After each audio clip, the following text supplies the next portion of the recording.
Thank you very much. Did you hear what the cow said to the farmer on a cold winter morning? Thanks for the warm hand. Anyway, it's going to get better, so don't panic on me. I start small. Nice to see all of you. How many of you have never seen me before? This is your first time? Oh, wow, most of you, okay. I keep thinking for sure I'm more famous than that, but, you know, that is the truth. I'm delighted to be here. Been looking forward to it for a long time. And it's nice to be back. You know, I was here not too long ago. It's nice to be invited back. It says something when you're invited back. It doesn't say everything, but it says something. Maybe it says, let's give him one more chance, right? See if he can get it right this time. But I'm delighted to have all of you here. We're going to spend the day together. I feel two major responsibilities, and I'm sure you can guess what those are. Number one is to make sure you get your money's worth, right? When you shell out your cash, especially these days, you want to make sure you get full value for the money you spent. And I know the tab for the seminar was not that much. Pretty modest fee to get in.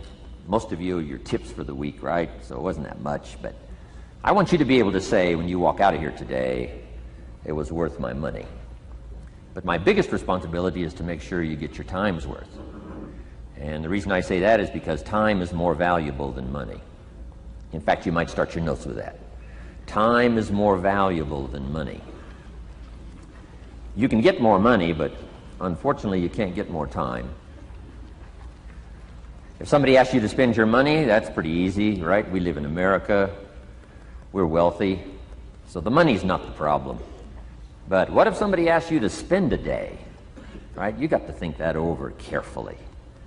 And I know you did. I wouldn't waste one of my days, not for anybody, not for anything. Once I understood how valuable they were, I don't waste any.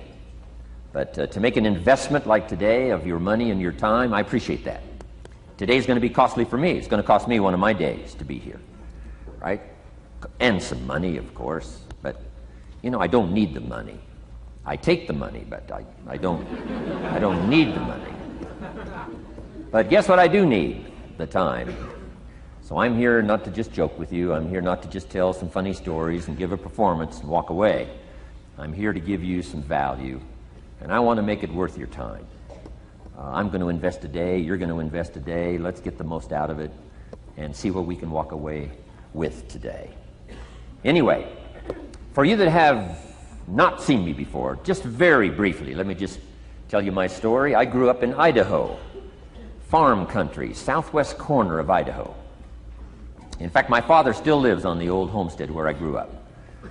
He'll be 89 his next birthday. He still hasn't retired. I'm proud of my dad. He's never been ill. He's really something. I'm trying to get him to retire this year, 88. I'm telling my father, what a good year to retire when you're 88. And he says, hey, talk to me in 10 years, right? I might be ready. But anyway, I went to high school. I graduated. I went to college 1 year. Halfway through my second year of college, I decided I was smart enough, so I quit. One of my major mistakes. I should have stayed in school. But I thought, heck, you know, I'm smart enough to get a job. That's what life's all about, right? Get a job, pay your bills, work hard, stay out of trouble, keep your fingers crossed, hope for the best.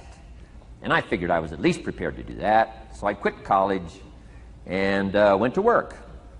A little while later, got married, got my little family going, and I'm out there doing what I thought was the best I could. But about age 25, I'm starting to struggle. I've purchased a little more than I can conveniently pay for on time, and the creditors are starting to call saying, hey, you told us the check was in the mail. What's the deal? And I'm getting embarrassed by that. I'm also embarrassed, big mouth me, with all the fancy promises I made to get married. I'm way behind on those promises, and I'm getting discouraged, wondering what to do. And I thought, well, maybe I should go back to school, right? 1 year of college, pretty short on an application. But, you know, tough to go back to school, right? Especially when you got your family going. Time to stay is when you're there. So I discounted that. I thought, well, if I, you know, had my own business, that would be the way to go. But, you know, I'm short on money, too much month at the end of the money. If you've ever been there, that's where I was, age 25. So I had to discount that, and I'm discouraged, wondering, where do I go from here? And then the miracle happened for me. Good fortune came my way. And who can explain good fortune? I don't know. Remarkable things that happen to you at a particular time. Sometimes it's just unexplainable how those things happen. One of my friends says, well, hey, things don't just happen. Things happen just. Another good note for your notes. Things don't just happen. Things happen just. And maybe that's it. I don't know. I'm an amateur on life, I guess like most of us are, trying to figure it out, how to make it valuable. But I was ready. And my good fortune was, at age 25, I met a very wealthy man.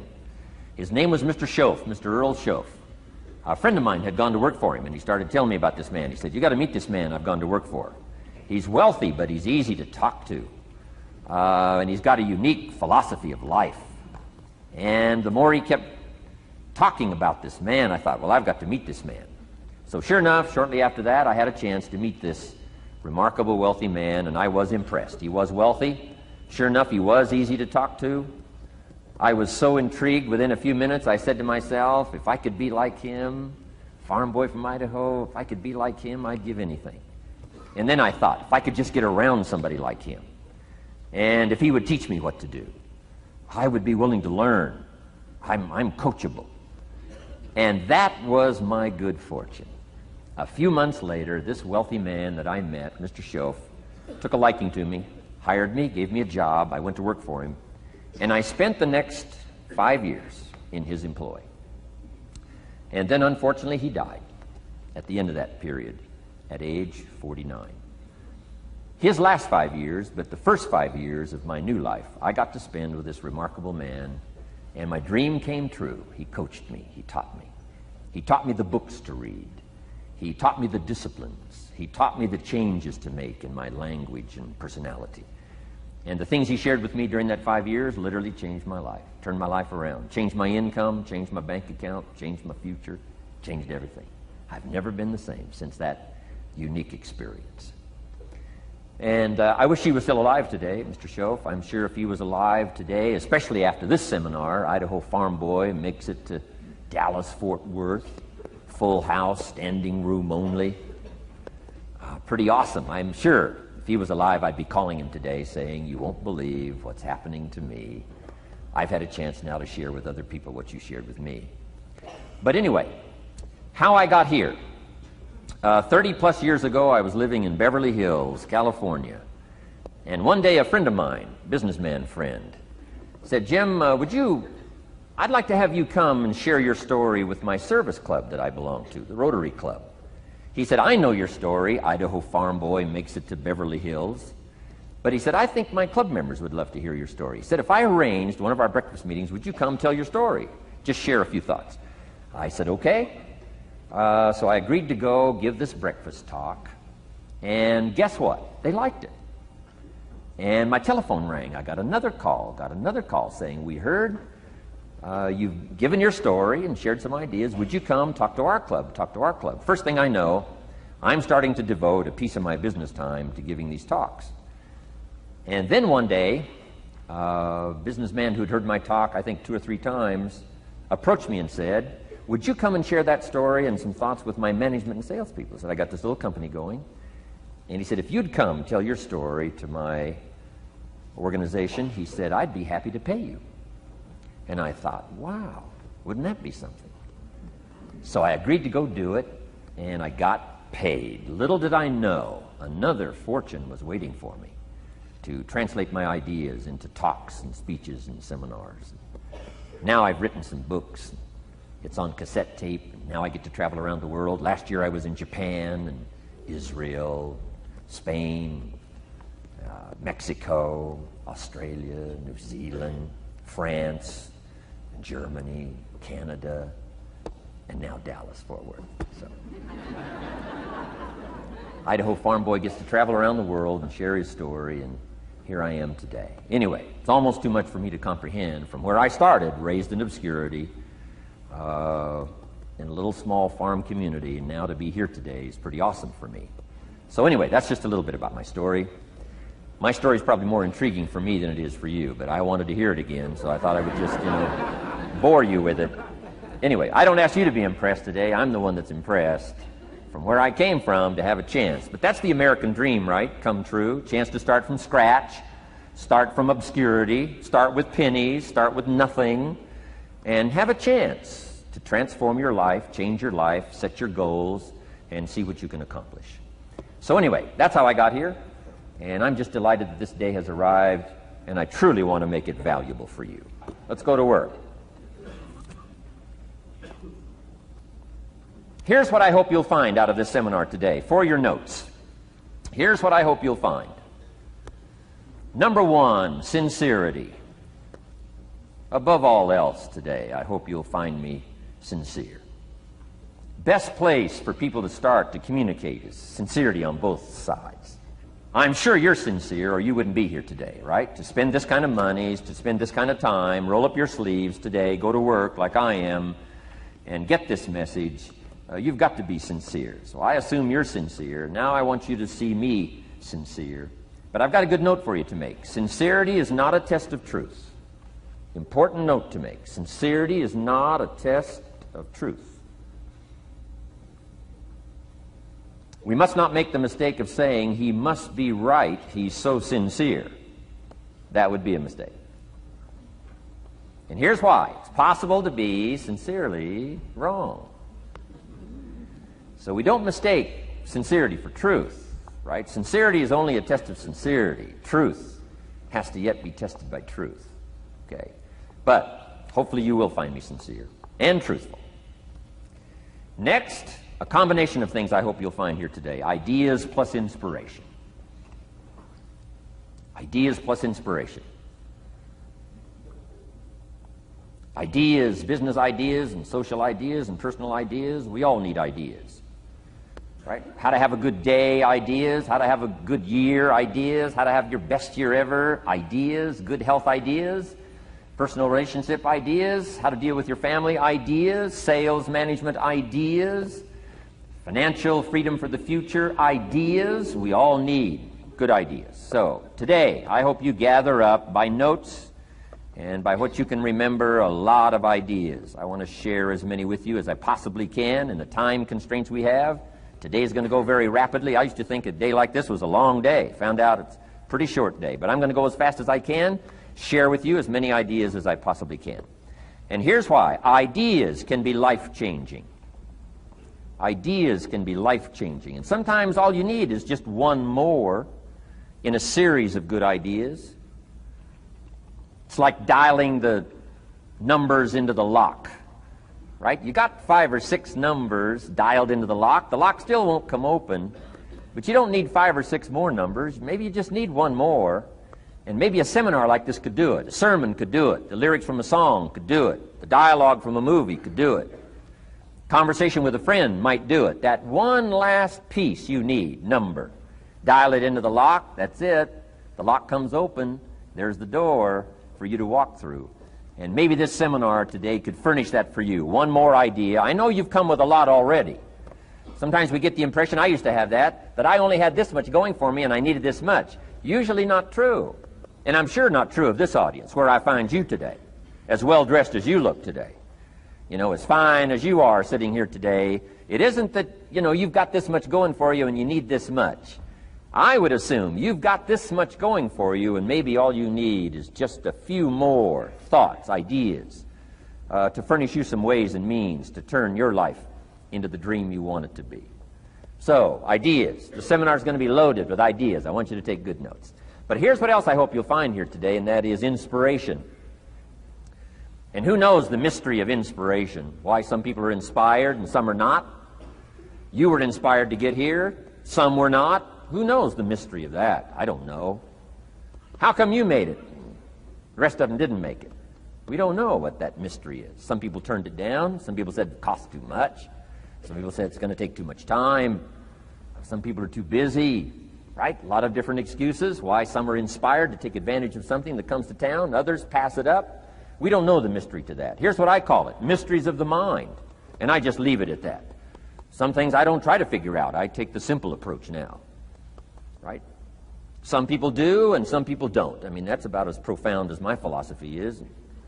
Some buy and some don't buy. Some go for it and some don't. Some change and some don't. And if you've been around for a while, you can usually work out the numbers, right? Out of 10, 3 do, 7 don't. Whatever business you're involved in, pretty soon you got this ratio going. The ones that do, the ones that don't. You say, well, why don't the ones that don't, how come they don't? We don't know. I just leave it as a mystery. I used to try to understand all that. I just take the simple approach now. The guy says, this happens to me, this goes wrong for me, and all this stuff goes wrong for me. How come all this stuff happens to me? I say, I don't know, it beats me. The best I've been able to figure out is those kind of things always happen to people like you. I mean, right? That's the best I got. I don't know. I'm an amateur on this stuff. What do I know? So, just take the simple approach, right? That's how it is. Who knows? Interesting story says, the day the Christian church was started. Now, I'm an amateur on the Bible, but best account I can remember, the day the Christian church was started, a magnificent sermon was preached. Great presentation. And if you're a student at all of good communication, it was one of the classic presentations of all times. The sermon, the first day the Christian church was started. And it said this sermon, this presentation was given to a multitude, meaning a lot of people. But it was interesting, as the account gives us, the record, it says, when the sermon was finished, there was a variety of reaction to the same sermon. Isn't that fascinating? I find it fascinating. It said some that heard this presentation were perplexed. And I read the presentation, sounded pretty straightforward to me. He said, why would somebody be perplexed with a good, sincere, straightforward presentation? Best answer I've got. They are the perplexed. I mean, what other explanation is there? It doesn't matter who's preaching. Right? It said some that heard this presentation mocked and laughed, made fun of the presentation. I thought, hey, this looks pretty sincere to me. If you give a sincere, honest presentation, why would somebody mock and laugh? Easy explanation. They are the mockers and the laughers. What else would you expect them to do? Right? I used to try to straighten all that out, say, well, they shouldn't do that. I don't do that anymore. I've got peace of mind now. I can sleep like a baby, not try to straighten all this stuff out. I used to be so naive. I used to say, well, liars shouldn't lie. See, how naive can you be? Of course they're supposed to lie. That's why we call them liars. They lie. They lie. So I don't straighten this stuff out anymore. Anyway, it said some that heard this magnificent presentation didn't know what was going on. And they're usually easy to spot. They're usually saying, what's going on, right? I mean, they don't know what's going on. But interesting, right? A variety of reaction to the same sincere, honest presentation. Now, it also says, in wrapping it up, some that heard the presentation believed. And I think that's who the speaker was looking for, the believers. Interesting. Now, it said the number of believers was about 3,000. So, a pretty good first day. 3,000. I've had some first days, but I never had 3,000. But anyway, 3,000 were believers. And that's, the speaker was looking for the believers out of this multitude. And that's about as close as we can come to understanding the mystery. Some believe, and some mock, and some laugh, and some are perplexed, and some don't know what's going on. And you just have to leave it that way. Why? Because that's the way it's going to be. The way to be brilliant is to find out how it's going to be and then say, here's how it should be. I mean, that's how you become brilliant. So, anyway, who knows the mystery? I call it mysteries of the mind. We don't understand. But I don't try to change it anymore. On this particular story, as far as we know, they didn't have classes after the presentation to try to de-perplex the perplexed. I mean, as far as we know, they left them perplexed. They left the mockers mocking. They let the laughers laugh. I mean, they didn't come back and try to straighten all this out. You say, well, how can you build a church? Well, make another presentation, and you'll get some believers and some mockers and some laughers and some who don't know what's going on. So that's about the best we can do. So, but I'm glad I've got the believers here today. You believed enough to shell out your cash and part with your time and some of your effort and energy, and I appreciate that. So, hopefully you'll find some inspiration here today. All right? To get the most out of today, a couple more notes. Number one, be thankful. That's a good way to capture the most of a day like this. Be thankful for what you already have. That shouldn't be any problem in America, being thankful. Everything we need is available in America. Everybody wants to come here, right? The last time I was here, that little presentation I gave, everybody wants to come here, America. People haven't plotted and schemed the last 40 years saying if I could just get to Poland, everything would be okay. No, everybody wants to come to America. Why? Everything's available here. All the books you need, all the sermons you need, all the churches you need, all the schools you need, all the instruction you need, all the inspiration you need, all the capital you need, all the markets you need, all the challenge you need, all the information you need, all the seminars you need. Everything's available here. This is America. So number one, let's be thankful for what we already have. Thanksgiving does this. Opens up the doors, opens up the windows, opens up the channels. Thanksgiving for what you already have. I did a seminar one weekend up at the ranch, up at Clear Lake. Got a lodge up there. Nice setting, high valley, high serenity ranch. For the weekend, Friday evening, Saturday, Sunday. People drove in from around California. I got there late Friday afternoon. Everybody had pretty well already gotten there. I couldn't believe the parking lot. Continentals and Eldorados and Mercedes and Cadillacs and unbelievable. Ferrari, one Rolls Royce, unbelievable. I walked in, good-looking crowd about like this, sitting there ready for the weekend seminar. My opening remarks were, ladies and gentlemen, I think the rest of the world would find it strange that we have all come here this weekend to try to figure out how to do better. Right? I think the rest of the world would say, I don't understand. Guy in his Rolls Royce saying, I got to get to the seminar, find out how to get another one of these Rolls Royces. Unbelievable. Anyway, let's be thankful. Here's what locks up the doors and the channels to receive more: cynicism. That locks you away. That prevents you from learning more. Being a cynic about the past and the future, a cynic about the marketplace, cynical about the people, cynical about the institutions, cynical about the setup, cynical about yourself, cynical about your chances. See, that locks away all the chance for stuff to flow your way. So, good advice, I think, today. Start off, be thankful. Here's number two, listen well. That's going to be a challenge today. I understand that. Seems like most of, our life is still going on outside these four walls, right? Most of our life seems like it's all, continuing out there. Family and business and associates and market and economy and whatever else is happening in the midst of your life. And to sort of, pull your attention from what's going on out there and put it in here for just a few hours, I know is a challenge. But do the best you can, listen well. And here's the last one, take good notes. Be a good student today. Take some good notes. I've not come to entertain you. As you can tell by my opening joke, right? I would not make it in Las Vegas. So we don't have a dog and pony show today, no entertainment. But I do have some ideas. Take some good notes. Somebody showed me the other day notes that they took about 21 years ago, attending one of my seminars out in Los Angeles. He said, I still use these notes I took 21 years ago to help me in my business, relationship with my family.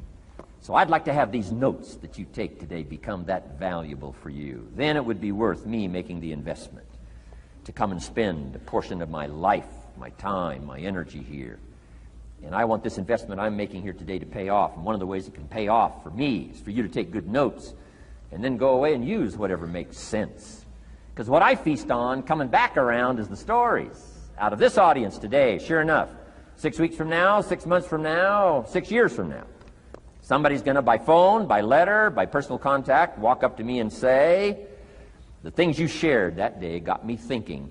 And I started making some changes, and let me tell you what's happened to my business, let me tell you what's happened to my sales career, let me tell you what's happened to my relationship with my family. See, that'll make it worth it for me. Not the money, the return, something you can't buy with money. If somebody says, thank you for touching my life and taking the time to make the investment. And that's what I'm all about. So if you'll become a good student today. And here's the last note. Don't be a follower, be a student.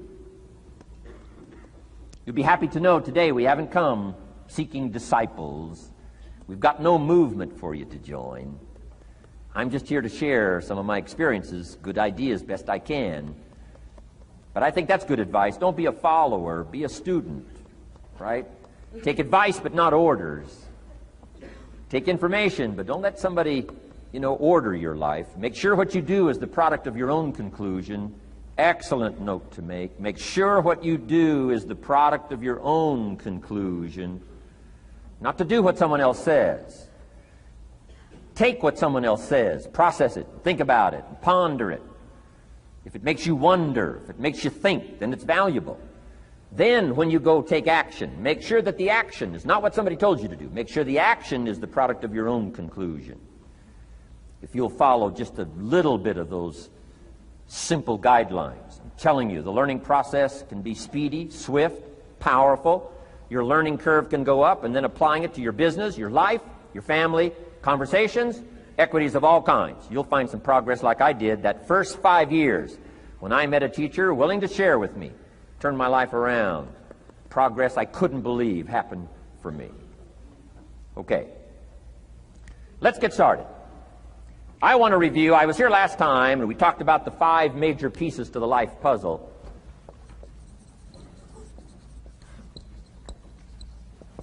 And I just want to review those because it lays such a good foundation for all the rest that I want to share with you today. We got a lot of subjects to cover, so we're going to go rather swiftly, okay? Put on your mental track shoes here and run with me today, because I'm going to deal mostly in concepts. Expect you to, fill in a lot of the details, because I've got a lot to share. I want to get through it all. But let's lay this foundation again of the 5 major pieces. Happens to be the title of my latest book. But I think it is so valuable in laying a foundation. It's some of the things I learned between ages 25 and 30. The teacher who taught me so well. He dealt in these fundamentals, we call these fundamentals. We call these basics. Basics for sports, fundamentals for sports, fundamentals for your business, fundamentals for the way you deal with your family, a few simple things. Few basic things that if you practice every day can make all the difference in the world, how it works out. I boiled it down to 5 major pieces to the life puzzle. Let's just review those. Number 1 is philosophy. Philosophy, as I taught the last time I was here, philosophy, in my personal opinion, is the major determining factor in how your life works out. Philosophy, the major determining factor in how your life works out. Philosophy. To form our philosophy, you got to think. You got to use your mind. You got to process ideas. And this whole process over a lifetime, starting way back here when we were children, schools that we've attended, our parents, our experiences, all this stuff that we've processed by the thinking process helps to develop our philosophy. And in my opinion, each person's personal philosophy is the major factor in how your life works out. Here's what I called it in that last presentation when I was here. It's called the set of the sail. Each person's personal philosophy is like the set of the sail. Now, I used to think it was circumstances that ordered my life. If someone would have asked me at age 25, Mr. Rohn, how come you're not doing well? Pennies in your pocket, creditors calling, nothing in the bank, behind on your promises to your family, you live in America, 25 years old, got a beautiful family, every reason to do well, and things are not going that well for you. What is wrong here? It would not have occurred to me to blame my philosophy. I mean, it would not have occurred to me. Saying, well, I got this lousy philosophy, and that's how come I got pennies in my pocket and nothing in the bank, and things aren't working well. That would not have occurred to me. I found it much easier to blame the government. Much easier to blame the tax problem. I used to say taxes are too high. Top tax rate when I first started paying taxes, 91%. Back then, when your income reached a certain level, all your income over that, 91%. So I used to say that's too high. Now, the top tax rate's about 33%. But people are still saying what? Taxes are too. See, but you can't use that anymore. If it's gone from 91 to 33, how could it be too high? Come on. I threw all that old excuse stuff away. Some people found it, though, and they're using it these days. My old list. I used to blame the traffic, the weather, used to blame circumstances, right? People say I'm too tall, I'm too short, I'm too old, I was raised in obscurity, raised on a farm, parents of modest means, all the stuff. If you were to ask me, how come you find yourself here, Mr. Rohn, age 25, living in America, land of abundance and opportunity, pennies, zero in the bank, not doing well, creditors calling, it would not have occurred to me to blame my philosophy. I found it easier to blame the company policy. I used to say, if this is all they pay, how do they expect you to do well? So I figured that, my future was going to be tied to what everybody else was arranging, the economy and, right, interest rates. I used to say things cost too much. That was my whole explanation, not my philosophy, until my teacher taught me better that this is where the problem was, my own personal philosophy. Here's what's exciting about each person's personal philosophy. That's what makes us different than dogs and animals and birds and cats and spiders and alligators. That's what makes us different than all other life forms. The ability to think, the ability to use your mind, the ability to process ideas, and not just operate by instinct. In the winter, I'm telling you, the goose can only fly south. What if south doesn't look too good? Tough luck. It can only fly south. But see, human beings are not like a goose, can only fly south. I mean, you can turn around, go north, you can go east, you can go west, you can order the entire process of your own life. And we do that by the way we think. We do that by exercising our mind. We do that by processing ideas and come up with a better philosophy, a better strategy for our life, goals for the future, okay? Plans to achieve those goals. All this comes from developing our philosophy. Philosophy helps us to process what's available. Well, when we get here, we got seed, and we got soil, and we got some rain, and we've got some what? Sunshine, and we've got some seasons, and what? The miracle of life. Now, the key is, what do you do with all this stuff? How do you turn all this stuff that's available here into equity and promise and lifestyle and dreams and future possibilities? All of this that's possible now with human beings, how do you take all this stuff and turn it into this equities and values? Well, it starts with philosophy. What is the seed? What is the soil? What is the sunshine? What is the rain? Is it possible to take some of each of all the stuff that's available and turn it into food and turn it into value and turn it into nourishment and turn it into something spectacular and unique that no other life form can do? And the answer is yes. But you cannot deal with all this stuff and what to do with it unless you start refining your philosophy. Think, use your mind, come up with ideas, and strengthen your philosophy. So the seed and the soil and the rain and the sunshine, this is called, the economy and the banks and the money and the schools and everything that's available out there, processing information, what to do with all that, and turn it into equity and value. That is the major challenge of life, my personal opinion. So each person's personal philosophy now is going to determine what you're going to do with seed and soil and sunshine and rain and miracle, the change of seasons. That's it. My personal opinion. Each person's personal philosophy is like the set of the sail. That's what this seminar is for today. Help you to trim a better sail. You don't need a better economy. You don't need better seed and soil. In fact, when it comes to seed and soil and rain and sunshine and seasons and the miracle of life, that's all you got. Now, what if you blame this stuff? Then you're blaming all you got. If you blame the economy, and you blame the schools, and you blame the teachers, and you blame the sermons and the preachers, and you blame, the marketplace, and you blame the company and company policy, what else is there?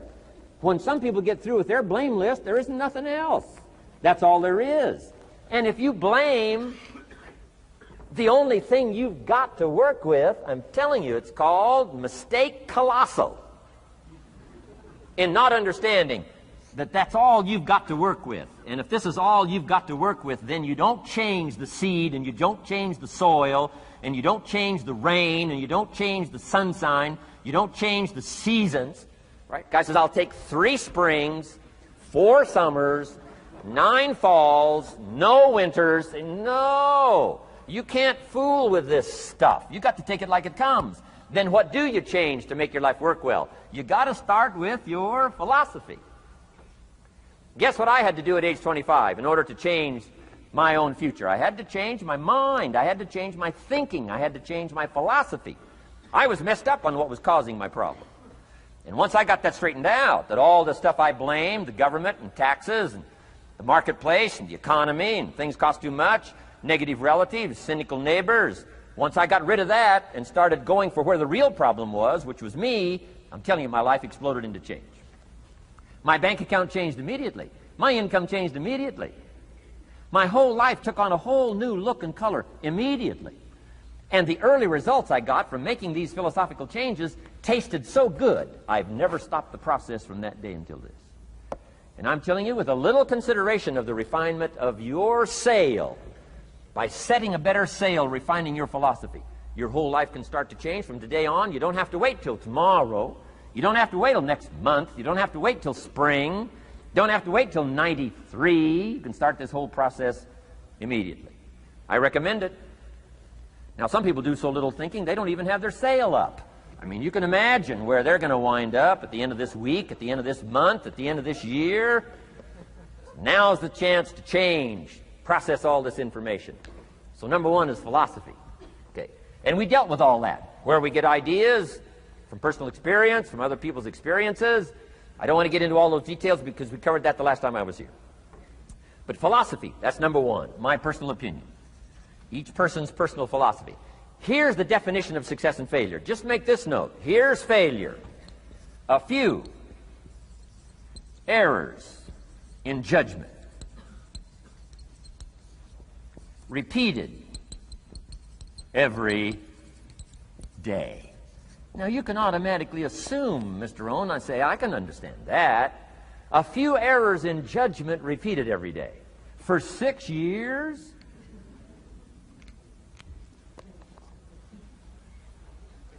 I'm with my father. I think I told this story the last time I was here. My father, 88 years old, he's never been ill, still hasn't retired. Not long ago, midnight, we're getting ready to go to bed. We've drilled a new well, got some extra water, got some more acres going. He's all excited. At midnight, we're getting ready to go to bed. My father's eating what he calls his midnight snack. A little bite to eat before you go to bed. Don't have to go to bed hungry. And I'm watching him eat this midnight snack. Guess what he had? An apple, a few graham crackers, and a glass of grapefruit juice. I said, no wonder my father's so healthy. My mom taught us all those good health practices.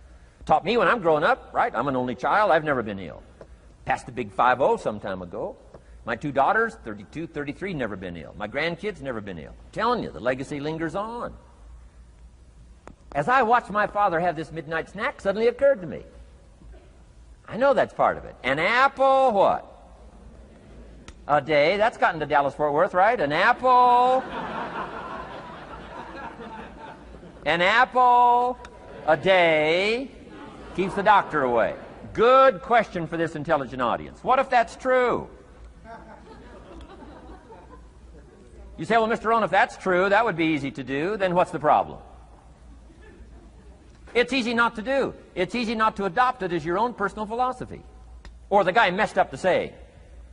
Guy says a Hershey bar a day. Say, no.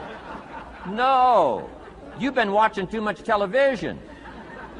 It is not Hershey bar. You got to be smarter in philosophy than to fall for the Hershey bar a day when it's an apple a day. You've got to be smarter than that. And if you make that kind of an error in judgment every day for 6 years, I'm telling you, it'll accumulate into disaster. Sometimes the first year you say, well, you know, I'm so healthy now, what difference is it going to make? You've got to be smarter than that. Just because disaster doesn't fall on us at the end of the first day doesn't mean disaster isn't coming. You've got to be so smart that you look down the road and say, will the errors in my present judgment of philosophy, what's that going to cost me in 1 year, 6 years, 1 month, 6 months? I'm telling you, the money cost and the health cost and the success cost is too gigantic if you'll look down the road a little ways and say, are there errors in my current judgment like an apple versus a Hershey bar? Is that just a good illustration of some of the rest of my errors in judgment? If it is, that's where I found myself at age 25. I started working when I was 19. I met my teacher who helped turn my life around when I was 25. That's 6 years. At the end of the first 6 years of my economic life, I've got pennies in my pocket. I've got nothing in the bank. The creditors are calling saying, hey, you told us the check was in the mail. I'm embarrassed. I'm behind on my promises. I live in America. I'm a 25-year-old American male. I got a nice family, every reason to do well. And I'm messed up. Now, what's messed up? I used to think it was the community that was messed up, and the country was messed up, and the government was messed up. If those Democrats ever get in the White House, that'll really mess things up. If the Republicans stay in power, that'll really mess things up. The economy was messed up. Interest rates are messed up. I thought all this stuff was messed up. Then I found out that's not what was messed up. I was criticizing the only thing I had to work with. What was really messed up was my own personal philosophy. My own errors in judgment in my own personal philosophy brought me in 6 years to pennies in my pocket, nothing in the bank, and trying to explain why I wasn't doing well, living in America, 25-year-old American male, got a family, every reason to do well.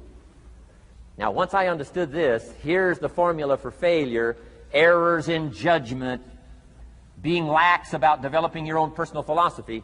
I'm telling you, it's called accumulated disaster. It doesn't matter whether it's your health or your bank account. Guy's got an empty bank account, probably has high cholesterol.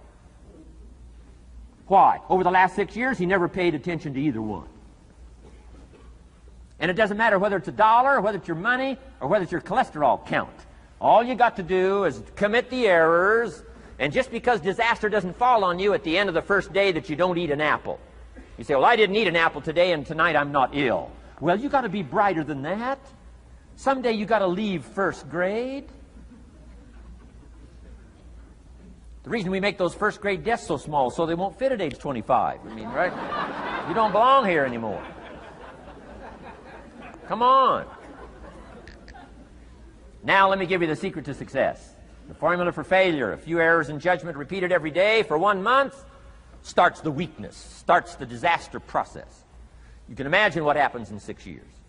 Now here's the formula for success: a few simple disciplines practiced every day. And you've started a whole new process called a whole new life. A few simple disciplines practiced every day.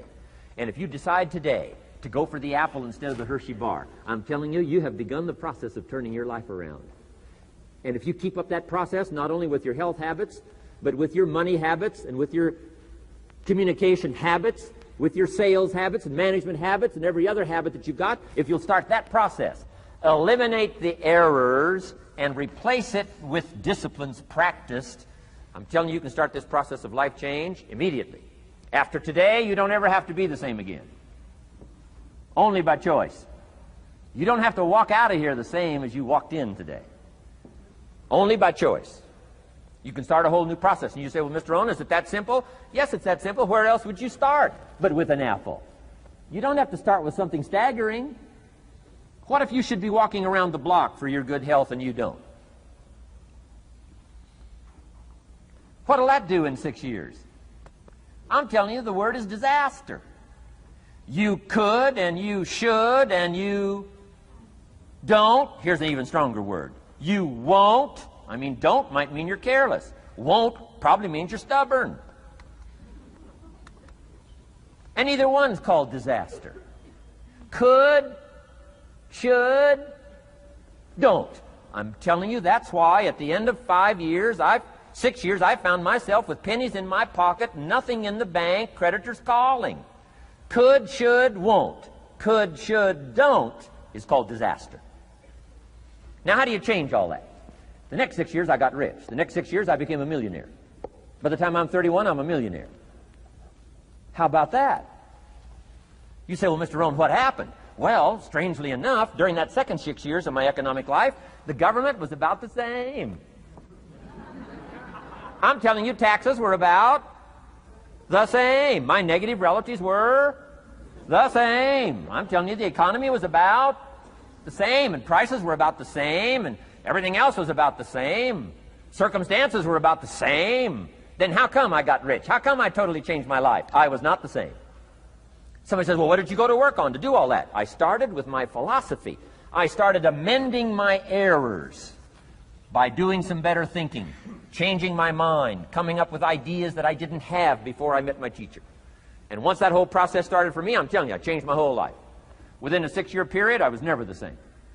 And I've kept up that process all these years. One of the reasons why I'm here is to continue my craft. I don't want the day to come someday somebody says, you should have heard Jim Rohn 10 years ago when he was really terrific. Guess what I want people to say? I heard him 10 years ago, but you should hear him now. I'm telling you the man works on his craft. I'm telling you the man's done some extra reading. I'm telling you the man doesn't miss a trick. I'm telling you he's worked hard on himself. That's why he's able to deliver like he does. The same thing can happen for you as a teenager. It can happen to you as a mother, as a father, as a business person, as a salesperson, running a business. Doesn't matter. Management, wherever you find yourself. This is the process called personal change. And what I say to start with is, start with your own philosophy. Your philosophy is going to determine whether or not you go for the disciplines or continue the errors that's called potential disaster. And everybody has it within their power.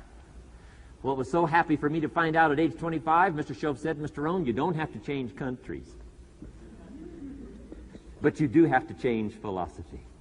And if you'll change philosophy, not country, you can turn around your income, you can turn around your bank account, you can turn around your skills, you can become capable, powerful, sophisticated, healthy, influential, all the other equities that you could possibly want out of your life, using the only stuff there is and not trying to change any of this stuff.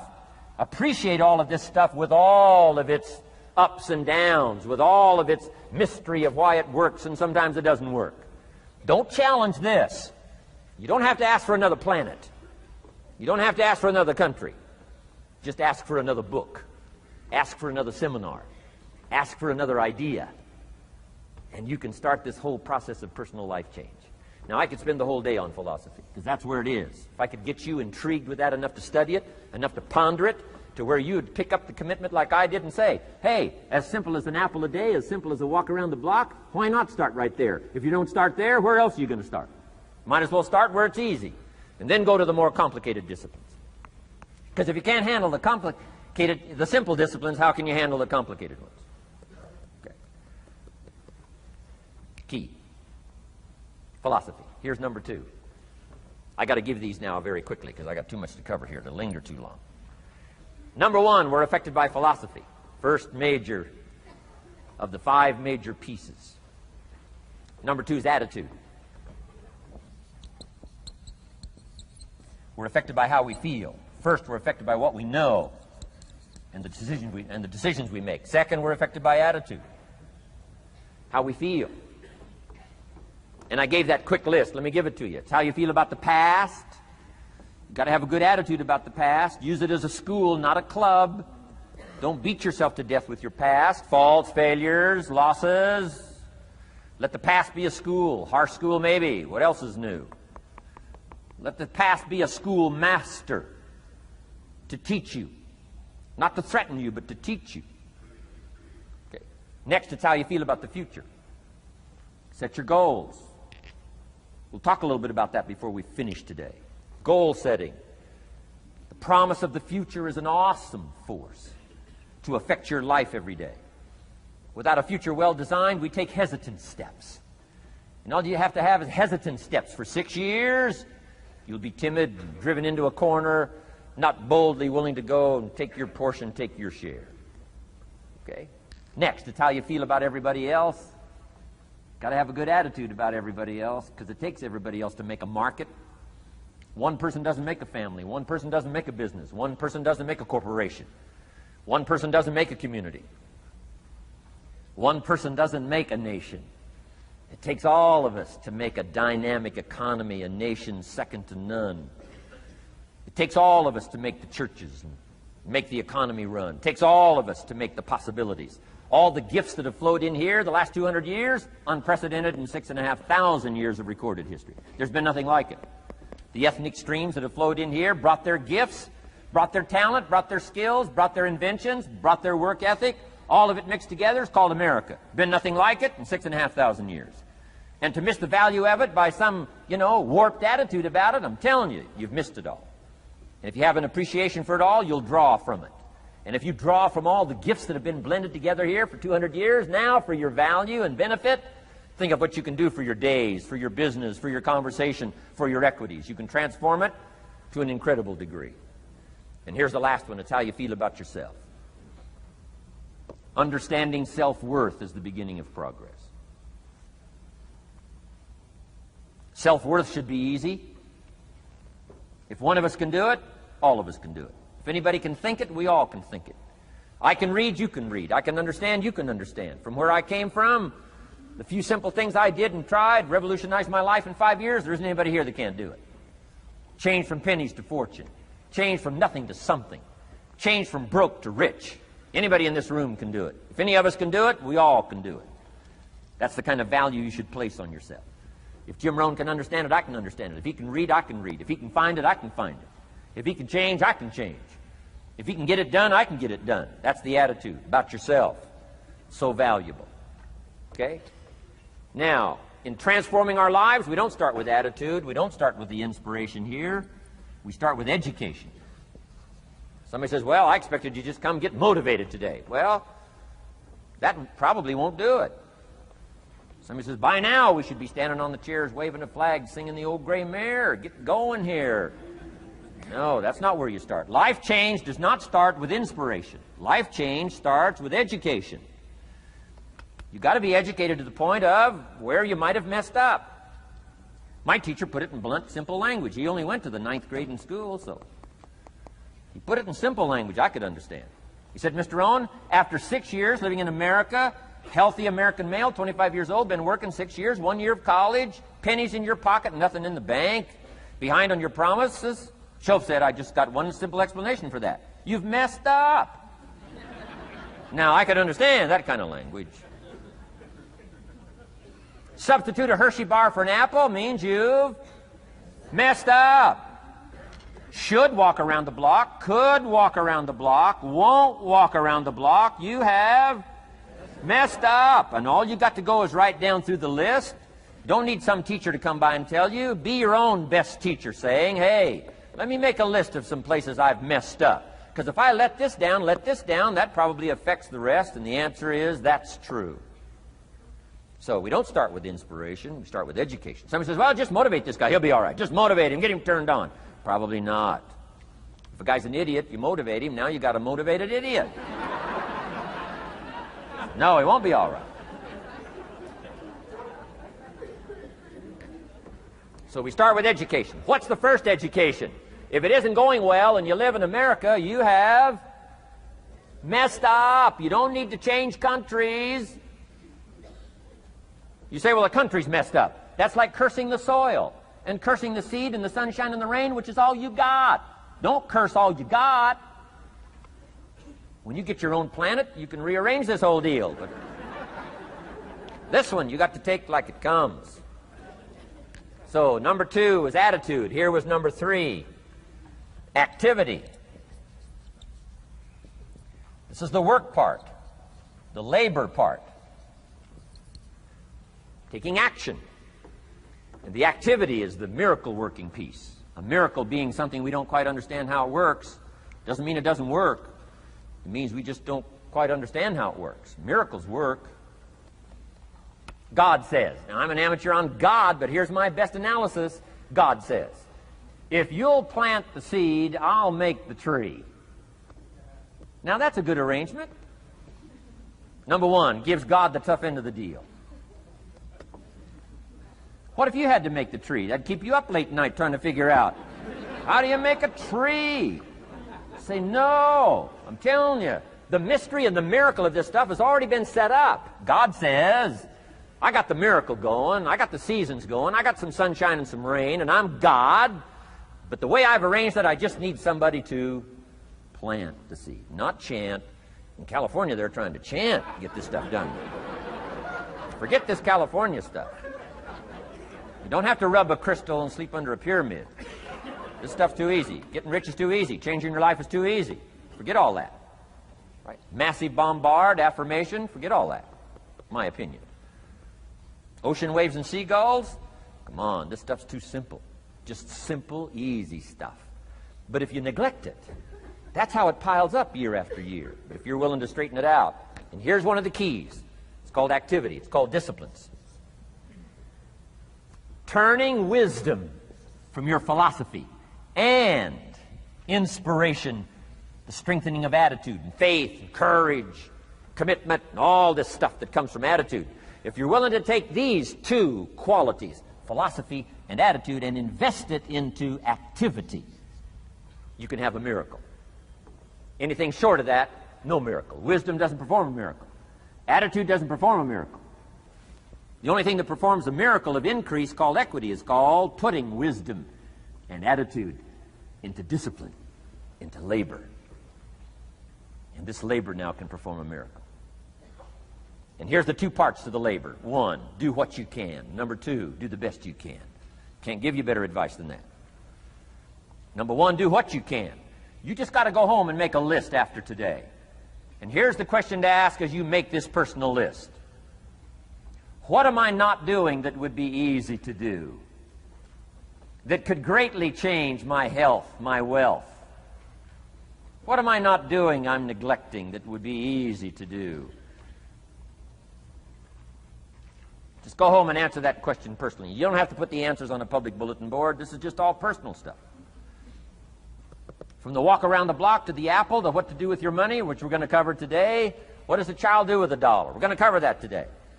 Errors in judgment, disaster. Few simple disciplines, wealth beyond imagination. And if you'll pick up the activity part, the miracle working part, plant the seed part, take care of your part. The soil will take care of its part, and the seed will take care of its part. The seasons will take care of their part. The miracle will take care of its part. If you'll take care of your part, called putting it into activity, action. Works miracles. 2,000 years ago, on April 13th, one of Jesus' disciples. Now again, I'm an amateur on the Bible, but best as I can remember it, one of Jesus' disciples said to Jesus, "It's time to pay our taxes, and we don't have any money." That's how come I know it was about April 13th.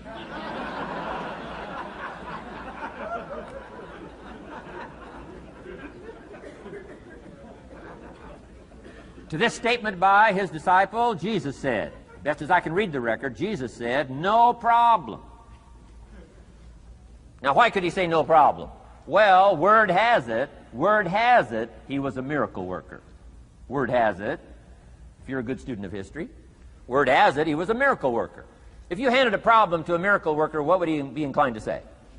No problem. You got to hang out with folks like that. I belong to a small group like that. We do business around the world. You hand these guys a problem, they say no problem. What? How many books would they read to solve it? Many as it takes. How early would they get up? Early as it takes. How much information would they gather? Much as they needed. So it's what? No problem. You got to hang out with folks like that. Jesus said this will be no problem, the tax thing. He said to his disciple, it's simple. Go fishing. Wow.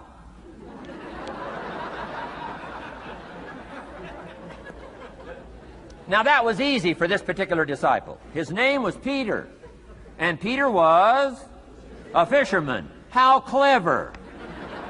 How clever. But here's the real problem. If you should fish, and you could fish, and you don't fish, you got no miracle. You could change, you should change, you won't change. That's called accumulated disaster. In 6 years, you'll be explaining instead of celebrating. Having some ragged list like I had, reasons for not doing well, pennies in my pocket. Could, should, don't, disaster. And if you'll just start the process of change, could, should, and will, you can start this whole process. And if you will, then put it into action. The miracle belongs to you. Jesus said to his disciple, it'll be simple. Go fishing, and the first fish you catch, look in his mouth. Peter said, okay. He was used to strange things happening. In this relationship, Peter goes fishing, catches the first fish, looks in his mouth. Guess what's in the fish's mouth? Coins. Peter says, wow, coins. Starts counting the value of these coins, and when he adds it up, guess how much it added up to? Exactly enough money to pay his taxes and Jesus' taxes. Which gives you Jesus' position on taxes.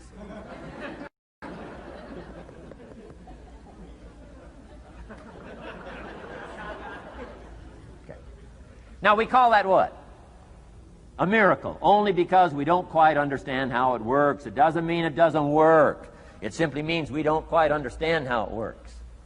But here's how you get a miracle going for your life. Number one, do what you can. Get a list of the stuff you could do and you haven't done, postpone, and start cleaning that up. You can't start at a better place for personal change. That'll affect your bank account, affect your future, affect your income, affect everything. You can't start a better life change process than cleaning up what you should be doing. The man says, well, my mother lives down in Florida. Should have written her 6 months ago. I just can't seem to get that letter written. I'm asking you to get that letter written, clean that up, and don't walk like other people walk. Don't postpone like other people postpone. You say, well, is it as simple as writing a letter? And the answer is yes. Where else would you start for life change, personal change? You don't need a pink package to fall out of the sky. You don't need massive bombard, pre-conscious, subconscious. Practice channeling, find a 2,000-year-old guru. I mean, you don't need any of that stuff. Pass on all that. Kids are afraid of that stuff. Too much of it, you'll be out on a limb with Shirley. I mean, don't pass on all that stuff. This stuff's too easy. This stuff's too simple.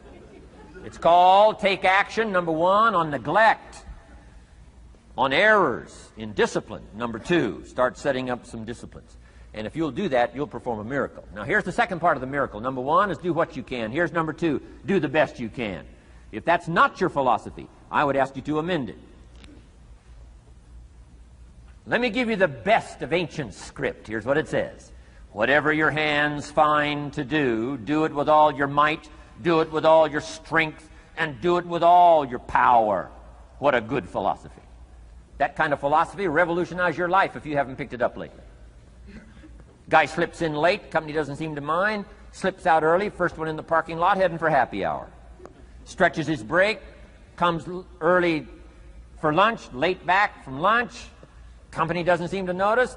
Guy says, best as I can calculate, I'm putting in about a half a day's work and I'm collecting a full day's pay.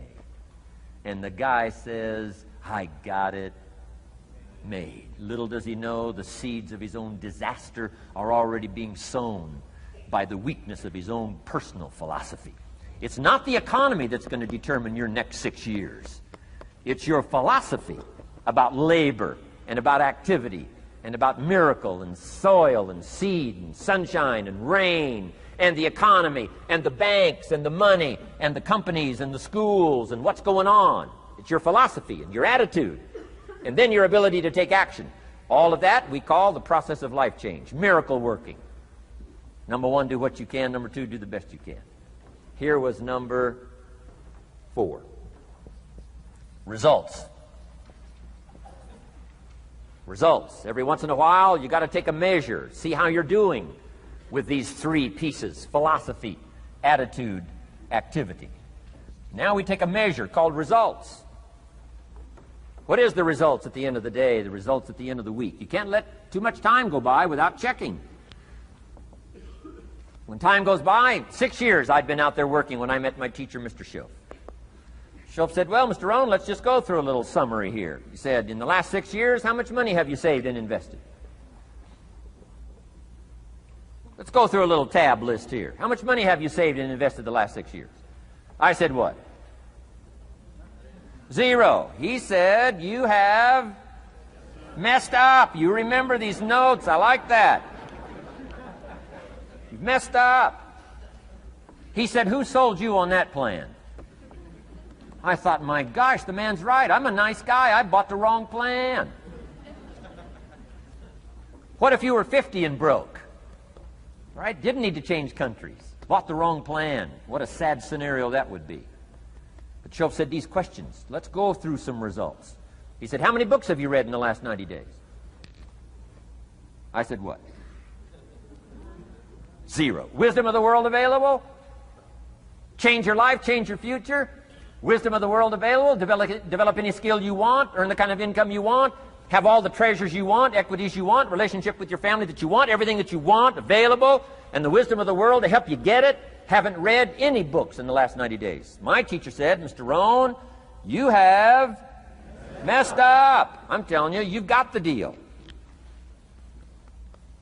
Shove said, Mr. Rohn, in the last 6 months, how many classes have you taken to improve your skills or to develop new skills? Go for the American dream. Become rich and powerful and sophisticated and healthy and influential. How many classes have you taken in the last 6 months? I said, how many? 0. He said, you have messed up. He said, you don't need to unmess the country. You don't need to straighten out the perplexed. You don't need to straighten out any of this stuff. All you've got to do is look within and let results teach you a great deal about your own activity, your own attitude, and your own philosophy. I went through that process. Take this phrase home. Results is the name of the game. What other game is there? Results. Here's all life asks us to do. Make measurable progress in reasonable time. Just take home that little phrase. Good phrase. We're asked in life simply to make measurable progress in reasonable time. We demand it of our children. How many years do you want your child to spend in 4th grade? Approximately. About 1. If it looks like they're not going to make it, we pour on the pressure, called legitimate pressure, lack of results. Peer pressure, family pressure, school pressure, community pressure. Every other kind of pressure we can bring to bear. What? You can't stay more than 1 year in 4th grade. As parents, you'd have to leave the community. You say, well, what if they're nice kids? Wouldn't you give them 3 or 4 years? And the answer is no. You've got to make better progress than that. So you've got to check fairly often. Some things you've got to check every day. Some things you've got to check at least by the end of the week. Salesman joins this little sales company. He's supposed to make 10 calls first week. Wouldn't it be legitimate to call him in on Friday and say, John, what? How many calls? I mean, this stuff is simple. John says, well. Say, John, well won't fit in this little box here. Well. Now John starts with a story. You say, John, I made this little box so small so a story won't fit. I don't need a story. I need what? A number. A number. What will a number tell me? Everything. John's supposed to make 10 calls. What if he made 20? You say, wow. Wow. We got somebody. What if he only made 1 call? Whoa. Will that tell us something about John's philosophy? And the answer is yes. Will it tell us something about his attitude? Of course. Will it tell us something about his disciplines? Of course. And if he wants a lesson in life change, all he has to do is be willing to face the numbers and come up with the results that will teach you to either celebrate if you got good results or fix whatever needs to be fixed in your philosophy, attitude, activity called disciplines. You don't need to go anywhere else. I do believe in affirmations. They are valuable as long as you affirm the truth. Because it says in ancient scripts, the truth, what? Will set you free. Free to do what? Amend your errors and pick up new disciplines. That's what the truth is for, to help us amend our errors and pick up the disciplines for life change. That's what the truth is for. So I do believe in affirming the truth. If you're broke, best thing to affirm is, I am broke. You put that up on the refrigerator where you can see it every day. I mean, that's how you do that. Now, if you need a little additional affirmation, you just put up there, I'm 40 and broke. I mean, you know, that ought to do it. And if you need just a little more, put up there, I live in America and I'm 40 and broke. That's enough to turn your life around. It says, hey, something is wrong. Somewhere I have messed up. And I'm telling you, if you'll start with that, it's called the process of life change, and it doesn't matter how small the process is to start. One discipline starts it, and then one discipline feeds another, and the first thing you know, you've got this whole cycle in an upward positive motion. And it's called life change. It's called income change. It's called health change. Relationship with your family change. Equities unprecedented that you can have in numbers that will stagger the imagination if you do not curse what's available and start amending what's possible to get the results that you want. I don't think I can put it in any better language. That's it. Kids can do it. Teenagers can do it. Parents can do it. Managers can do it. Right? Government officials can do it. Anybody can do it. Anybody can do this stuff called personal change. Wow. Results is the name of the game. Success is a numbers game. Good note to make. Success is a numbers game. You got to go for the numbers. You got to understand what the numbers are. How many pounds overweight should you be at age 50? Approximately.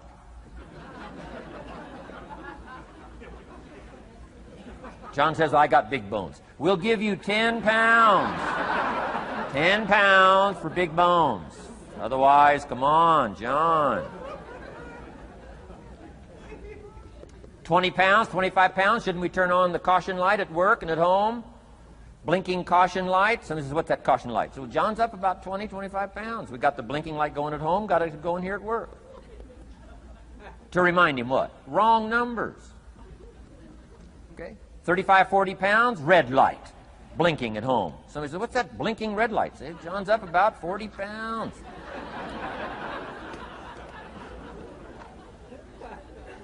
50 pounds, we got the siren. What's that siren at home and at work? John's up about 50 pounds. Cholesterol, almost out of control. Come on. Success is a numbers game. I'm asking you to be mature enough to start checking your own numbers. How many books have you read in the last 90 days? Transform your life. Become cultured, powerful, sophisticated, healthy, influential, all the rest of the stuff you want. How many books? How many classes? How committed are you to taking what's available and turning it into equities unprecedented, since we live in a country that there's been no such country in the last 6,500 years? If you'll pick up that process, ladies and gentlemen, I'm telling you, it's called life change of the best order. Now here's the last one. Number 5 is called lifestyle. Lifestyle is simply learning how to live well. The last of the 5 major pieces. Here's the ultimate challenge of life. I've worked on this, you cannot believe how hard, since age 25. And that is, after applying better philosophy, attitude, and activity, and picking now up results.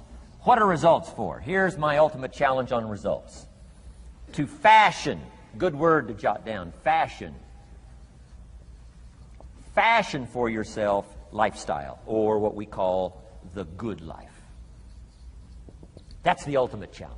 To take your results, take your money, take your results, take the return, take the equities you've gathered, and now fashion for yourself a good life, like weaving a tapestry. And Mr. Schoaf gave me all kinds of examples on lifestyle. He gave me 2 phrases that helped change my life. In case you have to leave early, let me give you these 2 phrases. It'll be worth the price of coming and being here today. Just take these 2 phrases home, in case you have to leave early. Here's number 1. Schoaf said, Mr. Rohn, if you wish to be wealthy, study wealth.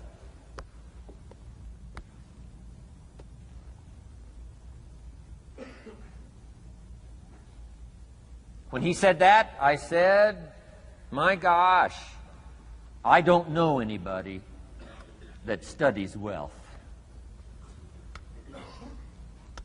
Where am I going to learn it? He said, never mind, Mr. Rohn, now that you've met me, if you'll be with me for a while, he said, and if you'll commit yourself, he said, I will teach you. And he taught me. He taught me the books. He taught me the stuff. Changed my life. By the time I was 31, I was a millionaire. The man taught me well. If you wish to be wealthy, study wealth. If you were to show me your present economic plan, in a personal conversation between you and me, you say, Mr. Rohn, let me disclose for you my current economic financial plan for the future.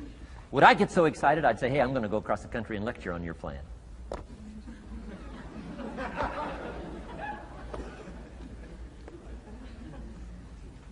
And if the answer is no, Mr. Rohn, you probably wouldn't want to go across the country and lecture on my plan. Here's my question to you.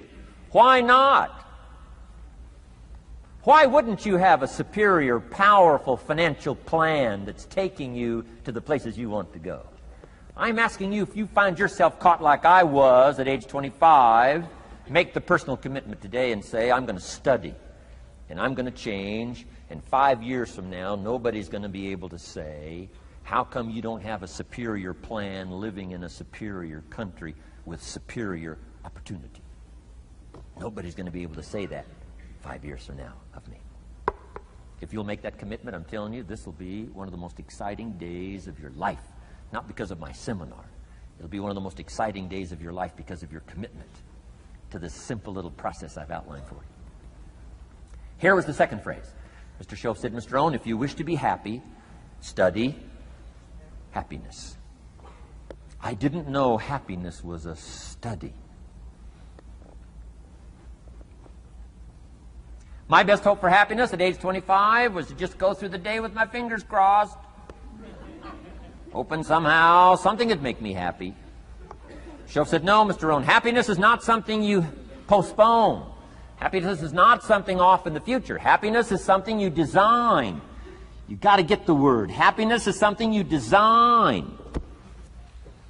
Happiness is a study. Happiness is a practice. Happiness is an art. It's not an accident. It's an art. And anybody that wants to can study, practice the art of happy living. Happiness is like culture. Money doesn't make you cultured, but culture is within the grasp of all of us. How much is a book on sophistication in the marketplace? $4,000? No, $40. I'm telling you, in America, everything's available. Everything's within reach. All you have to be is committed to it and make it a study. Culture is a study. Sophistication is a study. It's not an amount. It's not an account. It's a study. Money doesn't make you sophisticated and cultured. I know a guy that's rich. He's a clod. The guy's a clod. Eats with his elbow in his soup. I mean, he's just a clod.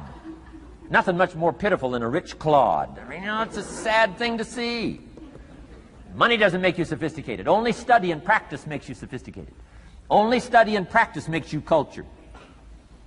And only study and practice makes you happy. Study and practice makes you rich.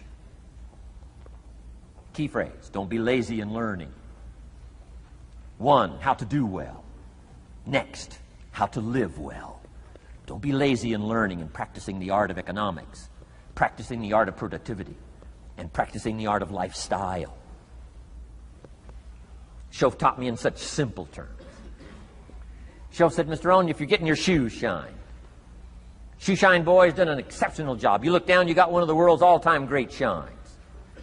And you pay him. Now, you got a little change in your hand. Question pops in your mind. Should I give him 1 quarter or 2 quarters as a tip from a neat shine?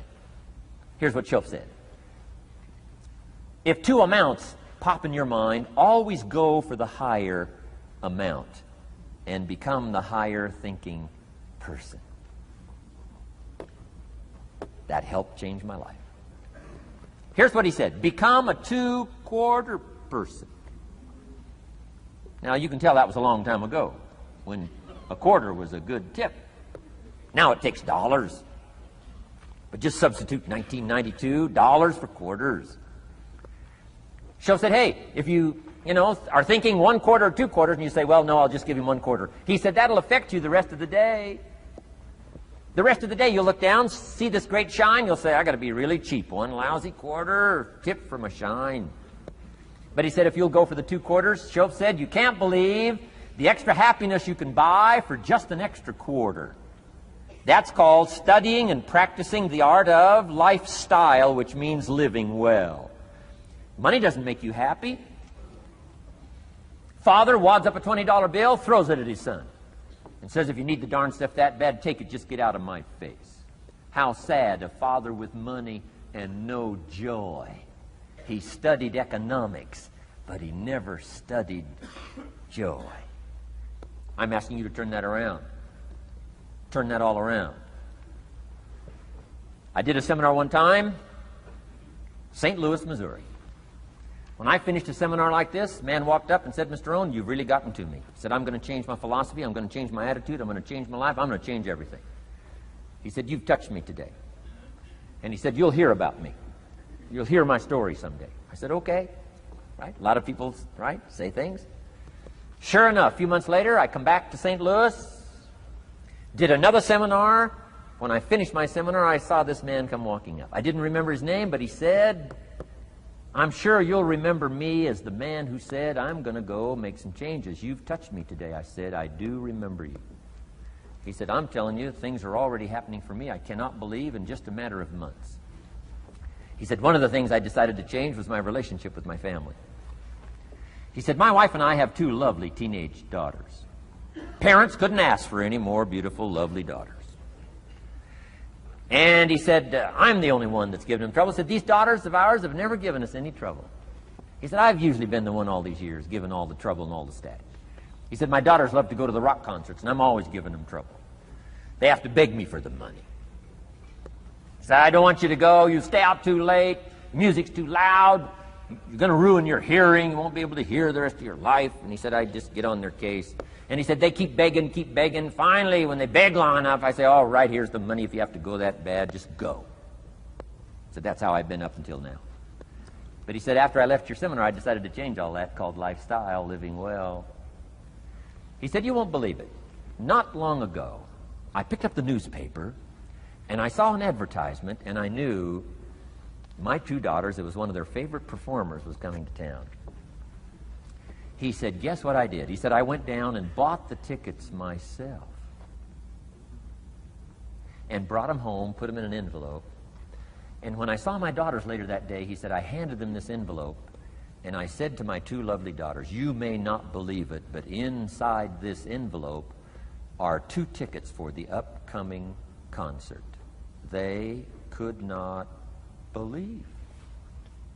And he also added, "You'll be happy to know begging days are over. Now they cannot." He said, "Now don't open the envelope till you get to the concert." They said, "Okay." So they go to the concert, come concert time, open up the envelope, hand the tickets to the usher. He says, "Follow me." And he starts down front. The girls say, "Hey, hold it, hold it. Something must be wrong." He takes another look, says, "No, nothing's wrong, follow me." 10th row, center. Now they cannot believe. 10th row, center.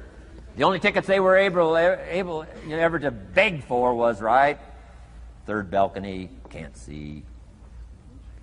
He said, "I stayed up a little late that night. Sure enough, a little after midnight, my 2 daughters come bursting through the front door. One of them lands in my lap. The other one's got her arms around my neck. They're both saying, 'You got to be one of the all-time world's great fathers.'" He said, "Mr. Rohn, you're right. I can't believe." Same money, different father.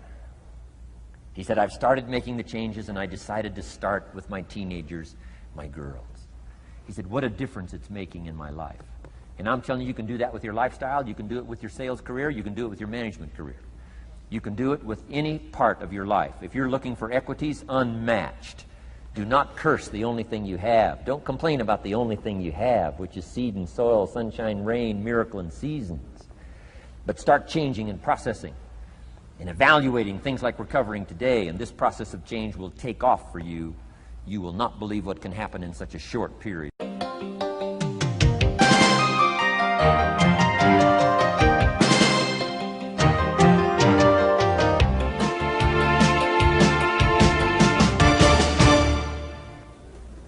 Next subject, personal development.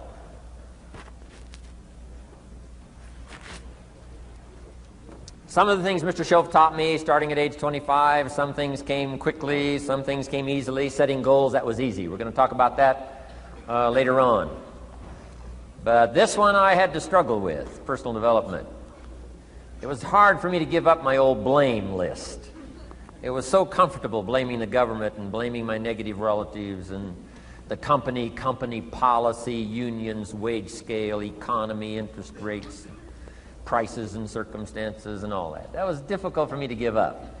That was quite a transition for me to make, and blaming myself.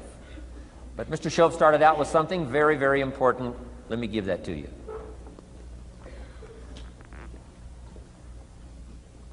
He said, it's not what happens that determines the major part of your future. It's not what happens. What happens, happens to us all. He said the key is what you do about it. It's not what happens, it's what you do about it. And he said if you will start that process of change, do something different the next 90 days than you did the last 90 days, like picking up the books to read.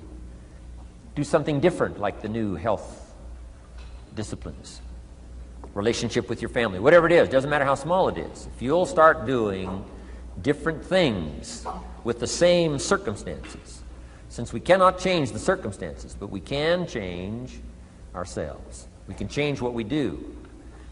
And then he gave me another secret to success when he said, what you have at the moment, Mr. Rohn, you've attracted by the person you've become. What you have at the moment, you've attracted by the person you've become. Few little simple principles here. Once you understand these, it starts to explain so much. Now, sometimes it's a little tough to take, blaming yourself instead of the marketplace, taking responsibility instead of putting it off on someone else. That transition sometimes is a challenging mission. And this one was a little tough for me. He said, Mr. Rohn, you've got pennies in your pocket, you've got nothing in the bank, the creditors are calling, you're behind on your promises. And he says, here's how that occurs. You've attracted, up until now, you've attracted the things to you because of the person you've become. Now I said, well, how can I change all that? He said, very simple. If you will change, everything will change for you. You don't have to change what's outside. All you've got to change is what's inside. To have more, you simply have to become more. And then he said, don't wish it was easier, wish you were better.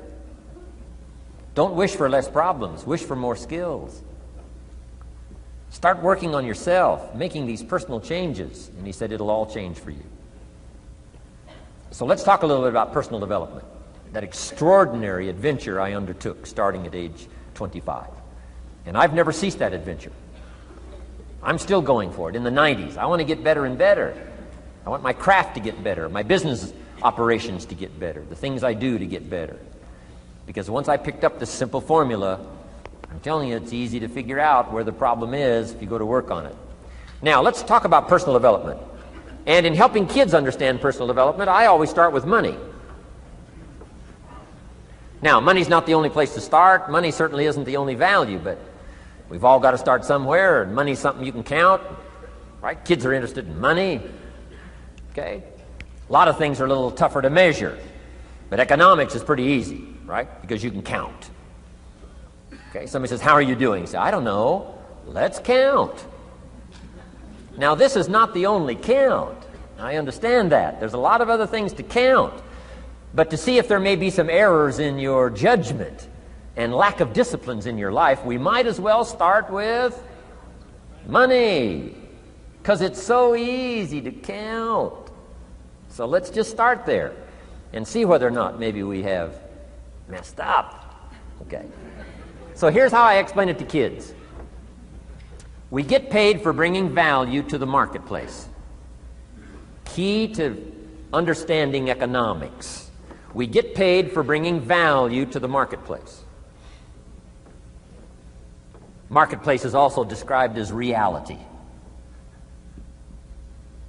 Reality, the marketplace. Now, it takes time. It takes time to bring value to the marketplace, but we don't get paid for time. It's very important for kids to understand, as well as adults. We don't get paid for time.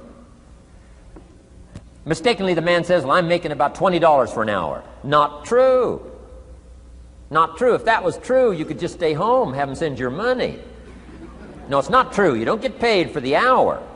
You get paid for the value you put in the time. So we don't get paid for time, we get paid for value. Now, since that's true, here's one of the key questions of the afternoon. Is it possible to become twice as valuable and make twice as much money in the same time? Is it possible to become 3 times as valuable as you now are and make 3 times as much money in the same time? Is that possible? Of course. If you want to really emphasize something, that's a good phrase, Stuart. Of course. Of course. Okay. Now, all you have to do to earn more money in the same time is simply become more valuable. America's unique. It's a ladder to climb. Starts down here, what? About $4 an hour? Big argument last year in Congress about the starting place. Should be 5, should be 5, should be 5. Well, no, it doesn't need to be 5. Why not start with 4? It's a ladder. Right? This is not a bed. This is a ladder. This is a ladder to climb. Starts at $4. Now somebody says, well, should be 5, should be 5. Well, maybe. If you're going to stay at the bottom for the rest of your life, it probably should be 5. But that's kind of a pitiful way to live. Start and not grow. Start and not change. Start and not become more valuable. Hey, the whole scenario of life is to start, number 1, and what? Become more valuable, number 2.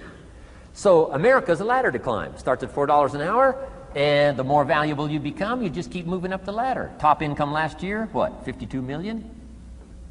Guy that runs Disney? Would a company pay somebody for 1 year's work $52 million? And the answer is, of course. This is one of those of course places. Of course. If you help a company make $1 billion, would they pay you $52 million? The answer is, of course. It's chicken feed. I mean, it's not much money. Now, why that much money? Because he has become so valuable. Now, why would we pay somebody only $4 an hour? They're not very valuable to the marketplace. Now, we got to make that distinction, to the marketplace.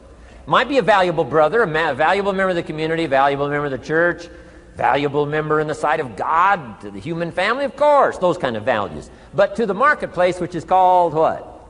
Reality. Reality is, if you're not very valuable, you don't get much money. Those are called the facts. I mean, that's how that is. Well, then, how do you get more money? Simple answer. Somebody says, well, I'll go on strike for more. Well, here's a major problem with that. Here's a major problem with that. You can't get rich by demand.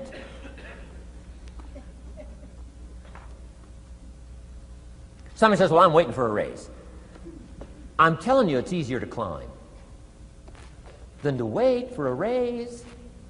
Why not just become more valuable rather than wait? I'm telling you, that's the key to all good things. Becoming more valuable. Why would we pay somebody $400 an hour? They've become more valuable to the marketplace. See how this works? I'm telling you, this stuff is so easy. This is America. This is a ladder. How far is it from 4 to 5? I'm telling you, it's not far. $4 to $5 an hour? If you work for McDonald's, haul out the trash, they'll pay you $5 an hour. If you whistle while you haul out the trash, they'll pay you $5 an hour. I'm telling you. You'll get an extra $1 just for a good attitude. Yay, McDonald's. Wear the hat. It's incredible. $5. And then you just keep becoming more valuable, more valuable, more valuable. I got a telephone call 5 years ago. The company said, we're ready to expand internationally. We need some help.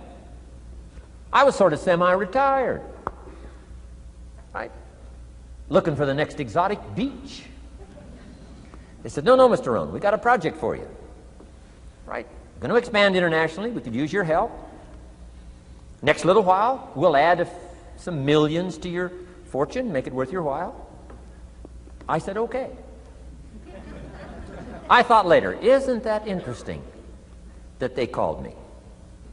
My second thought was, of course they'd call me. Who else would they call? I mean, I can get the job done. Now, how come I got a telephone call worth millions? I had become valuable. Now, I'm a farm boy from Idaho. I was raised in obscurity. 1 year of college, and I thought I was thoroughly educated. Made all kinds of mistakes galore. At age 25, the creditors are calling me saying, hey, you told us the check was in the mail. I got pennies in my pocket. I got nothing in the bank. I'm behind on my promises. How come I get a telephone call 5 years ago and it's worth millions? I changed. I turned my life around. Is it possible to become worth millions? Speaking economically, now there's a lot of values to become, but let's just talk economics. Is it possible to become that valuable? And the answer is, of course, of course. Now let me give you the secret. Shoaff said, here's the secret, Mr. Rohn. Learn to work harder on yourself than you do on your job. Once I got that, it turned my life around. Learn to work harder on yourself than you do on your job.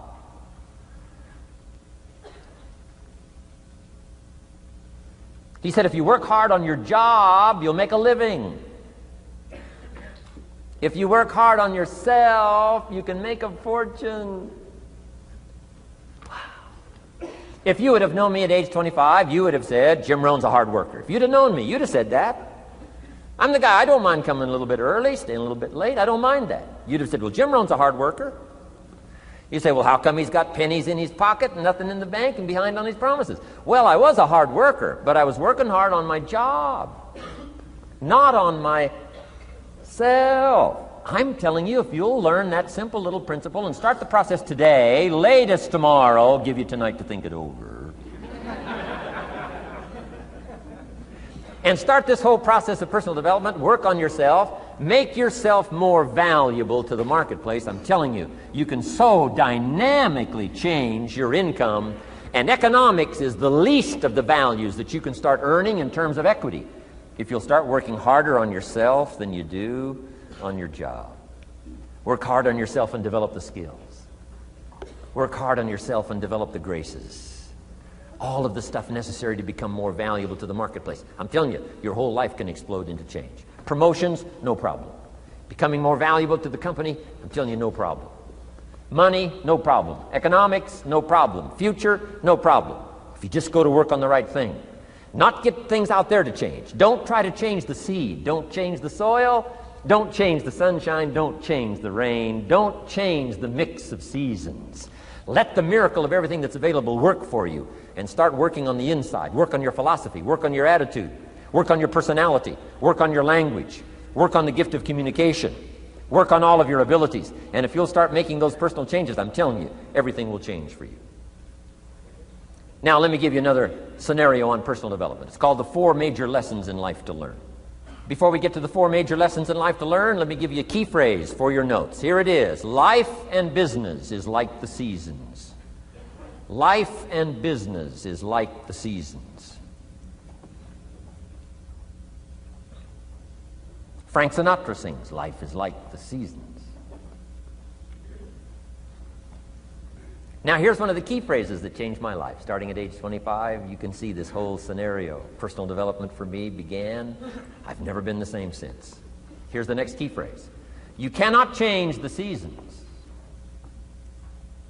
but you can change yourself.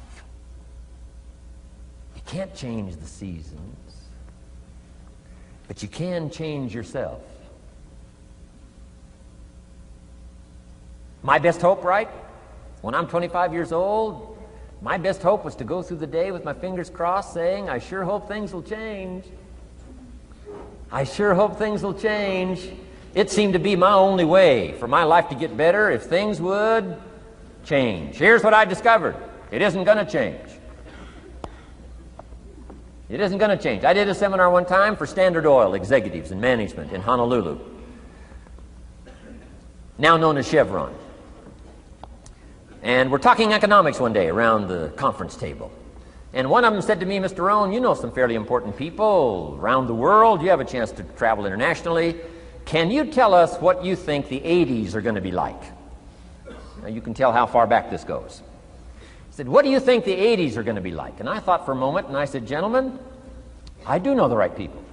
And I do have some experience, I think I can tell you. So they all leaned in a little closer, and I said, gentlemen, based on the people I know and based on the best of my own experience, I think in the 80s it's going to be about like it's always been. Aren't you glad you came today? I mean, that's inside stuff. I don't just spread that around everywhere. It's going to be about like it's always been. It isn't going to change. To hope that it'll change is called whistling in the wind, being so naive, hoping for something that isn't going to occur. I can give you the shortest history lesson that you can imagine in one sentence. What describes human history on the spinning planet the last 6,500 years? Let me describe it for you in one sentence.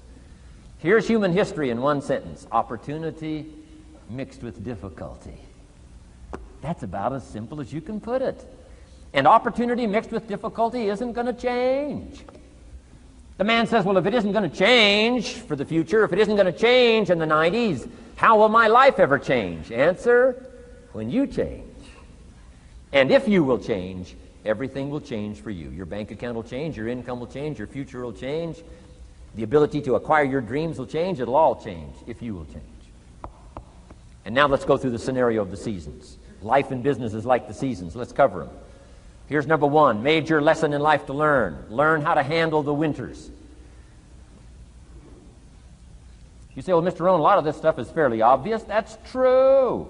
Just need somebody like me just to come along and remind us. This is what this is called today, a reminding session. I got no new truth for you to discover. This is all old stuff. We just need to hear it again. Somebody get on our case a little bit, right? We all need that. Here's number one lesson, learn how to handle the winters. That's obvious. The winters come right after falls. And pray tell how often? Every year, according to written history, for the last 6,500. To cross your fingers and say, I hope it doesn't come. I'm telling you, we call that naive. Now, there's all kinds of winters. Not just the winter of the season, but there's all kinds of winters. Winter time, the down time, the discouraging time. One writer called it the winter of discontent. The winter when you can't figure it out, the winter when it all goes wrong. Economic winters, social winters, political winters, and personal winters. When your heart is smashed in 1,000 pieces, the nights are unusually long. It's called winter time. Barbra Streisand sings, it used to be so natural to talk about forever, but used to be's don't count anymore. They just lay on the floor till we sweep them away. You don't sing me love songs. You don't say you need me, and you don't bring me flowers anymore. A song of winter. But hey, we're acquainted with all those winter scenarios. We've been through them all. Now the question is, what do you do about the winters? Well, you can't get rid of January by tearing it off the calendar. But here's what you can do with the upcoming winters of your life. The long ones, the short ones, the easy ones, the more difficult ones. Here's what you can do. Get wiser and stronger and better. Just make a list of that trio of good words. Wiser, stronger, and better. To challenge for yourself the upcoming winters of your life, don't you think you could read more? Pick up the scenario, pick up the books, pick up the cassettes. So I would put some stuff on cassettes so you can listen to it. Put it in books so you can read it. Now putting it on video so you can see it. I'm telling you, anybody that wants to can get wiser. Next is stronger. Anybody can get stronger. If you're willing to do the push-ups, you can get stronger. If you're willing to put yourself through the paces, you can get stronger. Can you develop stronger skills? And the answer is yes. Start practicing, practicing, practicing. And you can get stronger. Can you get stronger in handling life situations? Of course. But you got to go to work on yourself. You can't blame out there wishing it was easier. Wish you were stronger. And here's the last one, get better. Anybody can get better. Language, we can all get better. I've been lecturing now for 33 years, and I'm telling you, today versus 33 years ago, I'm better. First time I gave a talk, I stood up, my mind sat back down. I mean, I've been through that whole deal. Opened my mouth, nothing came out for a while. My knees are banging together, the sweat's pouring off my face, I'm shaking like a leaf. It's called terror, in case you haven't tried it. Those first attempts. But I'm telling you, I got through it, and I did it again, and I got through it, and I did it again, and I got through it. And now, of course, I can lecture for a few hours in one day. Anybody can get better. Develop the skills, okay? Handle the upcoming winters. Don't wish away the winters. That's called naive. Wish for the skills. Wish for the strength. Wish for the wisdom.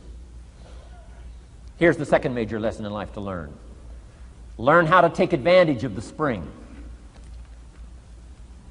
Uniquely enough, spring follows winter. And pray tell, how often? 6,500 times. I mean, those are good odds. I'd gamble on it one more time. I mean, those are good odds. Every time. You can't beat those odds. Spring is called opportunity. Another day is called opportunity. Days follow nights. How about that? And how often? Every day. But now here's what we must learn to do with opportunity. Underline two strategic words in that sentence. Take advantage. Just because spring comes is no sign you're going to look good in the fall. You've got to take advantage of it. You've got to do something with it. Read every book you can on what to do with your springs, what to do with your opportunities, what to do with your days, what to do with your chances. Don't miss the educational process. Don't miss the process of learning. To understand, opportunity keeps coming, but the key is taking advantage, taking advantage. Everybody in this room's got to learn to do one of two things: plant in the spring or beg in the fall. And it doesn't mean you can't become a sophisticated beggar, but you don't need the reputation. Learn to plant in the spring, take advantage. And there's an urgency here on springtime because there's just a few springs, handful of springs offered to each of us. So take advantage swiftly and quickly. Don't just let the time pass. The Beatles wrote, "Life is very short." And for John Lennon, it was extra short. For Michael Landon, it was extra short. But life is short. At the longest, it's short. So don't just let the springs pass. Take advantage. Seize the day. Seize the moment. Seize the opportunity. That's the key. Springtime. Life is fragile. Life is brief. Elton John sings, "She lived her life like a candle in the wind." It's fragile. It's brief. Whatever you're going to do, you got to get at it. Don't just let it pass away. Here's major lesson number 3. In the summer, learn how to nourish and protect. We've got 2 challenges in the summer in the personal development part of our life. And that is become capable and powerful enough in the summer and wise enough in the summer to nourish what's good and defend yourself against what's bad. Nourish and defend. The summertime is an interesting time. It holds the possibility of the promise of harvest time, but it also has the possibility of the threat. Sure enough, as soon as you've planted your garden, the busy bugs and the noxious weeds are out to take it. And let me give you another word of advice. They will take it unless you prevent it. Summertime is an interesting time. Best as I can describe summertime, you've got to nourish your values like a mother. Nourish like a mother. Go after the threat to the values you've got like a father. Deal with the weeds. Kill the weeds. Nourish the garden and kill the weeds. That's called summertime. What a challenging time. Give life like a mother. Take life like a father. Summertime.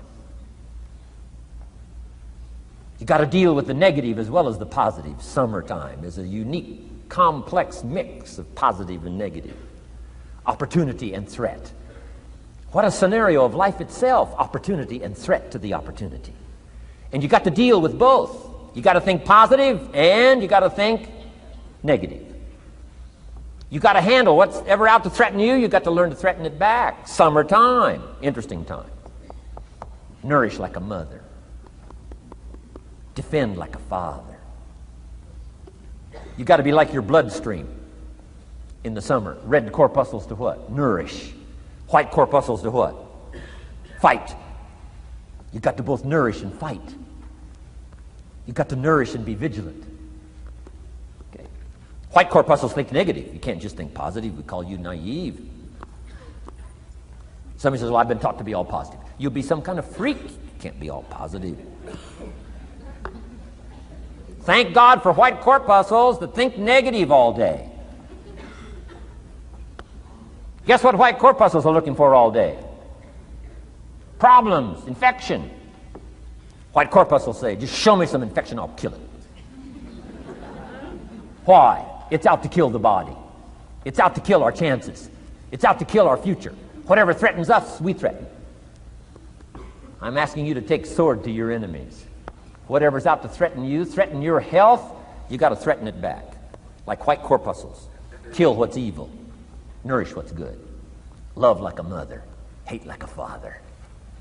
Father says to whatever threatens his family, take 2 or 3 more steps toward this family and threaten my family, you'll cease to exist.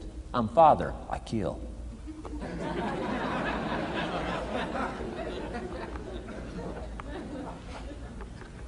Don't let the weeds take your garden. Wreck your chances for a good harvest. Deal with your enemies in the summer. Called good and evil. The great struggle in life is called good and evil. Tyranny and liberty. Sickness and health. It's the way life is. Tyranny threatens liberty. Takes over Kuwait. Can't have that. If tyranny takes Kuwait, it'll take Saudi Arabia. If it takes Saudi Arabia, it'll take something else. Where are we going to stop tyranny? As soon as possible, lest it take the whole world value. So George Bush draws a line in the sand, consults with its allies, sends 500,000 troops to Saudi Arabia. Finally, Desert Sword, Desert Storm, takes on Saddam Hussein, drives him out of Kuwait. Why? Because it has to be done. The great struggle between liberty and tyranny, the great struggle between evil and good. And you've got to treat your own life the same. Says Saddam Hussein, you can't have Kuwait, can't have Saudi Arabia. Furthermore, we're going to kick you out. Hires Chief White Corpuscle, General Schwarzkopf.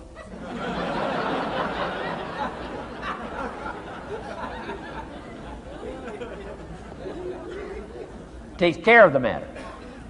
I'm asking you in the summer, nourish like a mother. Threaten whatever threatens you like a father. Now you can also turn around the scenario, that's true. Love like a father, hate like a mother.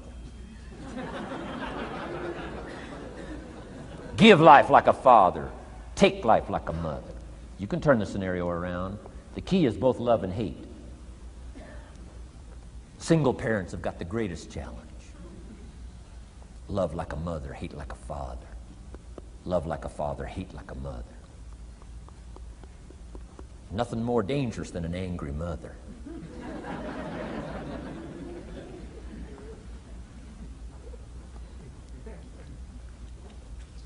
Beware the female species of the animal. They call her Black Widow spider. Why? Because when she finishes, there is no male spider.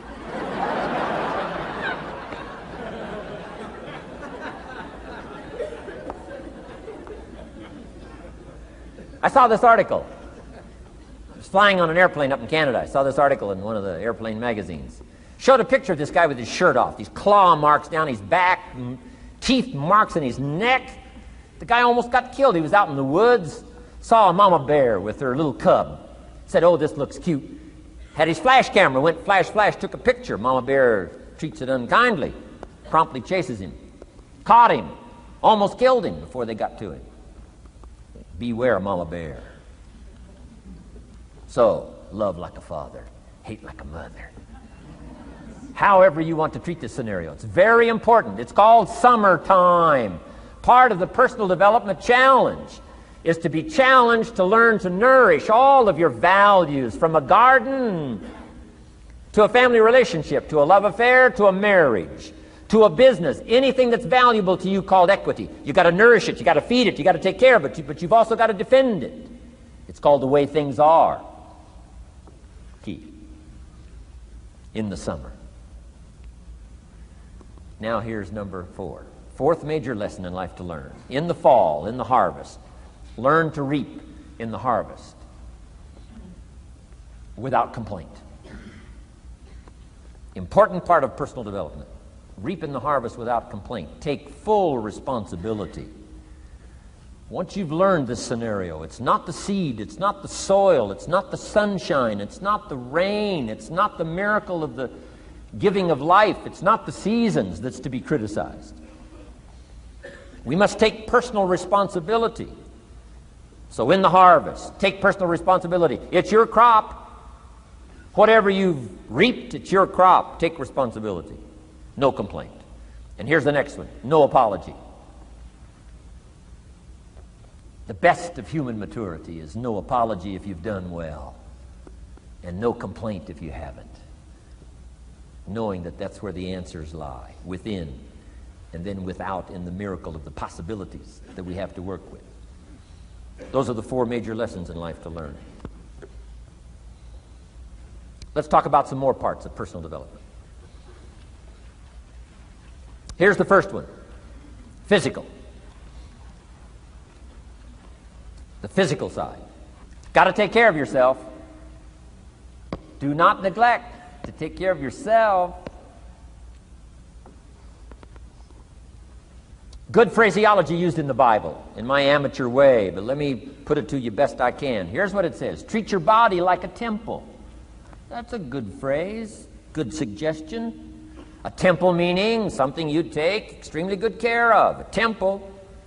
That's a good phrase. Treat your body like a temple, not a woodshed. A temple, a temple. Take good care. It's the only place you've got to live currently. The temple. Nutrition. My mother studied nutrition, passed it along to me, passed it along to my father, my children, my grandchildren. What a legacy that was. Learning to just take care of yourself. Key phrase. Some people don't do well because they don't feel well. They've got the gifts, they've got the skills. Maybe they just haven't taken care of themselves. They don't have the vitality. Key phrase. Vitality is a major part of success. Vitality. So take care of yourself. I know a guy that raises racehorses. I'm telling you, the guy feeds his horses better than he feeds himself. He's so careful how he feeds his horses. He's so careful what they eat. He's so careful that they get everything. And because of that extreme care, I mean, these are magnificent animals. They can run like the wind. But you ought to see this guy. 10 steps up a flight of stairs, and I mean, he's all out of breath. His horses can run like the wind, and he can hardly make it up the steps. The guy takes care of his animals better than he takes care of himself. Some people feed their dogs better than they feed their kids. Physical. Now, there's all kinds of parts to physical. Here's one. Appearance is part of the physical. Never have a second chance to make a first impression. The physical side. And here's some of the best advice on appearance I can give you. It comes from ancient script again. It says, God looks on the inside, people look on the outside. Isn't that good information? Now you say, well, people shouldn't judge you by how you look. Well, let me give you a clue. They do. They do. You can't deal in these shoulds and shouldn'ts. You'll be tipped over the rest of your life. Now, of course, when people get to know you, they'll judge you by more than what they see. But at first, they're going to take a look.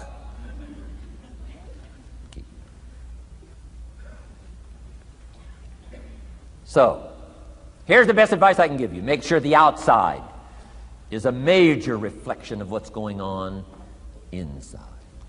The physical side. A few minutes a day, stay healthy. A little bit of study on nutrition, stay healthy. Key.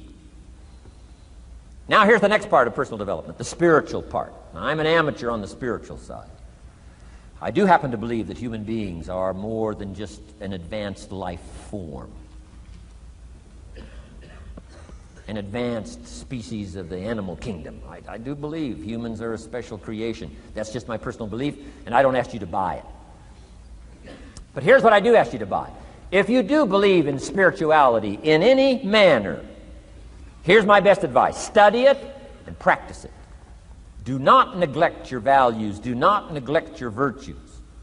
If you do believe in spirituality, my advice is study it and practice it. Don't let it go unstudied.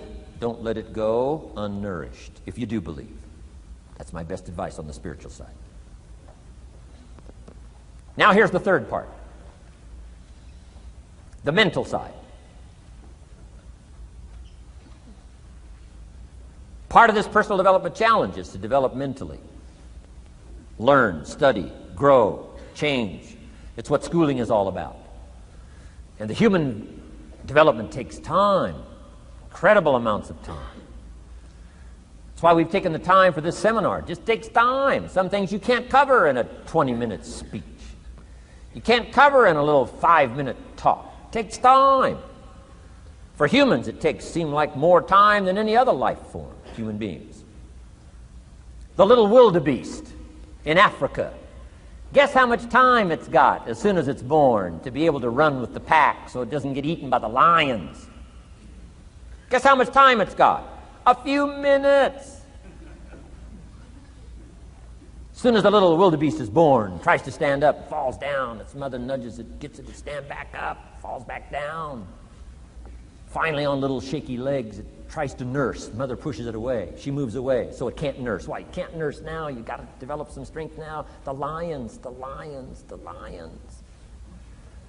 Falls down, gets back up, tries to nurse. Mother pushes it away. No. You've got to get these legs strong. How much time have we got? Not much time. Mama wildebeest says, not much time. Not hours, not days, minutes. Wow.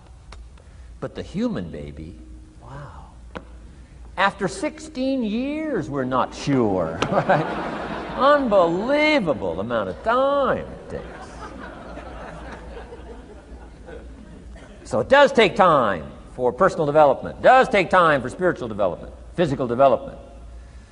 But here's also what takes time, and that's your mental development. Feeding the mind. Nourishing the mind. Some people read so little, they got rickets of the mind. They couldn't give you a good, strong argument as to their own personal beliefs. Here's one of the challenges we've got as parents, and that is to get our kids ready to debate the major life issues of the 90s. They've got to get ready to debate. We've spent this last couple of decades debating communism. Communism taught capital belongs in the hands of the state. We've been teaching, no, capital belongs in the hands of the people. Communism taught people are too dumb and stupid to know what to do with capital. You've got to take capital away from all the dumb, stupid people and give it to the all-knowing, all-wise state. And let the state run everything and let the people meekly show up for their work assignment. All glory to the state, communism taught. Kid says, well, is that right? No, all glory to the people. Let the state be the servant of its people, not the people be the servant of the state. I'm telling you, you've got to be able to pick up those ideologies. You've got to be able to pick up the philosophy. And here's the next part. You've got to be able to defend it. If you can't defend your virtues and if you can't defend your values, I'm telling you, even in the 90s, you'll fall prey to philosophies that are not in your best interest. And we've got to help our teenagers, we've got to help our kids especially to be able to debate the major life issues, the political issues and the social issues, and the religious issues and the spiritual issues and the nutritional issues and the economic issues and all of the rest of the issues that are valuable for us to build the kind of equities we want.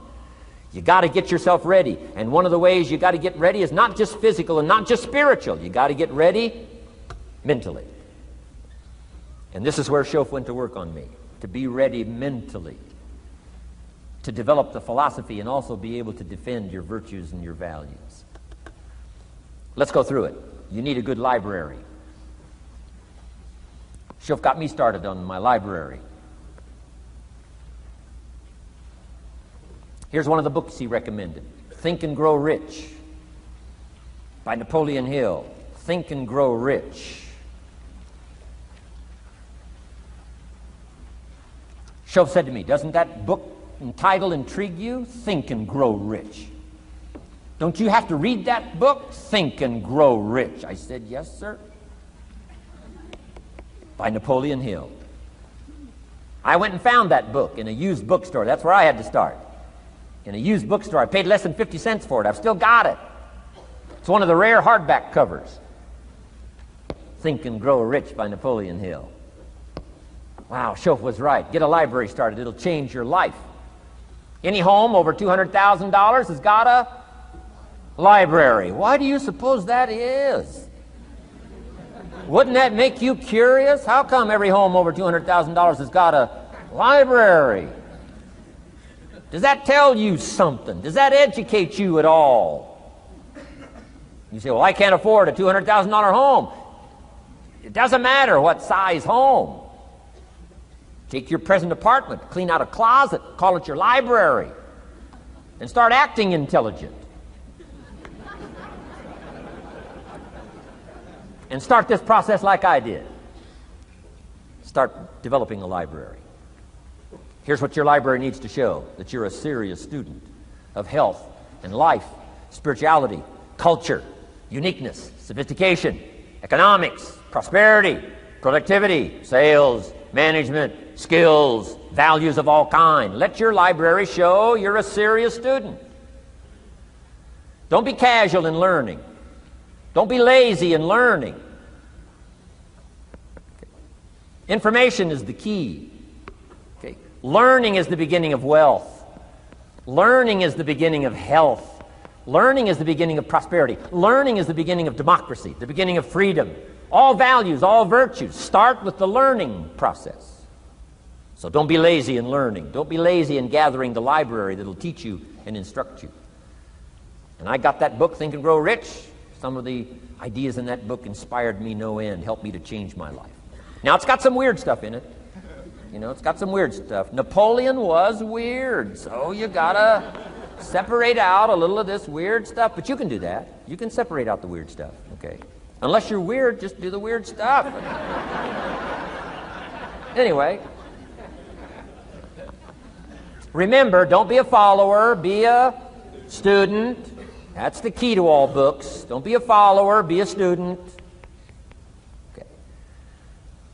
Another book he recommended. Help Me Become Financially Independent. We're going to cover that before we finish this afternoon. The book was entitled The Richest Man in Babylon. The Richest Man in Babylon by George Clason, C-L-A-S-O-N. This little book, The Richest Man in Babylon, I use it as a textbook teaching teenagers how to be rich by 40, living in America. 35 if you're extra bright. Much sooner if you find a unique opportunity. I got rich by the time I was 31, didn't wait till 35. If you find a unique opportunity. So we'll get into that after we come back from our next break. Richest Man in Babylon. Get your library started. Here are some key sections to put in your library called mental food. In fact, we call it food for thought. It's so important to nourish the mind, not just the body, but nourish the mind. Key phrase. Now it needs to be well balanced. You can't live on mental candy. Somebody says, well, I just read this positive stuff. That's too second grade. You've got to get out of second grade. You can't just be inspired. You've got to be taught. You can't just be inspired. You've got to be educated. Key. Here's a good book. It's called How to Read a Book. Good title. How to Read a Book by Mortimer Adler. In this book, How to Read a Book, Mortimer, you know, is the chief editor of the new Encyclopedia Britannica. A good set of books, right, to have in your library. The Encyclopedia Britannica, chief editor, Mortimer Adler. He's in his 80s. He's still active, still writing books. I've got several of his books. The 6 Great Ideas, a lot of books. Mortimer Adler. But he wrote this book, How to Read a Book. Now, in this book, How to Read a Book, not only does he give you some good suggestions on how to get the most out of a book. It's one thing to read it, it's another thing to get the best out of it. He'll give you some techniques on how to get the best out of a book. It's very good. But here's what's also in his book, How to Read a Book, a list of what he calls the best writings ever written. The best writings ever written. I've used it as a centerpiece for my library. So I'm just asking you, take a look. If it suits you, fine. If it doesn't suit you, hey, keep looking until you find something to suit you. But well balanced. Let me give you some of that balance. Number one, history. We've all got to have a sense of history. American history, national history, international history, family history, political history. We all need a sense of history. Shortest history lesson. Opportunity mixed with difficulty. No matter how far back you go, 1,000 years ago, 2,000 years ago, 3,000, 4,000 years ago, I'm telling you, it all reads the same. Once you understand the thread that it isn't going to change, then what's going to change for my life? Answer, looks like I'm going to have to change. History helps us to understand how it is, what there is to work with, seed, soil, sunshine, rain, and what human beings have done with it in the past. And how many of them have, like I did by age 25, they have messed up. That's what history's for. Be a good student of history. Here's a good book, Lessons of History by Durant. Lessons of History by Durant. This little book is only 100 pages, but I'm telling you, it's so well written, you'll be intrigued, as I was. This little book, Lessons of History by Durant.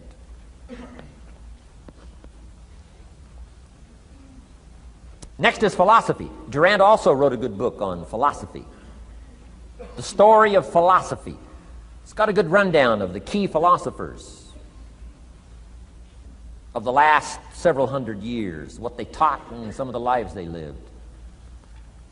You might find it a little difficult, but hey, you can't just read the easy stuff. Key phrase to add here in parentheses, don't just read the easy stuff. You won't grow. You won't change. You won't develop. Tackle the more difficult stuff.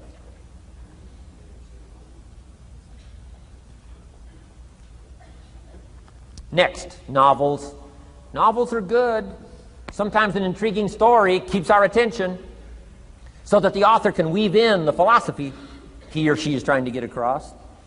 Ayn Rand was probably better at that than anybody else I could possibly think of. Atlas Shrugged, some of those towering novels. The novel kept us intrigued, but guess what she was doing all the time? Feeding us her philosophy, feeding us her philosophy. Now, whether you agreed with her philosophy or not, you had to admit she was really good at getting it out there, weaving it through the story, in the dialogue and in the speeches and in the text. Fabulous. Novels. Novels are good. Now, here's a little personal advice. Skip the trash. I mean, you know. Someone says, well, sometimes you can find something valuable in a trashy novel. I wouldn't go through it to find it. You can find a crust of bread in a garbage can, but I wouldn't go through it. Number one, you don't need the reputation. So, not enough time to read the brilliant stuff, the good stuff. Skip the trash, really. My personal advice on personal development, becoming more valuable than you are. Key. Next is biographies and autobiographies, the stories of successful people, unsuccessful people. There's some dramatic stuff, right? Over the last 100 years, it's been written, biographies and autobiographies. Here's one of the best, the Bible. The Bible is a unique book because it's got a list of human stories on one side of the ledger, another list of human stories on the other side of the ledger. One's called examples, and the other's called warnings. And here's what we've got to have on biographies and autobiographies, both warnings and examples. In the Bible, the examples. The Bible says, look at these people's lives, follow them. Follow their philosophy, follow their advice. Then we got the warnings. Right? Don't do what these people did. They messed up their life and threw their life away. Vitally important, both sides of the scenario. Now, if your life story ever gets in one of those books, make sure they use it as an example, not a warning.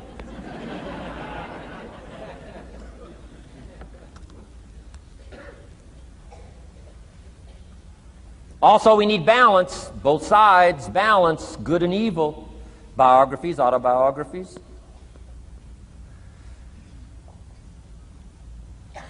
You need a book on Gandhi. You need a book on Hitler.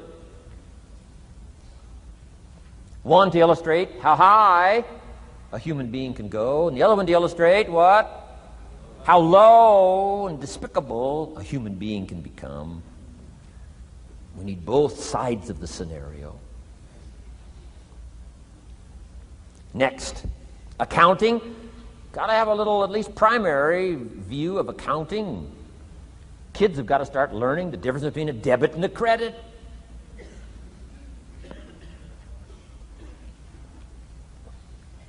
Next is law. We all need, right, a little bit. You don't have to be a lawyer, but you got to know contracts, what to sign, what not to sign, backups, good advice, how to be safe rather than sorry. All of us need a little law, not a lawyer, but a little law, especially these complicated days. Everything's in court these days. I learned this the hard way. Company wanted to borrow money a long time ago, up in Canada. Company wanted to borrow some money. The bank said, well, yes, we will loan the company the money if Mr. Rohn will sign personally. And I wanted to play hero, and I knew the company could pay it back. $250,000. So I signed. No problem. Sure enough, within less than a year, they paid it all back. $250,000. I am now a hero. Well, about a year later, this company gets in financial trouble. They go back to the bank and borrow this $250,000 again. I said, I hope my phone doesn't ring because I won't sign the note this time. Because I knew they were in trouble. I knew they were probably going to go bankrupt. My phone never rang. I'm off the hook. Sure enough, within less than a year, the company goes bankrupt. Can't pay. But I get this letter from the bank saying, Dear Mr. Rohn, since the company cannot perform its obligation and pay this $250,000, and since we have here your personal guarantee, would you please send us your check for $250,000? I said, hey, hold it. There must be some mistake here. I signed that first note, and they paid it all back. I wouldn't have signed the second note. I didn't sign the second note. Well, what I didn't know I had originally signed was a continuing guarantee. So now I know what the word continuing means.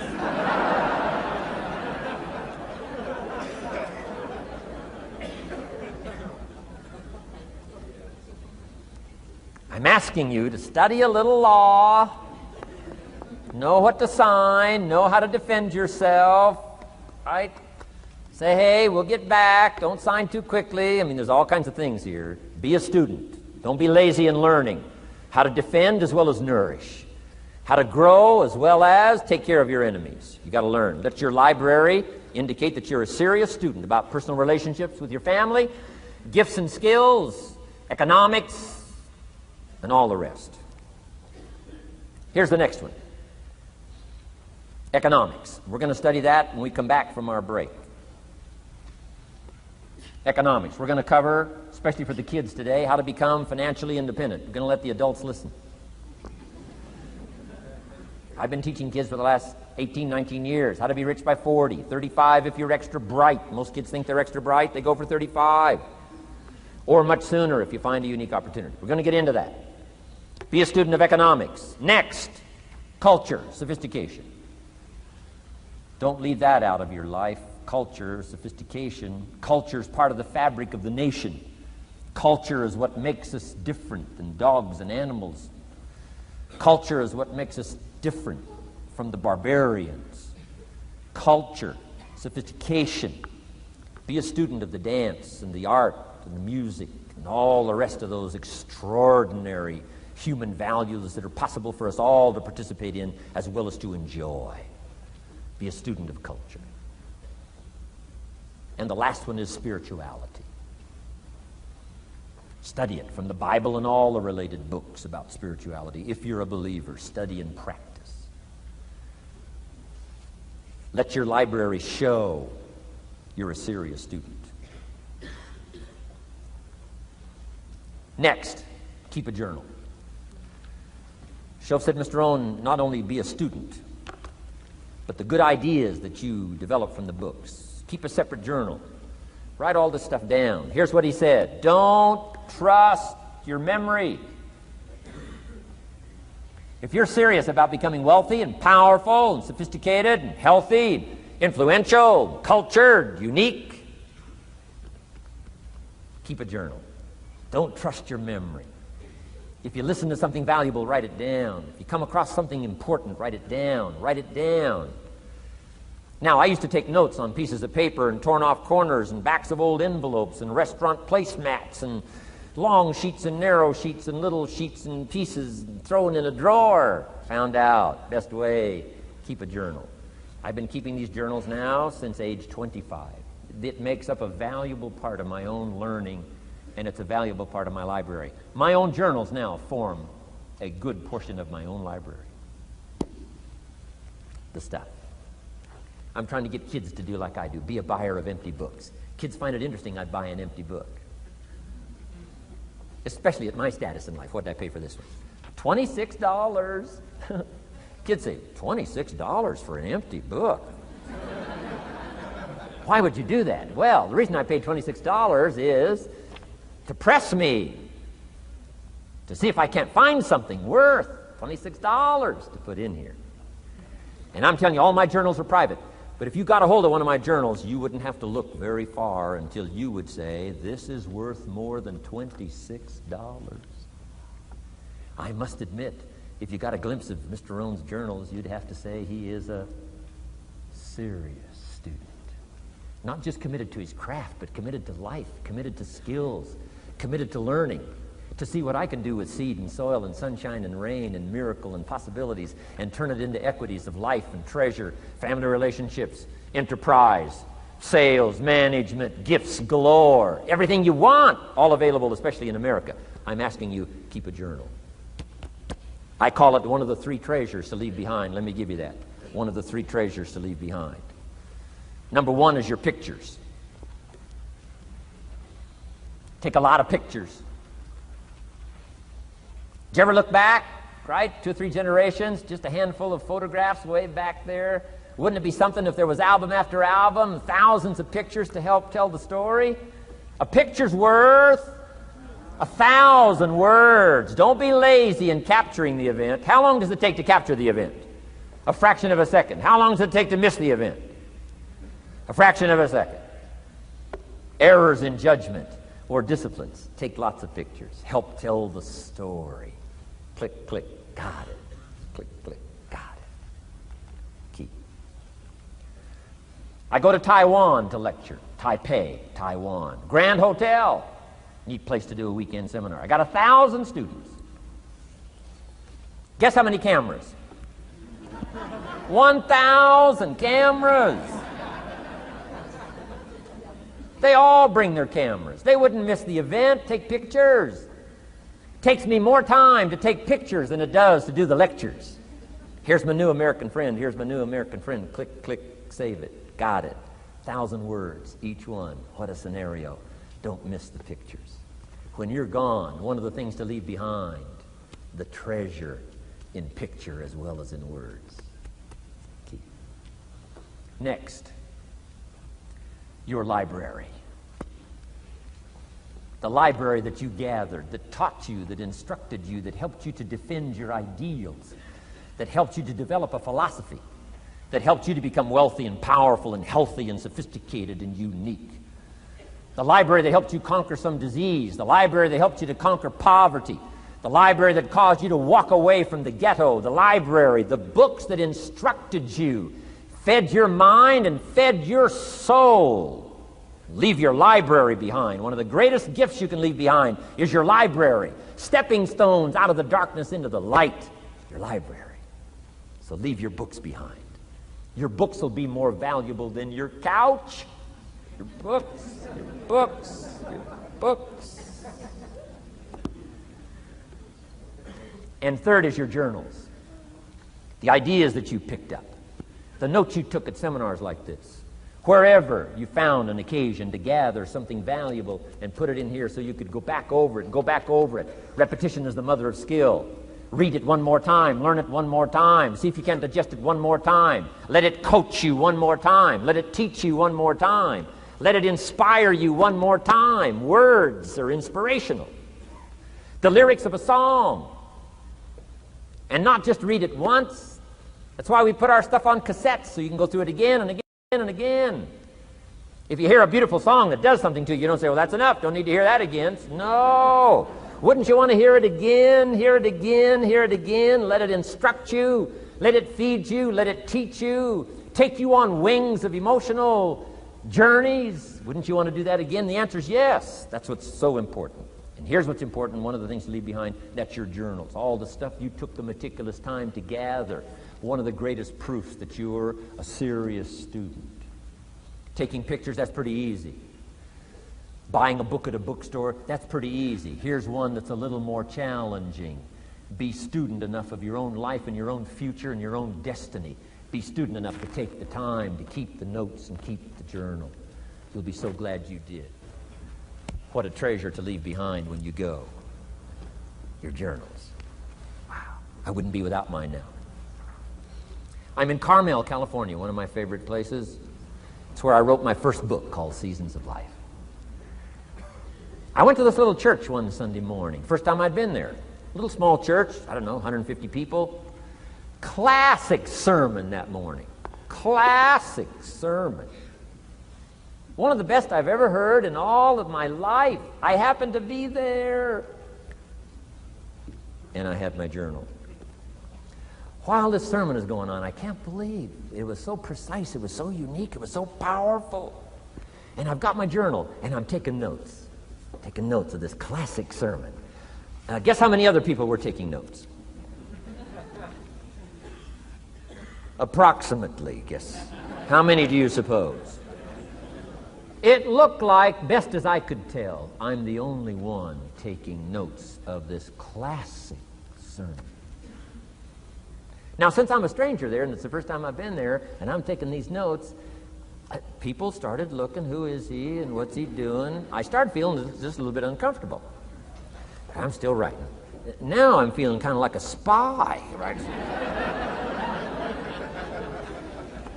I could hear some of them say, he's going to get out of here with some of this stuff. And I did. I'm the guy that walked away with the stuff.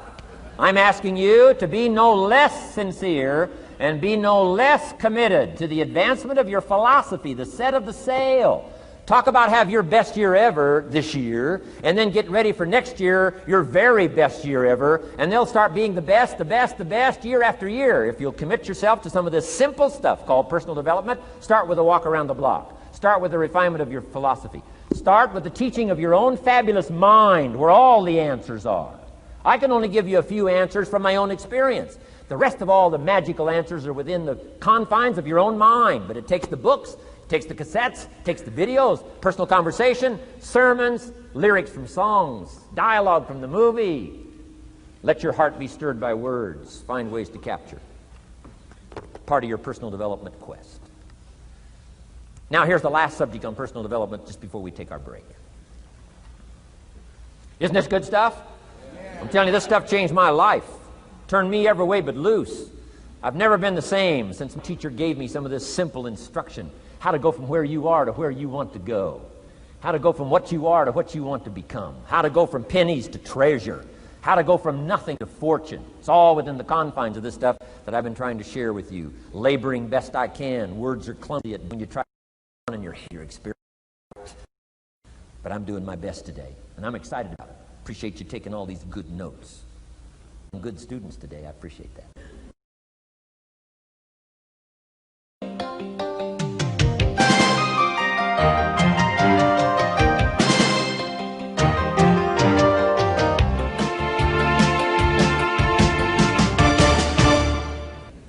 Develop these 5 abilities as part of your personal development quest. I call them the 5 abilities.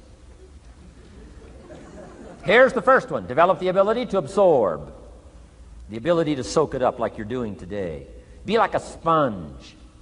Don't miss anything. And not just the words. It's true, don't miss the words, but don't miss the atmosphere. Don't miss the color. Don't miss the scenario. Don't miss what's going on.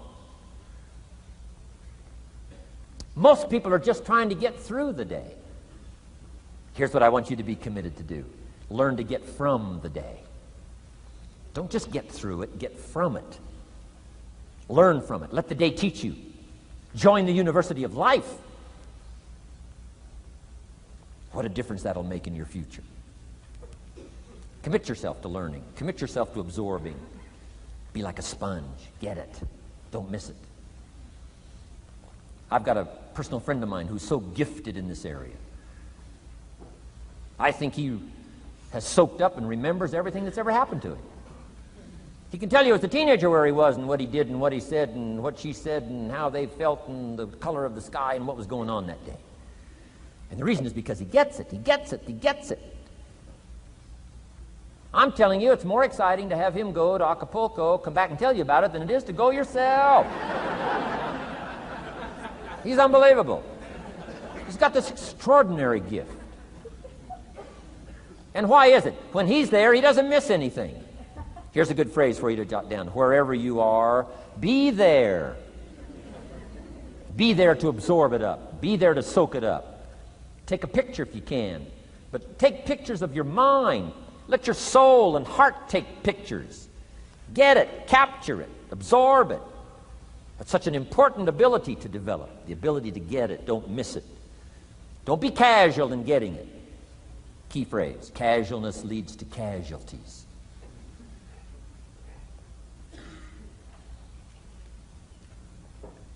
Second, learn to respond. The ability to respond means let life touch you.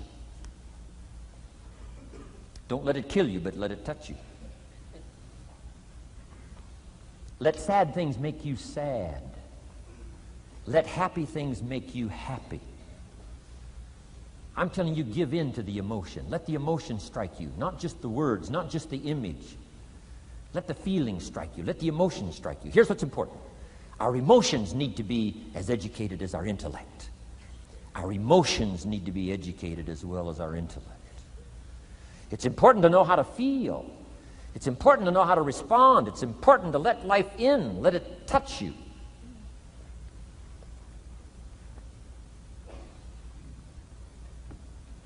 I'm the greatest guy in the world to take to the movies. I get into a good movie. I want a good movie. Make me laugh, make me cry, scare me to death, teach me something, take me high, take me low. Just don't leave me as I was when I came in. Touch me. Do something to me. Wow. I picked up the newspaper in Australia. The advertisement says, see Dr. Zhivago on the big screen. I said, my gosh, I got to go see it on the big screen. I'd seen it, 2 or 3 times before, but the big screen, I love the old theaters, right? The balconies and the chandeliers and the draperies and all the stuff, the big screen. So I go one more time, see Dr. Zhivago, and sure enough, I'm swept away one more time. Story of the Russian Revolution, Dr. Zhivago, and that whole scenario. I had always missed the importance of the ending of that movie until this time. The other times I missed it. I'm telling you, this time, I got it.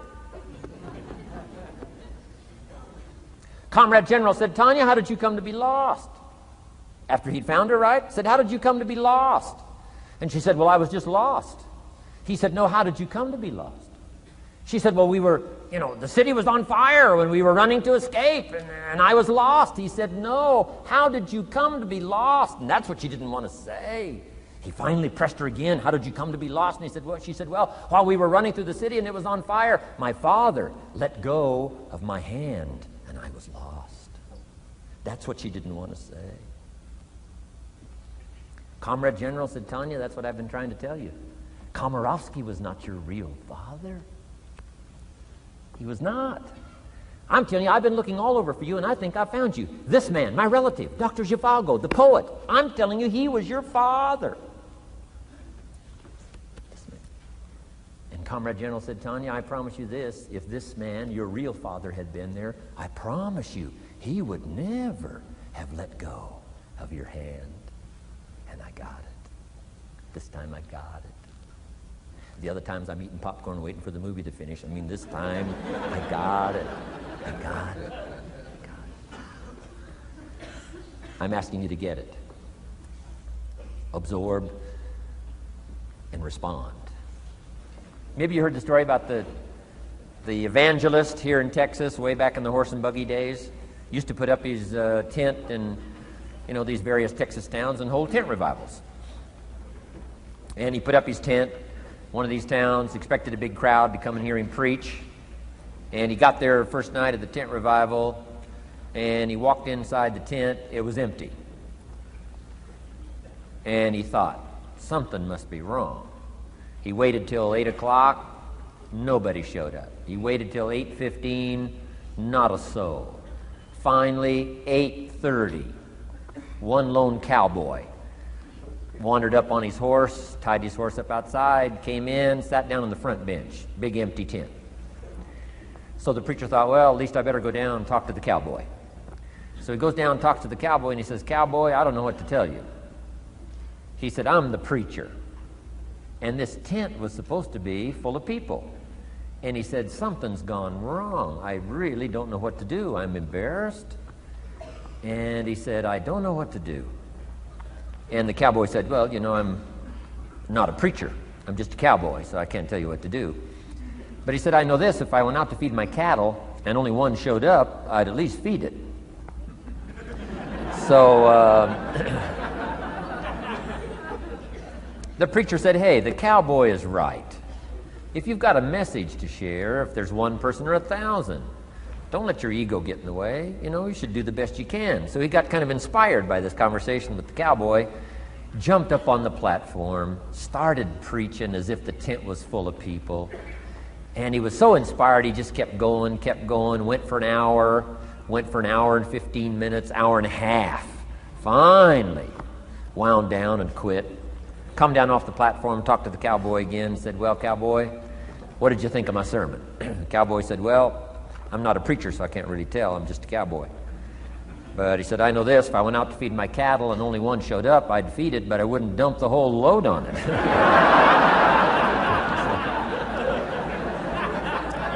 So, if it seems like we're dumping the whole load here today, I guess we really are. But you guys are working hard. Does anybody have 4 pages of notes? Oh, wonderful, wonderful. My job, I'm getting it done. Wonderful. We should give a prize one of these days for the most notes. Fantastic. I congratulate you. You're working as hard as I am. I appreciate that. Okay, we got some more work to do, so let's go to work. Everybody's okay? Say, I'm okay. All right. I'd love to take you with me as my traveling audience. Wow. We've covered the first 2 abilities in the personal development quest. One is the ability to absorb, don't miss anything, pay attention. Good watchword for the 90s, pay attention. Things are moving so fast these days, you got to pay attention, pick it up, soak up the colors, soak up the sounds, soak up what's going on. Second, respond, let life touch you. Let the emotions affect you as well as the sights. Now here's the third ability. Develop the ability to reflect. Reflect means go back over. Study it again. Go back over these notes that you're taking today. Go back through the cassettes one more time. Read the text one more time. But there's more to it than that. Go back over your day. I call it run the tapes again, so that the day locks in firmly. Here's some good times to reflect. One, at the end of the day. Take a few minutes at the end of the day. Go back over the day. Who'd you see and what'd they say and what happened? How'd you feel? What went on? So that you capture that day. A day is a piece of the mosaic of your life. Number one, don't treat it casual. Number two, get from the day. And then number three, go back over the day so that it locks in that experience, the knowledge, the sights, the sounds, the panorama, the color motion picture of the day. Just lock it in so that it will serve you for the future, having that day, not missing it. Next, take a few hours at the end of the week, called time to reflect. Go back over your day timer, go back over your calendar, go back over your appointment book. Where did you go and who did you see and how did it feel and what went on? Capture that week. A week is a pretty good chunk of time. Next, take half a day at the end of the month, called time to reflect. And do the same thing again. Go back over what you read, go back over what you heard, go back over what you saw. Go back over the feelings to capture it so that it serves you. Next, take a weekend at the end of the year to establish this year now firmly in your consciousness, firmly in your experience bank, so that you've got it, so that it never disappears. Good ability to acquire, the ability to reflect. Go back over. Remember. Remember. Remember. It's so valuable to be able to remember the thought, remember the idea, remember the experience, remember the occasion, remember the day, remember the weather, remember the emotion, remember the complexity, remember the highs, remember the lows. So valuable at the end of the day. Lock that day in. Lock the month in. Lock the week in. Lock the year in. Old Testament says a unique scenario unfolded according to the law, and that was they worked 9 years, and the 10th year was a sabbatical. The 10th year, work 9, take the 10th year, and not just to relax, not just to replenish, not maybe just to get physically in shape. Change of pace, we call it in the modern society, but not just for that.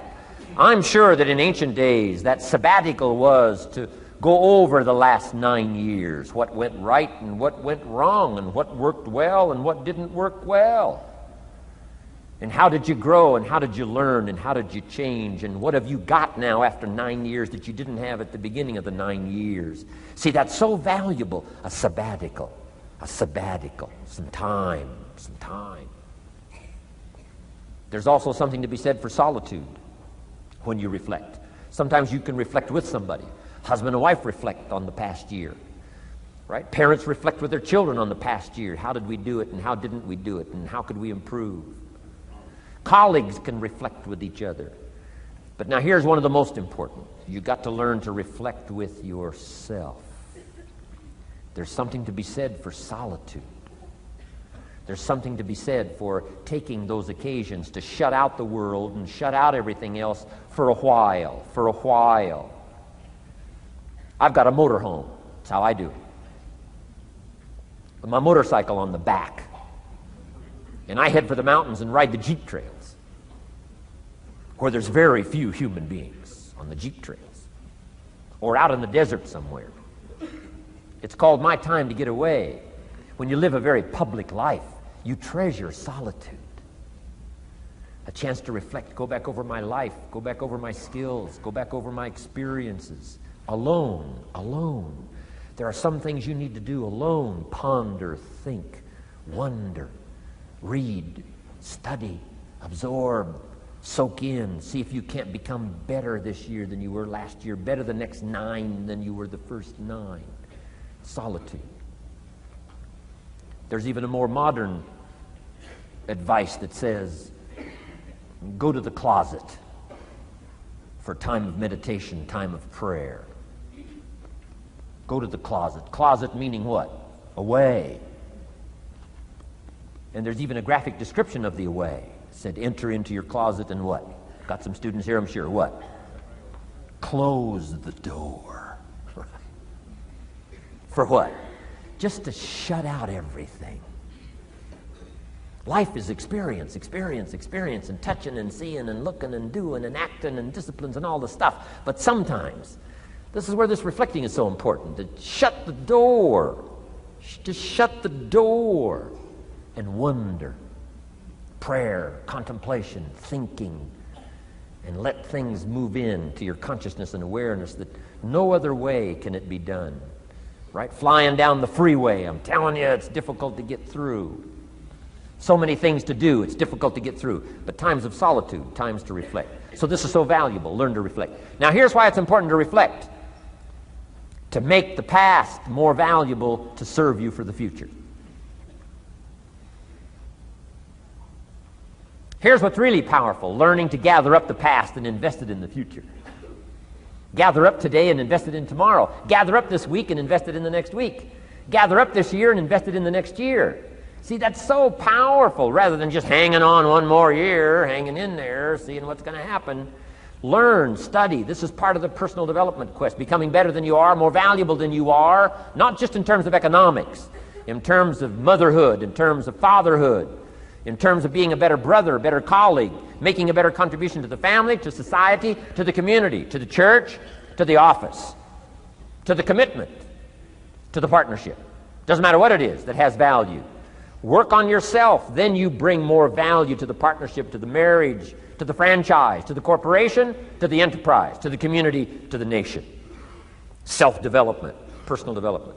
The best contribution you can make to someone else is self-development, not self-sacrifice.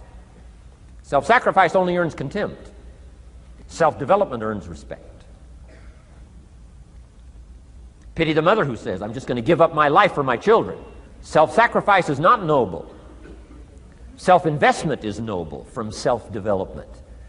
If I work on myself and become more valuable, think of what that'll do for our friendship. I used to use the old expression, you take care of me and I'll take care of you. I found out how shallow and short-ended that was. And I changed it to read like this, I'll take care of me for you, if you will please take care of you for me. And this is part of it, the personal development, that we work harder on ourselves than we do on our job. Now we bring that to the friendship. Now we bring that to the marriage. Now we bring that to the family relationship as a father, as a mother. And we develop the strength and we develop the power. That's key. And it takes, I think, this scenario of disciplines, these abilities, to acquire those gifts and those skills, that value, so that we bring more. Now, we bring more to the next week. We bring more to the next month. We bring more to the next year. If you follow this absorb, respond, and reflect. I said to my father, when he was about to turn 76, his 76th birthday, I said, dear father of mine, can you imagine what it's going to be like to gather up the last 75 years of your life and invest them in your 76th year? What a difference of philosophy, rather than just hanging on one more year. Gather up 75 and invest them in the next one. Gather up the last 6 years and invest it in the next year. See, that's so powerful in communication, which we're going to study soon. So powerful. So consider this. 1, the ability to absorb. 2, the ability to respond. 3, the ability to reflect. Here's number 4, develop the ability to act. Take action. Not hasty if it isn't required, but don't lose much time. Here's the time to act. When the idea is hot and the emotion is strong. That's the time to act. You say, Mr. Rohn, I'd like to have a library like yours. See, if you feel strong about that, what you got to do is get the first book and then get the second book. before the feeling passes and before the idea gets dim, action pronto, action immediate, action as soon as possible. Because if you don't, here's what happens. We call it the law of diminishing intent. We intend to when the idea strikes us. We intend to when the emotion is high. But now if you don't translate that into action fairly soon, now the intent starts to diminish. And a month from now it's cold. A year from now, can't be found. So act. Set up a discipline when the emotions are high and the idea is strong and clear and powerful. That's the time to set up the discipline. Somebody talks about good health and you're stirred. Says, right, I need to get a book on nutrition. Get the book before the idea passes and before the emotion gets cold. Go for the book. Start the library. Start the process. Fall on the floor. Do some push-ups.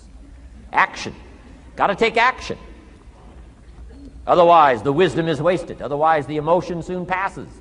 Unless you put it into a disciplined activity. Capture it. Disciplines is called how to capture the emotion and how to capture the wisdom and translate it into equity. Disciplines. Now, here's what's important about disciplines. All disciplines affect each other. In fact, here's a good philosophical phrase. Everything affects everything else. Nothing stands alone. Don't be naive in saying, well, this doesn't matter. I'm telling you, everything matters. There are some things that matter more than others, but there isn't anything that doesn't matter. Okay. We all pity the man who says, well, this is the only place I let down. Not true. Key to take home. Every letdown affects the rest of your performance. Every letdown affects the rest. This is part of the educational process on personal development. If you don't take the walk around the block, you probably won't do the apple a day. If you don't do the apple a day, you probably won't start building your library.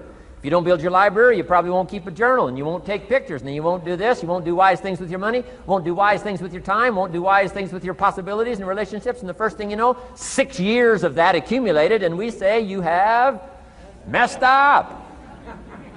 So the whole key to reversing that process now is to start picking up these disciplines. Now here's the positive side. Every new discipline affects the rest of your disciplines. Every new one affects the rest. That's why action is so important. The least action, the smallest action. Take it. Because when you start accomplishing and the value starts to return from that one action, it'll inspire you to do the next one and the next one and the next one. You start walking around the block, it'll inspire you to get an apple. Get an apple, it'll inspire you to get a book. Get a book, it'll inspire you to get a journal. Get a journal, it'll inspire you to grow, develop some skills. All disciplines affect each other. Every lack affects the rest. Every new affects the rest. The key is to diminish the lack and set up the new. And you've started a whole new life process. Key. Also, one more thought on discipline. Here's the greatest value of discipline. Self-worth. Self-esteem.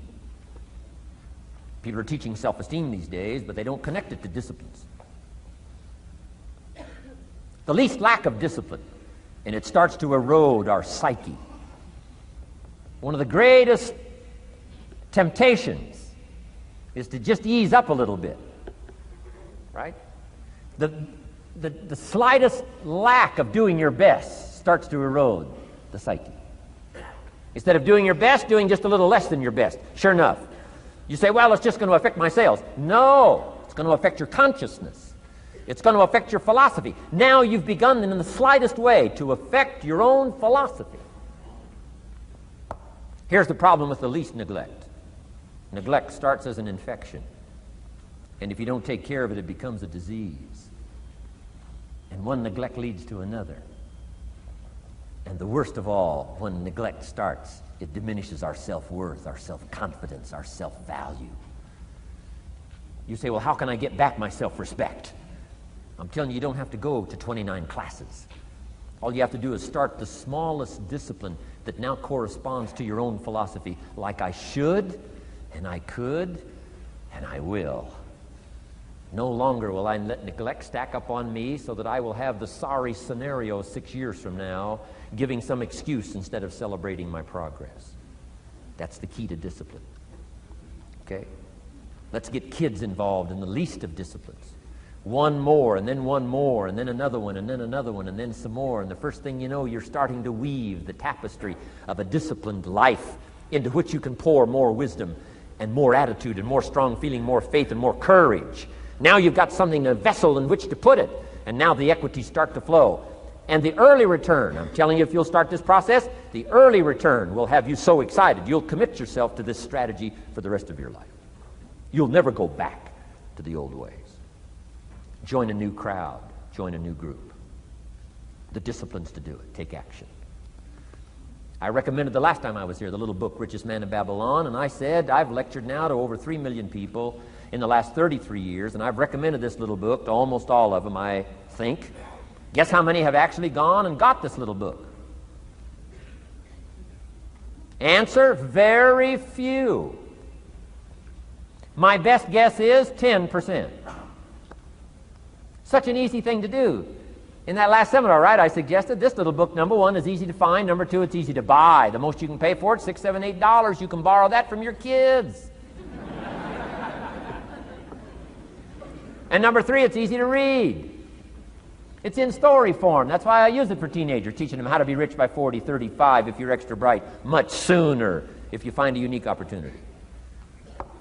But if it's easy to find and easy to buy, and if it's easy to read, why wouldn't everybody go get it? We don't know. What do you know? You don't know. I don't know. Nobody knows. Here's how profound it is. Some do and some don't. Now here's the numbers. About 10% do. 90% don't or won't. And we don't know the mystery of that. And I'm telling you, 10 years from now, those numbers will still be the same. 10% will, 90% won't. The numbers don't change. Only the faces change. You're looking at one of the faces. I used to belong to the 90% who couldn't be bothered even if it was easy. Guess how many people have a library card? Wisdom of the world available. Transform your life in any value amount you want. By the way, how much is a library card in Texas? Free. Here's what free is. Easy. I mean, it can't be any easier than free. Somebody says, well, would you bring it by? Well, no. At least you got to go get it. No.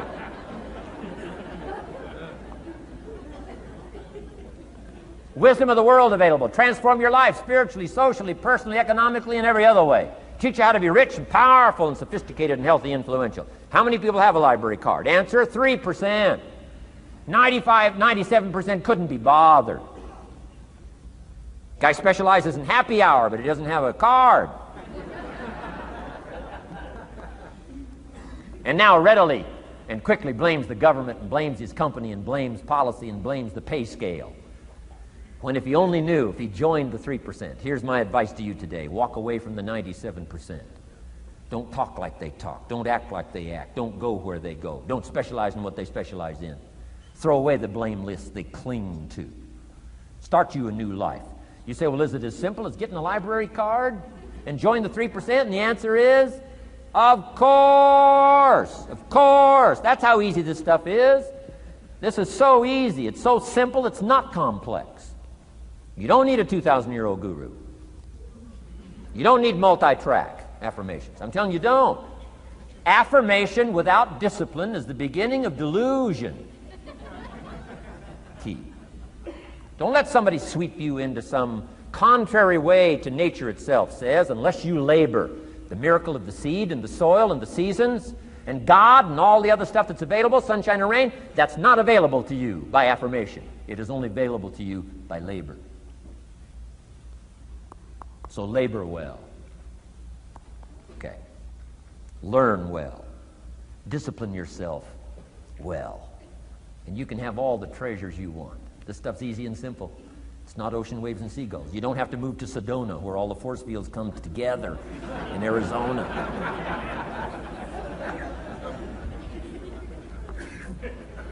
Let's teach our kids the simple ways to transform their health, number one. Their economics, number two. Their ability to communicate, number three. Their life and treasure and lifestyle, number 4. Spirituality, number 5. And the list goes on and on. Let's not leave out any of the least of disciplines that encourage us to do the next one, to do the next one, to do the next one. First thing you know, this whole scenario for you is spinning up instead of out of control on the negative side. This is all you got to do. It's as simple as this. It's as simple as a start, committing yourself to life change. And once you start down this road, I promise you, you'll join the 10% and the 3%. We're going to talk financial independence in just a little while. Guess how many people can retire from the income of their own personal resources when it comes time to retire? Answer, 5%. In the most independent country in the world, 95% are dependent, 5% are independent. Take charge of your own retirement. I'm telling you, if you take charge of your own retirement through personal development and all these skills we've taught today, plus what's coming up, financial independence, I'm telling you, take charge of your own retirement, you can multiply it at least by 5, maybe by 10, maybe by 20, maybe by 100. Let the government take care of it, some company take care of it, you got to divide by 5. Take charge of your own life, take charge of your own day, take charge of your own conversation, take charge of your own family, take charge of your own possibilities. And learn these skills, develop this kind of strategy, and I'm telling you, life will open up for you. Join the 3%. Join the 10%. Join the 5%. Walk away from the 95%. In our Leadership Weekend we teach, find out what poor people read and don't read it.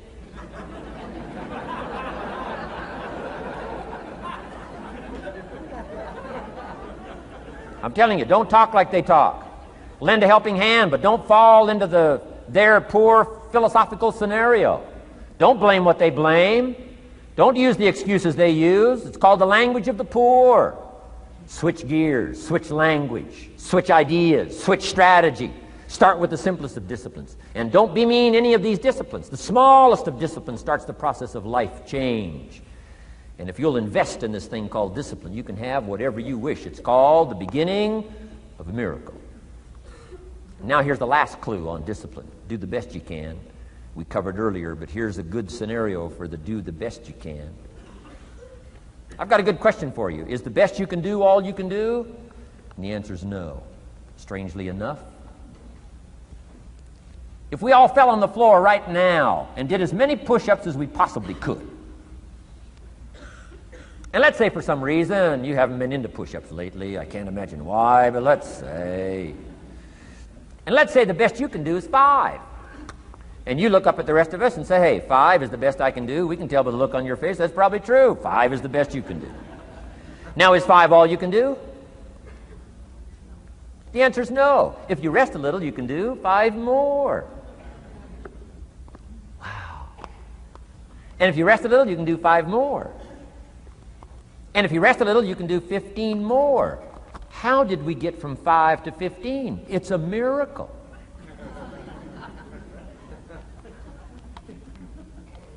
And if you rest a little, you can do 15. Rest a little, you can do 15. Rest a little, you can do 20. How did you get from 5 to 20? It's a miracle. Did you know you can keep doing that? Do a little more, rest a little, do a little more, rest a little, and finally get up to 50 push-ups? Is it possible to get up to 50 push-ups? Of course. How do you go from 5 to 50? It's a miracle. How do you get a miracle going? Number 1, do what you can. Don't leave out what you can, from writing a letter to your mother in Florida. Start cleaning it all up. 2, doing the push-ups. Go from 5 to 50. It's a miracle. Number 1, do what you can. Number 2, do the best you can. Here's number 3, rest very little.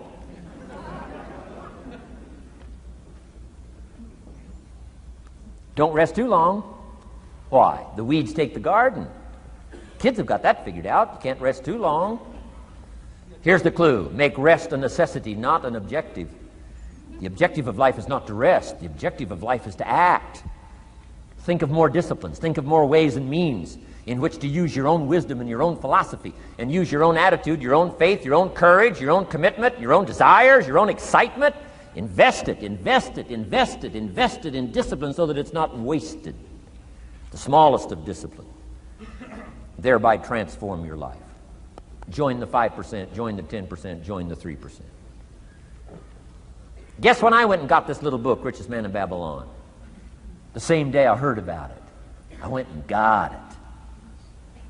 Somebody says, well, Mr. Rohn, does that make you different than most other people? And the answer is yes. Somebody says, well, why is that? We don't know. We don't know. What do you know? You don't know. I don't know. None of us knows. Some do and some don't. The numbers don't change. Only the faces change.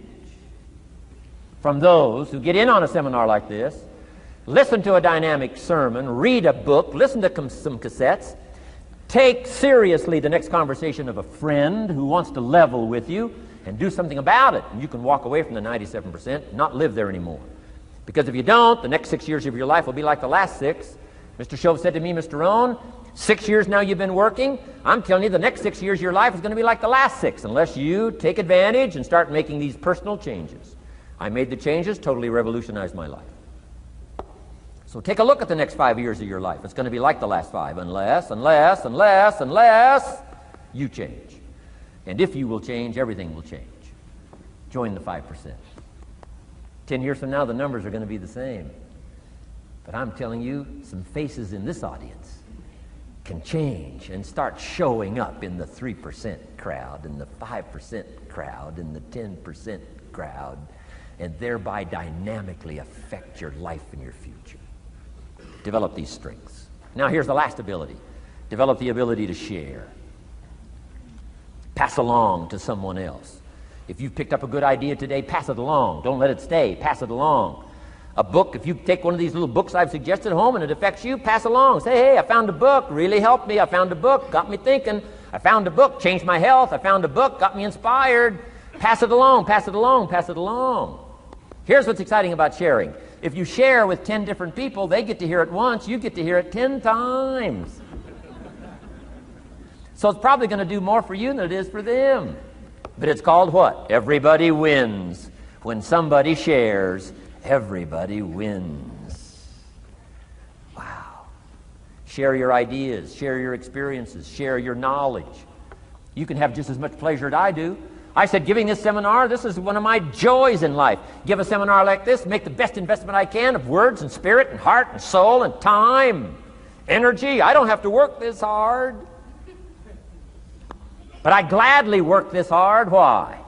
I want the return. Your words touch my life. See, that's heavyweight stuff. You can't buy it with money. But I'm telling you, you can get the same thing started by recommending a book. Somebody will read that book, and then they'll read another one, and they'll read another one, and they'll come to you someday and say, you got me started. That book you recommended turned my lights on, turned my mind around, got me thinking, got me pondering, and I've been on track ever since. You can get just as much praise as I do if you'll share. Share with your children. Share with your colleagues. Share with everybody that comes within your grasp. Share. Now here's what sharing does. It not only helps you, helps the person you share with. Here's what else it does. Makes you bigger than you are. If I had a glass of water up here and it was full, question, can that glass hold any more water? If it's full, if the glass is full, can it hold any more water? The answer is yes. But for it to hold more, you got to pour out what's already in. That's what I'm asking you to do. If you're full of ideas, if you're full of good things, I'm asking you to pour it out, pour it out, pour it out. Why? I'm telling you, more will be poured in, poured in, poured in. Next, when you do pour out, you become bigger. It's not like a glass that stays the same. Human beings have the ability to grow in consciousness and awareness and capacity. It's unlimited capacity. I found out kids don't lack capacity.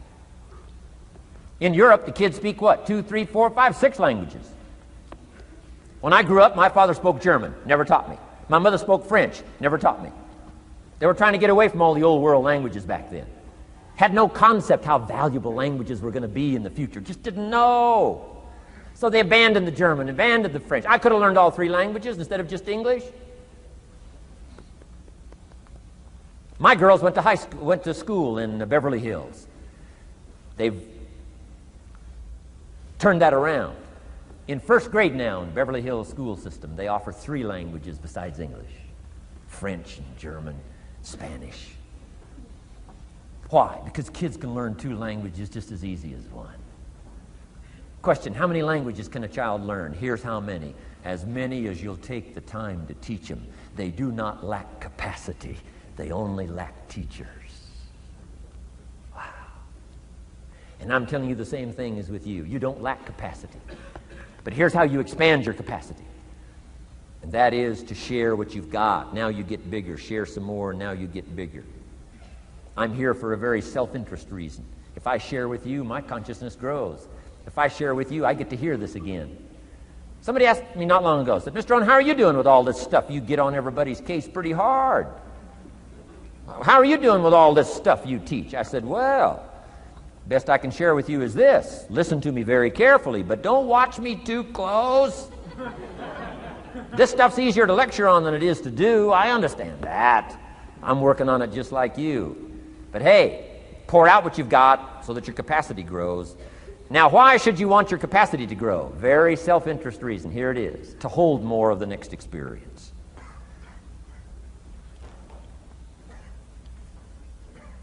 You mean to tell me that sitting in this audience, some people will get more out of it than others? And the answer is yes. If you haven't been into expanding your own capacity lately, you might not get much from this seminar. But if you've been into expanding your capacity, and you've been sharing, and you've been doing all this stuff, I'm telling you, no telling what all this could mean to you today, this chance to grow, change, develop, absorb, take in. I'm asking you to expand and grow so you can hold more of the next experience. Some people can't be very happy. You could pour happiness out on the whole world. Some people can't be very happy. Why? They're not big enough. If you're small, you don't get much. Small in comprehension, small in the ability to think and wonder, small in appreciation, no matter how much is poured out. Prosperity can be poured out on the whole country. Some people don't get much. Why? They're too small in their thinking, too small in their ability to share, have not expanded to their full capacity. Don't be like that. Now, some people aren't going to get much because they've got their cup turned upside down. You couldn't put anything in. Learn to share. It's a glorious, glorious experience. Okay, enough on personal development. Let's cover now setting goals. Let me show you something to turn me every way but loose. I've never been the same since I found out about it. Learning how to set goals.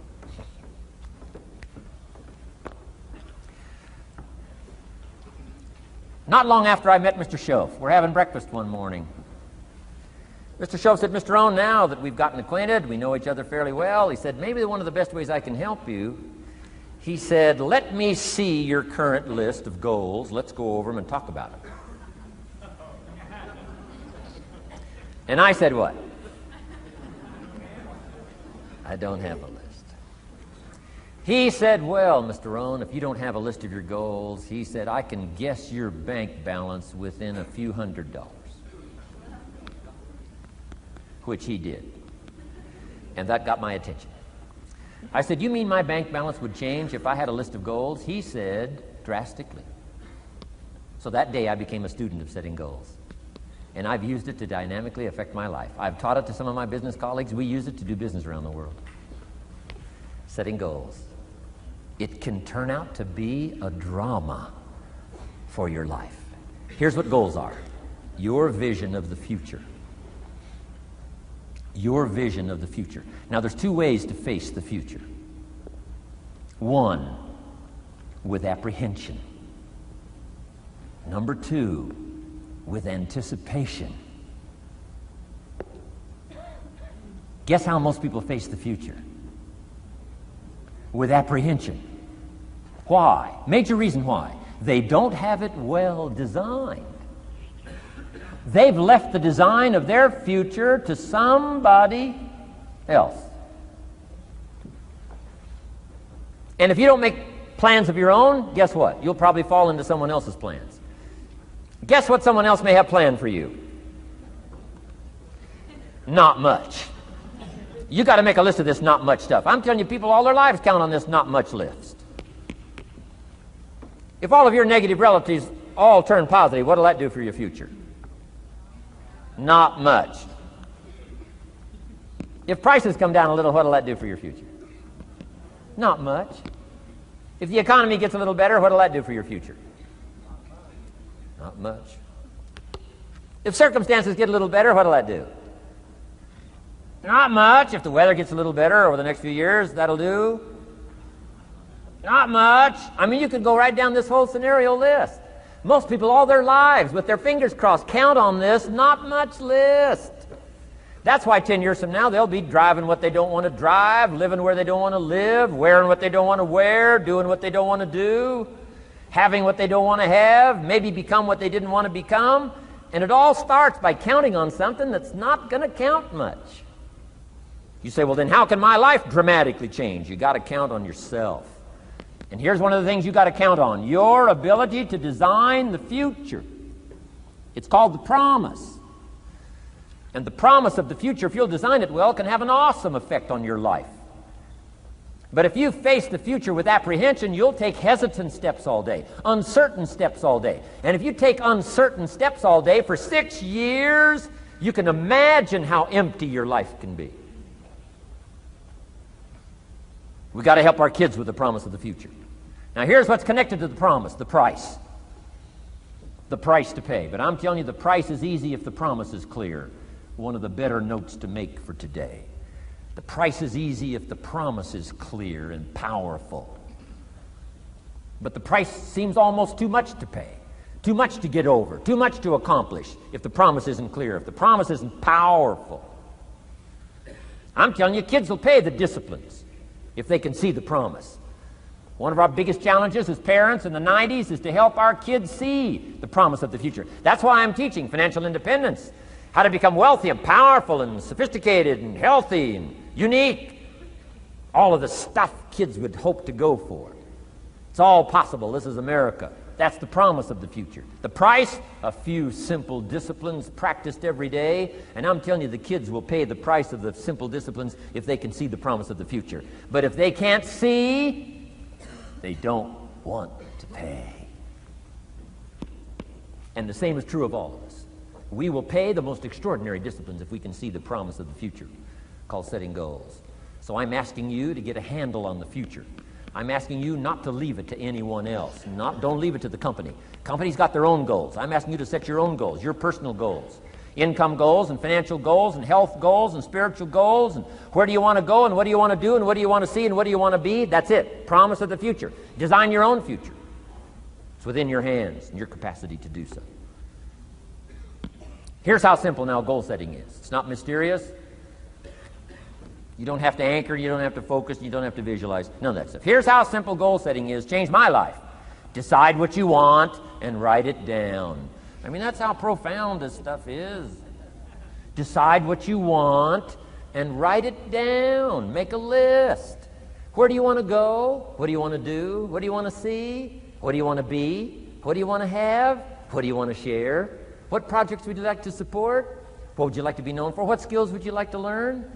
Some extraordinary things you'd like to do, ordinary things you'd like to do, right? Silly little things you'd like to do, very important things you'd like to do. Decide on all that stuff and write it down, write it down, write it down. That's how simple this stuff is. And it's your own private list. If it's really private, on your list, put some stuff in code where nobody can understand it if this list fell into unfriendly hands. Okay. And simple things, whatever. Foolish things, doesn't matter. It's your list. I had a little revenge on my first list. Budget finance, who used to harass me. I got 2 or 3 payments behind. This one guy called incessantly. Said, we're going to come get your car, drag it rear end up down the street in front of your neighbors. Put me down something fierce. When I met Shof, got my life straightened out, one of the first things on one of my lists was budget finance. And when I finally got the money, I needed a little drama in my life. Finally got the money to pay him off. I put it in small bills in a big briefcase. Walked into the budget finance office on Wilshire Boulevard in Los Angeles. The guy who harassed me so often, his desk was about 3 back. I opened the door, walked in, right up to his desk, stood right in front of him, never said a word. He said, well, what are you doing here? Didn't say a word. I opened up this briefcase, dumped this pile of money all over his desk. I said, count it. It's all there. I'll never be back. Turned around, walked out, slammed the door. Now that might not be noble, but you got to try it at least one time. Pay off with a little drama.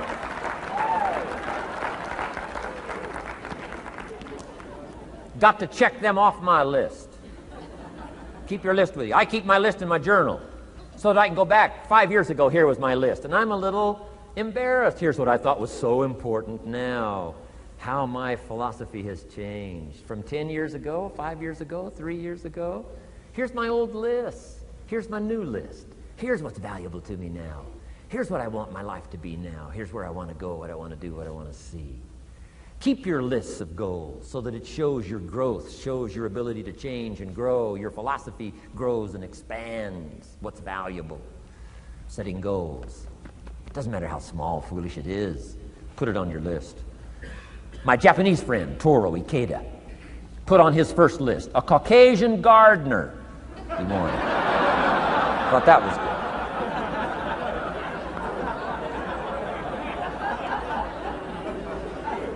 I like that. Have you got this profound thing now on setting goals? Here's how profound it is. Decide what you want and write it down. Get together with your wife, decide. Get together with your kids, decide. Get together with your business colleagues, decide. Write it down. Make a list. Okay, that's how easy it is. Now let me give you one more scenario on setting goals. When I started making my first list, Mr. Shope said, Mr. Rohn, looks like we're going to be together for a while. He said, I've got a suggestion for you. He said, I think one of the first goals you ought to set, you're a 25-year-old American male. Sure, you've made some mistakes, but now you're on the road to better things. You got a family, worth it. Reasons makes the difference. And he said, you've got every reason to do this. He said, why don't you, among all the goals you're going to set, said, why don't you set a goal to become a millionaire? A millionaire. This is America. All the possibilities are available. Why don't you set a goal to become a millionaire? He said, it's got a nice ring to it. Millionaire. Enough zeros to impress your accountant? Millionaire. And he said, here's why. Now I thought, the man doesn't need to teach me why. I'm thinking, wouldn't it be great to have $1 million? He said, no, that's not it. Here's why. And I had one of the greatest lessons I ever learned, and I'm about to share it with you. This will be worth the price of being here today if you can capture what I'm about to share with you. Babysitter fees, whatever else you paid. Some of you missed some sales today to be here, so this is a costly day for you. But what I'm about to share with you changed my whole life. Here's what Mr. Shope said. Set a goal to become a millionaire. And he said, here's why. For what it will make of you to achieve it. And I got one of the greatest classes in one sentence I've ever received in my life. Set a goal that'll make you stretch that far. For what it will make of you to achieve it. What a brand new reason for setting goals. What an all-encompassing challenge to have a better vision of the future. What for? To see what it will make of you to achieve it. And here's why. The greatest value in life is not what you get. The greatest value in life is what you become. Major question to ask on the job is not, what am I getting here? That's not the major question. The major question to ask is, what am I becoming here? It's not what you get that makes you valuable. It's what you become that makes you valuable. So Shope said, set a goal to become a millionaire. For what it will make of you to achieve it. Then he said, when you finally have become a millionaire, now, he said, what's important is not the money. I thought, wow, I've got some more to learn. He said, no, Mr. Rohn, I'm telling you honestly, you could just give the money away. Now, I did better than that, right? I told you. I lost it all. I'm rich by the time I'm 31. I'm a millionaire. I'm broke by the time I'm 33. So I didn't have to give it all away. I lost it all. Foolish mistakes I made. I'm a farm boy from Idaho. That early money drove me bonkers. I used to say, how many colors does it come in? I'll buy them all. I went crazy over that first money. I just went crazy. And then I made that one foolish mistake, right? Continuing guarantee. I mean, I'm so naive off the farm. I don't know what continuing means. And a few other mistakes. And by the time I'm 33, I'm broke. Now I've made and lost millions since then. But what an experience that was. And I'm telling you, the man was right. When I finally was broke at age 33, guess what I discovered? My money did not mean that much. It represented only a fraction of all my assets. Shoaff said, once you become a millionaire, Mr. Rohn, you can give all the money away. Because he says, what's important is not the money. What's important is the person you've become. Now, let me give you the key phrase on setting goals. Set the kind of goals that will make something of you to achieve them. Set the kind of goals that will make something of you to achieve them.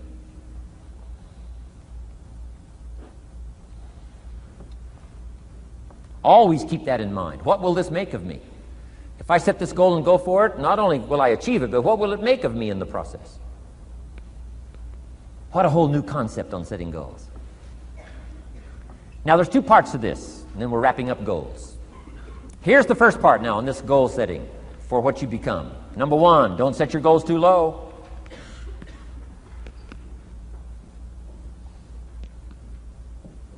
Interesting, we teach in leadership. You'll find it on the cassettes. Don't join an easy crowd. You won't grow. Go where the expectations are high. Go where the demands are high. Go where the pressure's on to perform, to grow, to change, to develop, to read, to study, to develop skills. I belong to a small group. We do business around the world. You cannot believe the expectations at that level. What we expect of each other in terms of excellence. Far beyond average. Why? So that we can each grow, so that we can receive from the group, we can contribute to the group. Something unprecedented. It's called living at the summit. Go where the demands are high. Go where the expectations are strong, so that it'll provoke you, push you, urgently insist that you not remain the same for the next couple of years, the next 5 years, that you'll grow and change. So don't set your goals too low. The guy says, well, I don't need much. Well, then you don't need to become much.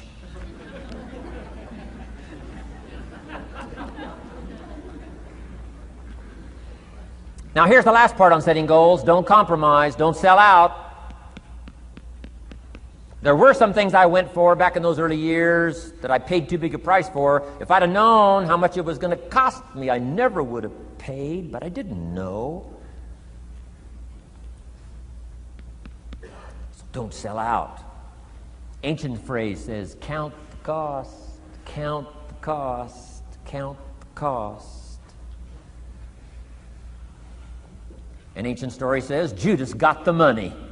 You say, well, that's a success story. No. It's true, 30 pieces of silver in those days was a sizable fortune. You say, well, if a guy's got a fortune, right, that's a success story. No, you don't understand. His name was Judas. Doesn't that ring a bell? Judas. You say, oh yes, Judas, the traitor. That's right, the traitor got the money. Doesn't that change the story? And the answer is, of course, it changes the story. Interestingly enough, after Judas gets the money from becoming a traitor, he's got the money in his hot little hand, and now he's unhappy. Somebody says, well, if you had a fortune, how could you be unhappy? Well, he wasn't unhappy with the money. He was unhappy with himself. Key phrase, the greatest source of unhappiness is self-unhappiness. The greatest source of unhappiness doesn't come from outside. The greatest source of unhappiness comes from inside.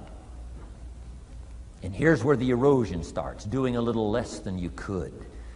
That's where the beginning little infection of unhappiness starts, doing a little less than you can, not feeling that good about yourself. So don't let that happen. Judas is unhappy. He says, what'll I do? He says, oh, I'll just take the money back. Walked in where he got the money and said, here, take this money. I'm unhappy. They said, heck with you, Judas. We got what we wanted. You got what you wanted. Out. They threw him out with his money. Judas says, well, what'll I do now? He says, oh, clever. Should have thought of this first. I'll just throw the money away. And he proceeded to throw his fortune away. Why would he throw his fortune away? He was so unhappy with himself. And that's not even the end of the scenario. After he threw his fortune away, he couldn't change what he became, a trader. And now, in total abject frustration, he goes out and hangs his worthless self, which all traders should do, save the state the money.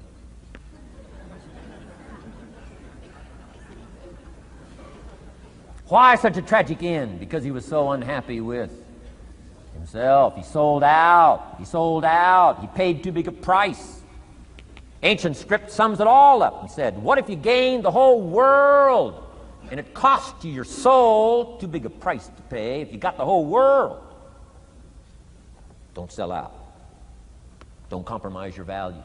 Don't compromise your virtues. Don't compromise your philosophy. Key. Here's the key word, beware. If Judas could speak back, he'd probably say beware. Two good words from ancient script. One, behold, the positive word. Behold the possibilities, behold the opportunity. Behold the drama, behold the awesomeness, behold the uniqueness. Behold the majesty, behold, behold. What a good word. But here's the other word, beware, beware, beware. Don't sell out. Mark well what you become in pursuit of what you want. But I'm inspiring you, hopefully, to set the kind of goals that will transform your life, make you far better than you are, far stronger than you are. Okay. Isn't this good advice? This is such good stuff. I should have paid to get in, right?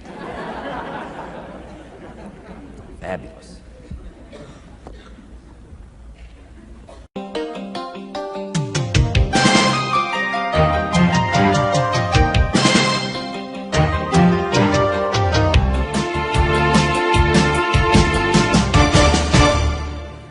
What should a child do with $1? Let me give you the best advice I've got. And this is called sort of middle of the road scenario, and I'll show you how these numbers may change, but here's what I teach. Kids, never spend more than 70 cents. Okay, now you got to pick some number. When I met Mr. Schoaf, I was at about 110%. But remember this, if your outgo exceeds your income, your upkeep becomes your downfall. Good little scenario. So here's the number that I found works best in developing a good financial plan. Never spend more than 70 cents out of every dollar from now on. Now kids ask me what? What do you do with the other 30 cents? Here's my best advice. 10 cents, charity. 10% charity. Supporting worthy projects, helping people who cannot help themselves. Some churches teach tithe, peace, portion. Turning back part of what you take out. Excellent, excellent philosophy. That's what that 10% is. And nothing teaches children responsibility and character better than generosity. No school, no class, no teacher can teach character better than the simple act of generosity. 10 cents out of every dollar. Now you can pick your own number. I'm just giving you my best scenario. Now the time to start this is when the amounts are small. Easy to give a dime out of $1. I'm telling you, kids will give you 10 cents out of every dollar if it's part of their philosophy, if you sell them on it. And that's the time to start, when it's easy, 10 cents out of $1. A little harder to give 100,000 out of 1,000,000. Someone says, oh, if I had $1 million, I'd give 100,000. I'm not that sure. We better start you early when the amounts are small, so it'll all be set in when the big amounts start to come. Okay? So 10 cents for charity. The next 10 cents I call active capital. Capital meaning try to make a profit yourself. We live in a capitalistic society. Right? Everybody now wants to join capitalism. That's why the walls are coming down. Capital belongs in the hands of the people. That's where the genius is. So the genius is to try to show a profit. Buy and sell. Render service. Show a profit. Now here's what I teach kids. Profits are better than wages. Wages are okay, but wages help you make a living. Profits help you make a fortune. The key is to just understand philosophically a little simple economic scenario. And there's all kinds of ways to make a profit. I'm working on a new book. Here's what it's called. I think it's going to be called, Of Course Kids Should Pay Taxes. It's going to be an interesting book. In California, where I live, kids do pay taxes. If an 8-year-old walks into 7-Eleven, buys something that costs $1, the proprietor makes him cough up 7 more pennies. 8-year-old says, "What's these 7 pennies?" Proprietor says, "That's taxes. That's taxes." Kid says, "Well, I'm only 8. Proprietor says, "Congratulations, you're my youngest taxpayer." So in California, kids do pay taxes. Now the question is, should they? Now the title of my book is, Of Course Kids Should Pay Taxes. You got it. Right? The disciple went and caught a fish, found the miracle coins, and paid his taxes and Jesus' taxes. So way back then, Jesus did pay taxes. Now the question is, should he? And the answer, my little book says, of course Jesus and kids should pay taxes. Of course. Of course. If an 8-year-old wants to ride his bicycle on the sidewalk instead of in the mud, you have to pay taxes. Things cost money. You've got to pay taxes. Aircraft carriers keep tyranny over there instead of over here. Aircraft carriers cost money. It's expensive to run this whole show. We can't use used missiles. I mean, it's expensive to run the whole deal. Of course, everybody has to pay. Now, active capital means try your best to show a profit. Now, there's many ways to show a profit, not just money. Touch something, leave it better than you found it. That's a profit. Some profits are intangible, some profits are tangible. Long before Earth Day, for all sophisticated people, it was very proper when you left your hotel room to turn out the lights. All educated people. Why? Leave a profit. It's so easy to flip the switch and leave a profit. Some say, well, the hotel gets the profit. What do you care? All you need to become is a person who leaves a profit. Wow. I talked to a man who runs a whole string of apartments. He said, guess what? Most people, when they rent an apartment, leave it, what? Trashed, worse than they found it. What kind of a reputation would that be? Whatever you touch turns to trash. Whatever you touch gets dirty. Nothing you touch gets better. See, that's a poor philosophy. No wonder it leads to poverty, small lives. As one writer said, living lives of quiet desperation. This is where it all begins. Failure to leave a profit when you can, turn out the lights, doesn't matter what it is. Become profit-minded. Profits are better than wages because profit has the potential to make a fortune. Wages has the potential to make a living. So I teach kids, take part of your wages. If you earn the money, take part of it for charity and part of it to see if you can't make a profit. And there's all kinds of ways. My book's going to be full of all kinds of ways kids can make money. I teach kids how to have 2 bicycles, one to ride and one to rent. I mean, it doesn't take long to get into business. You don't have to be a genius. Halfway bright, you can start showing a profit. Now, here's the next 10 cents called passive capital. Meaning, let somebody else use the capital, you provide it, you're passive, they're active. And let them pay you interest. Profits and interest. Unique way to make a fortune. In fact, there's a Bible philosophy. I teach teenagers this Bible philosophy. Here's what it teaches. The borrower is servant to the lender. Wow. So where is the power position? Not a spender, a lender.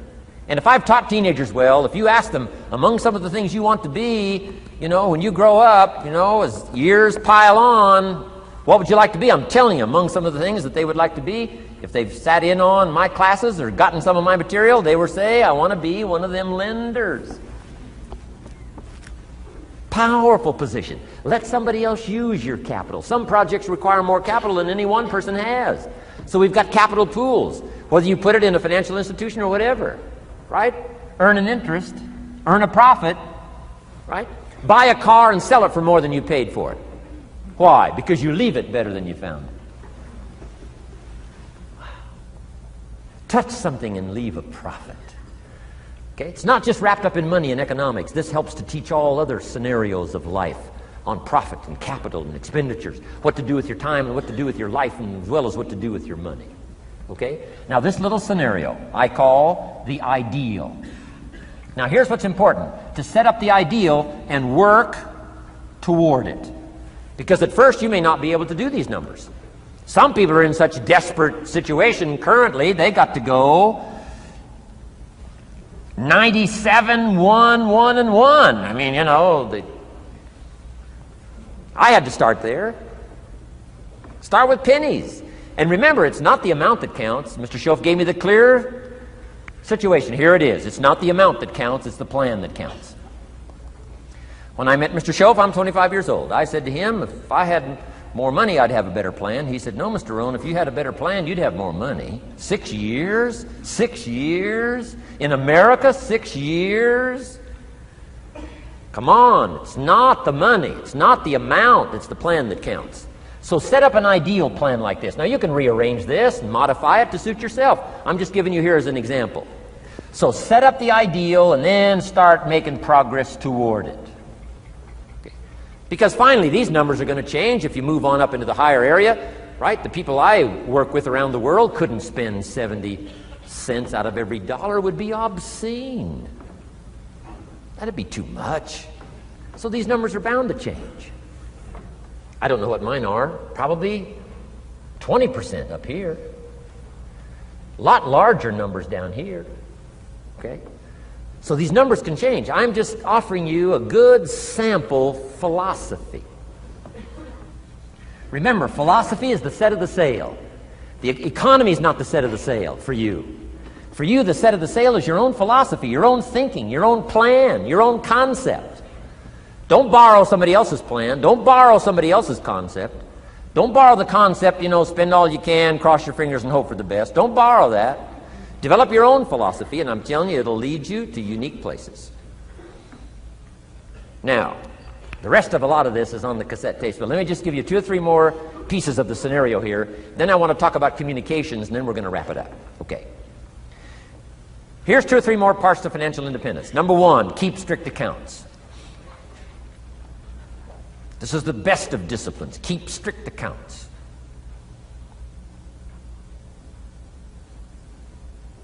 Did you ever hear this expression? I don't know where it all goes. Did you ever hear that? I don't know where it all goes. Oh, we'd love to have you run our company. You don't know where it all goes. Whoa. Did you ever hear this? It just gets away from me. It just seems it just gets away from me. Oh, we'd love to turn the world over you. It just gets away from you. Come on, you got to have better disciplines than that. Let that be the 90%. Let that be the scenario of the 97%, but don't let it be your scenario. Don't let it become your philosophy. Keep strict accounts. Next, a new attitude. I had to develop a new attitude as well as new concepts. Here's what I used to say. I hate to pay my taxes. Schoaf said, well, that's one way to live. I thought, well, doesn't everybody hate to pay their taxes? He said, no. No, a few of us have gotten way past that. He says, once you understand what taxes are, here's what taxes are in our governmental system in our society. Taxes is how you care and feed the goose that lays the golden eggs. Democracy and liberty and freedom. Free enterprise. Wouldn't you want to feed the goose that lays the golden eggs? Somebody says, well, the goose eats too much. That's probably true. I understand that. Of course that's true. But see, better a fat goose than no goose. And here's the truth be known. We all eat too much. Let not one appetite accuse another. Of course the government needs to go on a diet. So do most of us. But hey, you still have to care and feed the goose that lays the golden eggs once you understand that that's what it's for. See, it is so important, the right attitude. Here's what I used to say. I hate to pay my bills. You open up the mails, nothing but these window envelopes, bills. I hate to pay my bills. Shoaff said, well, that's one way to live. I said, well, doesn't everybody hate to pay their bills? He said, no, some of us are way beyond that. I said, is it possible to love to pay your bills? He said, yes. Reduce your liabilities? Increase your assets? Wouldn't you love to do that? So start a whole new attitude here. Next time you pay $100 on an account, put a little note in there and say, with great delight, I send you this $100. I mean, they don't get many letters like that. Reduce my liabilities, increase my assets. My picture's changing. My picture's improving. I love to pay my bills. Keep the money in circulation. Pay my taxes. Feed the goose that lays the golden eggs. It's a matter of attitude. And here's the last on attitude. Everybody must pay. Of course, life is called opportunity, but life is called price. But we must all pay. We must all share. One of the classic stories of all time from ancient Bible script says, Jesus one day and his disciples were standing by the church treasury, synagogue treasury, watching people as they came by and put their offering in the treasury. That wouldn't be a bad idea. Jesus and his disciples standing by the treasury while everybody walks by. Jesus says, how much was that? How much was that? Interesting. And the story said some people came by, put in big amounts. Some people came by, put in modest amounts, average amounts. And the story says, then a little lady comes by and puts in 2 pennies in the treasury. Jesus says to his disciples, look at that. Look at that. His disciples said, 2 pennies, 2 pennies, what's 2 pennies? Jesus said, no, you don't understand. She gave more than everybody else. They said, 2 pennies is more than everybody else? He said, yes. Because I'm certain that her 2 pennies represented most of what she had. And if you give most of what you have, then you've given the most. Wow. What a lesson to learn. It's not the amount. It's what it represents of your life that counts. Now let me give you the wisdom of the scenario that did not occur. And this is the greatest of wisdom. And in my own particular peculiar brilliance, I have the ability to record for you what was not recorded in the scenario of the story. Here's what did not occur, which may teach us one of the greatest of the wise things that was taught in this scenario. Here's what did not occur in the scenario. Jesus did not reach into the treasury and get this little lady's 2 pennies and run after her and say, here, little lady, my disciples and I have decided that you're so pitiful and you're so poor that we've decided to give you back your 2 pennies. I'm telling you, that did not occur. If it would have occurred, she would have been what? Insulted. She would have rightfully said, I know my 2 pennies aren't much, but it represented most of what I had. And would you insult me by not letting me contribute what I wanted to contribute, even if it's only 2 pennies? I'm telling you, that did not occur. Here's part of the wisdom of the story that was not recorded. Jesus left her pennies in the treasury, meaning everybody has to pay, even if it's only pennies. That's the key.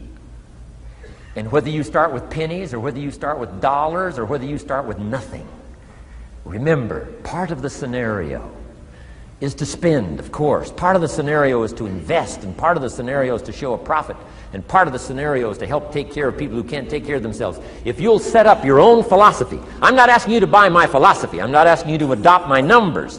I'm only wanting to provoke you to think, for you to come up with a splendid economic philosophy that's got you up early and got you up late, has got you thinking and pondering ways to use your resources and turn it into the dreams you want for the future. And that's my little story on financial independence. Okay. Here's the next to the last subject, communication. How to affect other people with words. I've got just a little 4-point program here for you to consider The whole expanded version now, 3 days, right? 3 days of all this is in that package that you're taking home. So this is called an abbreviated version of all the rest, this one day, video day. 4 steps to good communication. Here's number 1, first of all. Words can work miracles. That's why communication is so important. Words can work miracles. Words are powerful. Words are almost godlike. In fact, ancient script says the Word was God. God was the Word. Wow, words and God.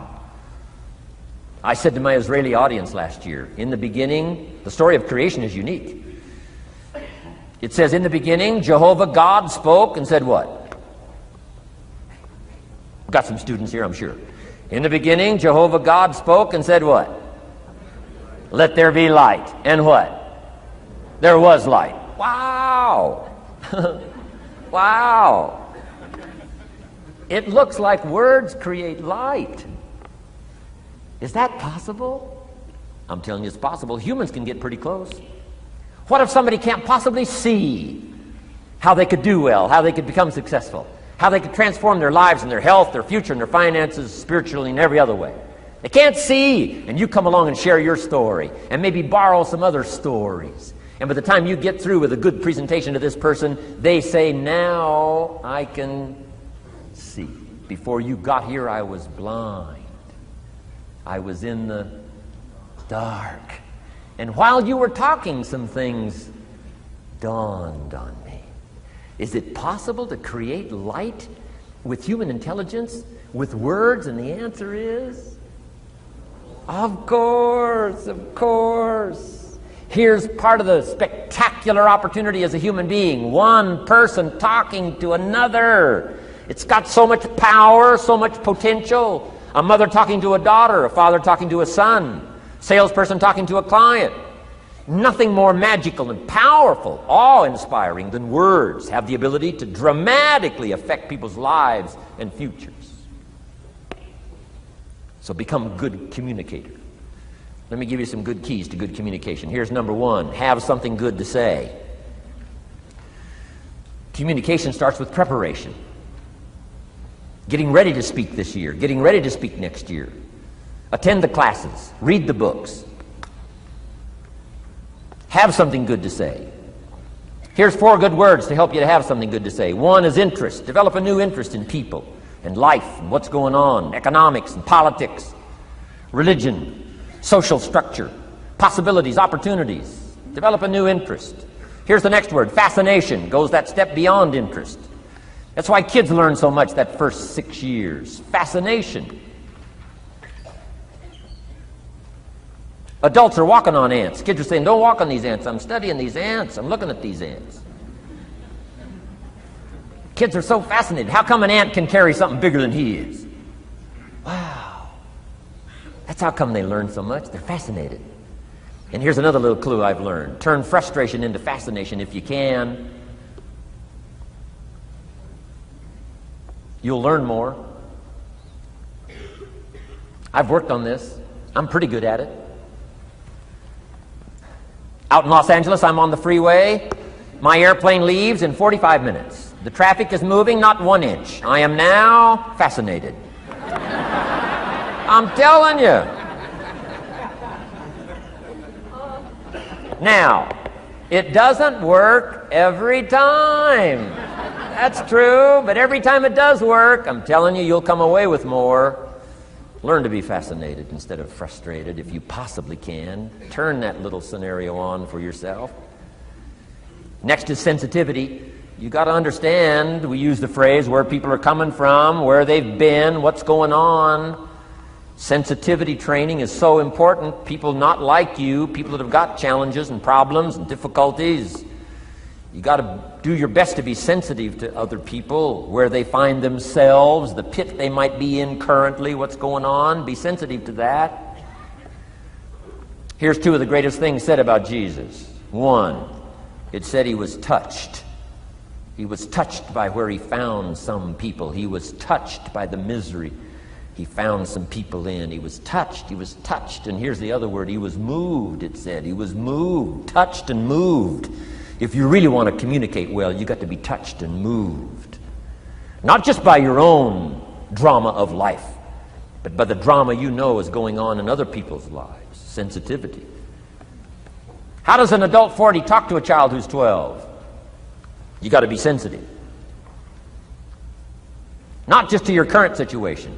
One of the best ways to identify with a child who's 12 and you're 40 is remember when you were 12. Go back, remember the scenario and let it hit you again, let it touch you again. I don't have any problems with 12-year-olds. I remember almost every day of being 12. 12's a unique year. One, you're not 13. I mean, you know. If I heard it once, I heard it 100 times. Of course you can't go, you're not a teenager.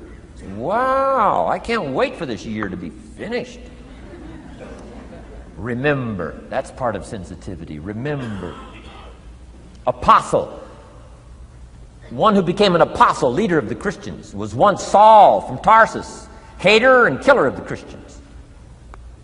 After he was converted, became a leader, became Paul apostle, revered.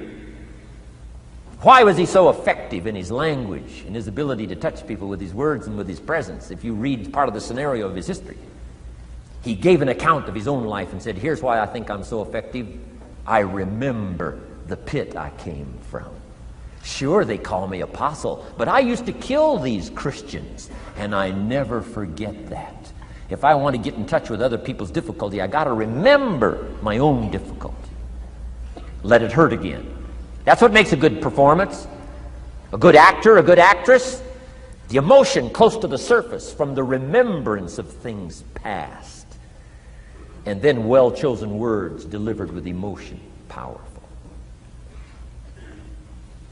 The last word is knowledge. You just got to go through exercises like this. Take the notes, work hard, roll up your sleeves, go to work. Gather the knowledge in journals, gather the knowledge in notebooks, gather the knowledge in a library and cassettes and videos and every other means. Gather knowledge. Don't be lazy in learning. A major part of communication is preparation. Now here's the next part of good communication. Say it well. One is having something good to say. Number two is saying it well. Let me give you a quick list on saying it well. Number one, sincerity. Best place to start if you want to communicate well is let your sincerity show. Next is repetition, the mother of skill. I've been at this 33 years. Someone says, well, you give a pretty good seminar. I should. 33 years? 33 years. Repetition. Next, brevity. Sometimes you don't need many words if you're totally sincere, I'm telling you. Jesus' presentation in gathering up his team called disciples was fairly short. He just walked around the countryside, took a look at somebody and said, you follow me. That's brief. I mean, you know, that's short. Now, why could he get by with such few words? And this takes care of a lot that I've tried to share with you today called personal development. Here's why I think Jesus could get by with such few words. For all that he was, that he didn't have to say. Take that scenario home. For all that I am, that I don't have to say. Just a few words could be dynamic in affecting someone else's life. A child, a business colleague, a sales client. Next, vocabulary. Got to work on your vocabulary. Some of my friends took a survey among prisoners working on some rehabilitation program. They weren't particularly looking for this, but here's what they found. There's definitely a relationship between vocabulary and behavior. And here's what they found out. The more limited the vocabulary, the more tendency to poor behavior. And when you think about it for a while, it makes sense. Words are a way of seeing. And if you don't have a good vocabulary, you can't see very well. Can you imagine the mistakes in judgment when you can't see very well? Next, words are a way of expressing what's going on in your head, what's going on in your heart. What if you can't see well and you can't express well? You can imagine the tragic scenario of 5 years of that, 10 years of that, 20 years of that showing no improvement. behavior now becomes a major problem. And that person's world gets smaller and smaller and smaller. Why? They can't see and they can't express. And finally, they don't need much bigger place than a 10 by 12 cell. Their world is so small anyway, don't need much bigger place. I'm asking you to stretch your vocabulary. I used to put words up on a 3 by 5 card. I drove a lot back in those days, but at the end of the day, I'd mastered 2 or 3 words. My oldest daughter, Linda, with my grandkids, starts the day with what's called the word for the day. She writes it on a chalkboard, the word for the day. And the kids memorize that word and the meaning of the word. And every once in a while during the day, she'll say, "What's the word for the day?" The last day I was there, the word was superficial. Natalie's 4, Nathaniel's 5. And several times during that day, Linda, my daughter, would say, "What's the word for the day?" Natalie would say, "Superficial." And she would say, "Nathaniel, what does that mean?" "On the surface." Several times during the day. "What's the word for the day?" Superficial. "What does it mean?" "On the surface." If you were to ask my grandkids, "The last time Grandpa was here, what was the word for the day?" I'll bet you they'd probably know. Superficial. On the surface. Word for the day. Why not learn a word a day? Why not add to your vocabulary so you can see more, see better, and express better? Put out in words what's in your heart, what's in your soul, what's in your mind. It's important. So say it well.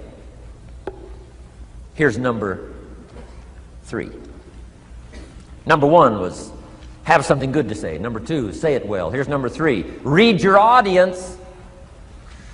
These are just simple concepts now. You've got to add some of the details, but that's what I'm mainly good for, is concepts.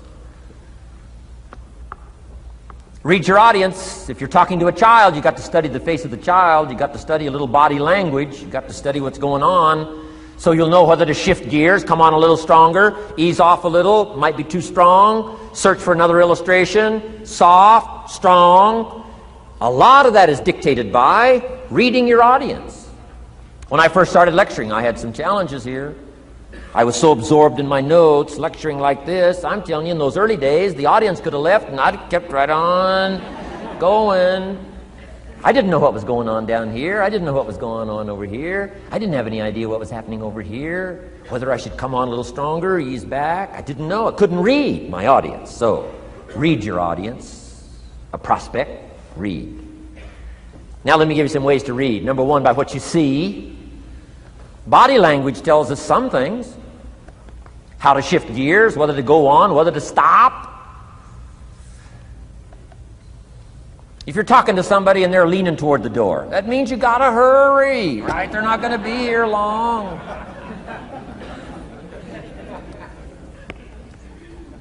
Body language.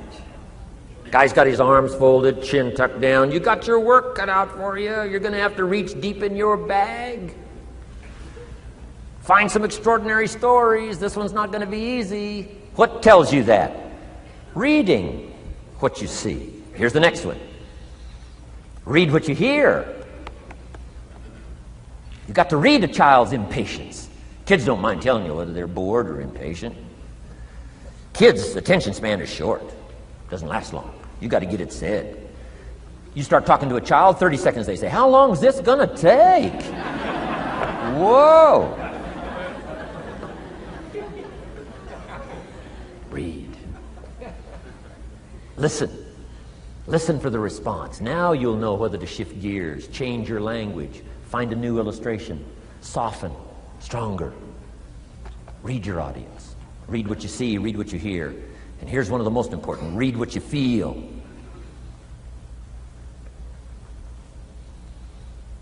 Now, women are probably better at this than men when it comes to picking up emotional signals.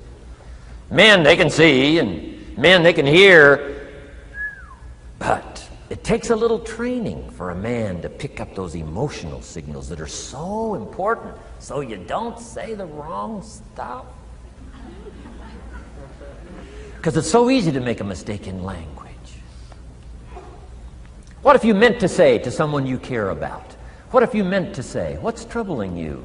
And instead you said, "What's wrong with you?"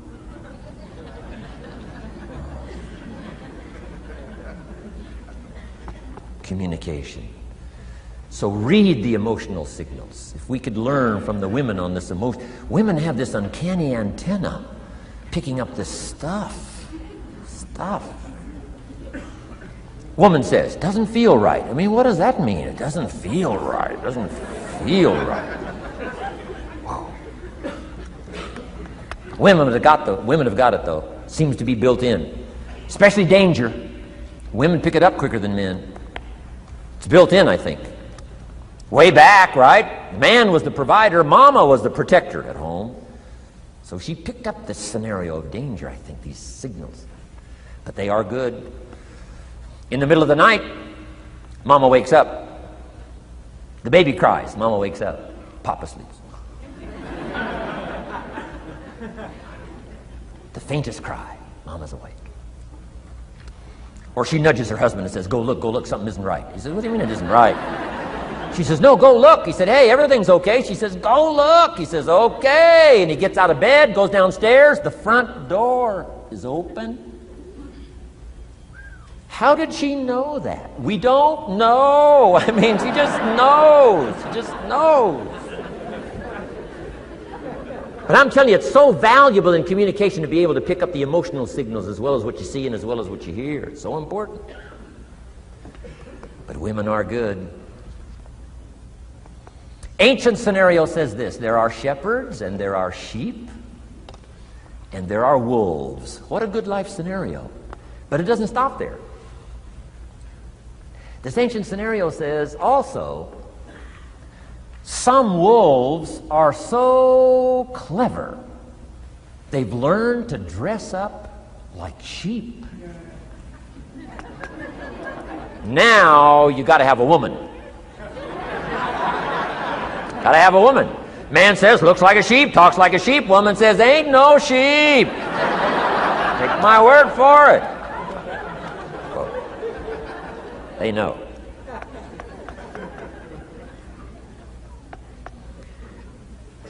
Read. Pick up the signals.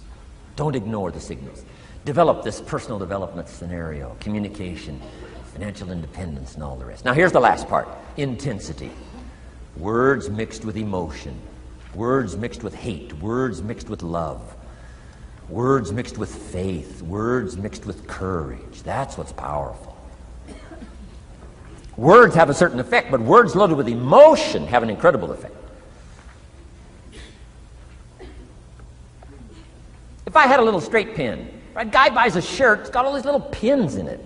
I take out all these pins. If I took one of those little straight pins and I threw it at you, and let's say it reached you and hit you in the face or hit you in the hand, you'd feel it. This little straight pin, you'd feel it. That means I got you with my words. But what if I took that little straight pin and wired it to the end of an iron bar, about that long? See, I could drive that pin through your heart. The pin is the words, the iron bar is the emotions. The emotions. Here's the best I could share with you. Put more of you into what you say. Don't be casual in language. Don't be casual in words. Casualness leads to casualties on the freeway and in communication. Don't be lazy in learning good communication. And put more of you. Now here's the last thought. The emotions must be measured. It can't be too much for the occasion if it's not called for. In leadership we teach, don't shoot a cannon at a rabbit. It's effective, but you've got no more rabbit.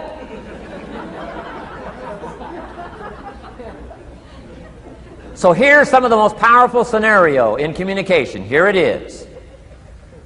Well-chosen words mixed with measured emotion.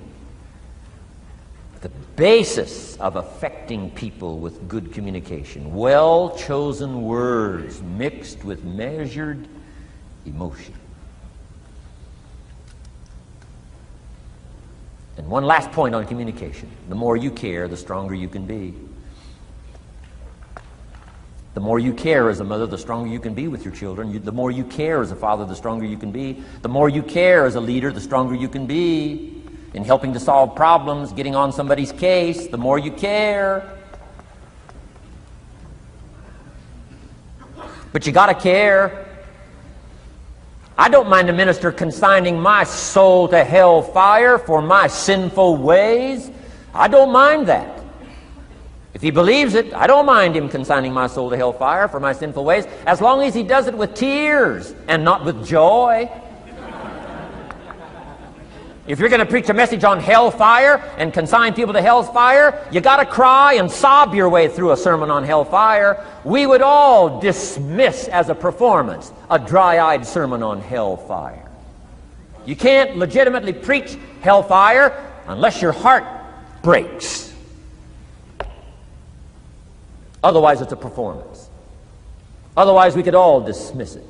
Why? The heart's not there. There are some conversations that don't make sense unless they're accompanied by tears. It doesn't mean anything unless it's accompanied by a broken heart. Learn measured emotions.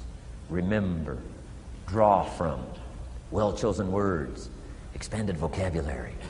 Be interested and fascinated. Pull all this together. I'm telling you, your ability to touch other people will grow day by day, week by week, month by month, year by year. Here's my last subject. It comes in two parts. First is the negative part. And I got just a couple of tips for you on negative. There wouldn't be positive without negative. It's part of the life scenario. Ancient script says it best. There's a time to laugh. And once you've learned to laugh, just keep on laughing. No. Just get another positive book. No. There's a time to laugh, what? And a time to cry. And you've got to become so sophisticated and so well educated that you don't laugh when it's time to cry. And you've also got to learn to cry well. How are you going to identify with some people if you don't cry with them? It's very important. The negative side is very important. Negative thinking. I teach kids, and you'll find it on those cassettes, the ant philosophy. Let me just give you the quick scenario on the ant philosophy. Number one, ants never quit. What a good philosophy. If they're going somewhere, you stop them, and guess what? They'll look for another way. How long will they look? Till they find it, or till they die. What a great philosophy. But here's number two. I can't give them all to you, but here's number two. Ants think winter all summer. You've at least got to be that bright. You can't think summer all summer. You got to do some winter thinking in the summer. You say, well, the sky is blue, the clouds are fleecy. You can't be faked out by that. Ancient story says, don't build your house on the sand in the summer. Why would we be cautioned not to build our house on the sand in the summer? Because it's easy to get faked out. So what should you do during the summer? Think winter. Think storm. That'll drive you to find a rock in the summer when the sky is blue. Key, negative is normal. You got to handle it. You can't dismiss it. It's part of the life scenario, like your white corpuscles we talked about earlier. So don't ignore it. Let it be part of the scenario. Here's the key. Learn to master it. Negative is not to be ignored. It's to be mastered. It makes us better than we are to wrestle with it. It makes us better than we are to be alerted to tyranny that moves into Kuwait, or ignorance that moves into your life, or procrastination that moves in and robs you of your fortune, or poor health that's going to be the legacy of those who neglect their health disciplines. You've got to do battle with the enemies on the outside and on the inside. So learn how to handle the negative. And now here's the last, called the positive. Let me give you the day that turns your life around, as quickly as I can. I got 4 parts to the day that turns your life around, and then we're finished for the day. Number 1, disgust. Disgust. Disgust is a negative emotion, but it can have a very positive, powerful effect. Disgust says, I've had it. What an important day that could be. I've had it. Wow. I met a beautiful, powerful, accomplished executive lady in New York. The company invited me to come in. This lady was the vice president, extraordinary lady. I got to know her, and I found out her story. I said, how did you get here? Big income.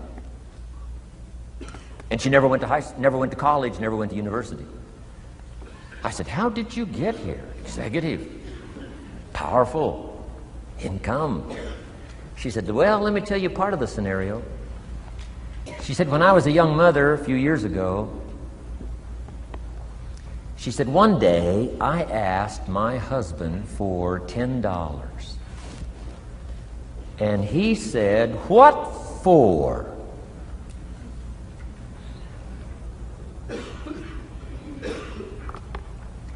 She said, before that day was over, I decided I would never, ever ask again. She said, I started studying opportunity, found it, took the classes, put myself through the schools, did the scenario. Now I'm vice president. I make a lot of money. And she said, I kept my promise. I've never, ever had to ask again. It's called a life-changing day. The day you say, enough is enough. Now, if you can add an act to your disgust, it helps. A man takes a shotgun to his car, blows out every window, destroys every tire, puts 100 rounds in it, and says, I've driven this embarrassing thing for the last time. And then he saves it. He saves it. And later when somebody says, how did you become rich and powerful? He says, let me show you this car. One day I'd had it up to here. I blew it to smithereens. Enough is enough. Powerful. Here's the last three. Next is decision. Decision making is a life-changing day. If you went home today and in the next few days cleaned up a list of decisions, it could furnish enough inspiration for the next 5 years, 10 years.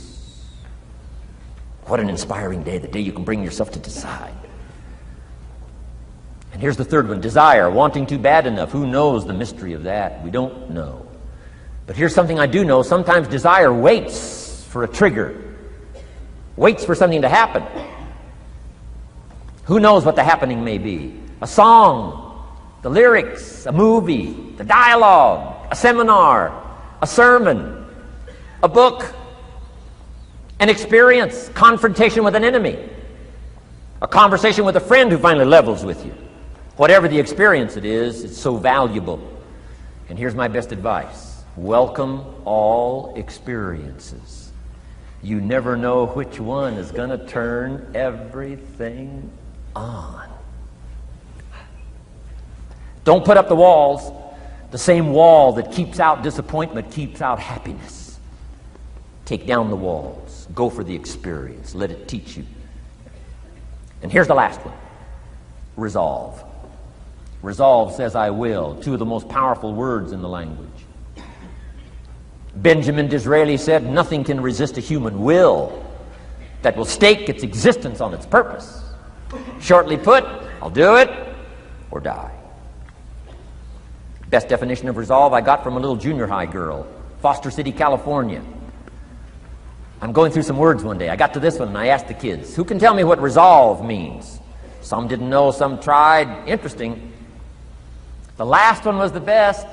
Little girl about 3 rows back, she said, I think I know, Mr. Rohn. I said, what? She said, I think resolve means promising yourself you will never give up. I said, that's the best I've ever heard. She's probably giving seminars somewhere today, right? I mean, that's the best I've heard. I asked the kids, how long should a baby try to learn how to walk? How long would you give your average baby? Before you say, hey, enough's enough. No.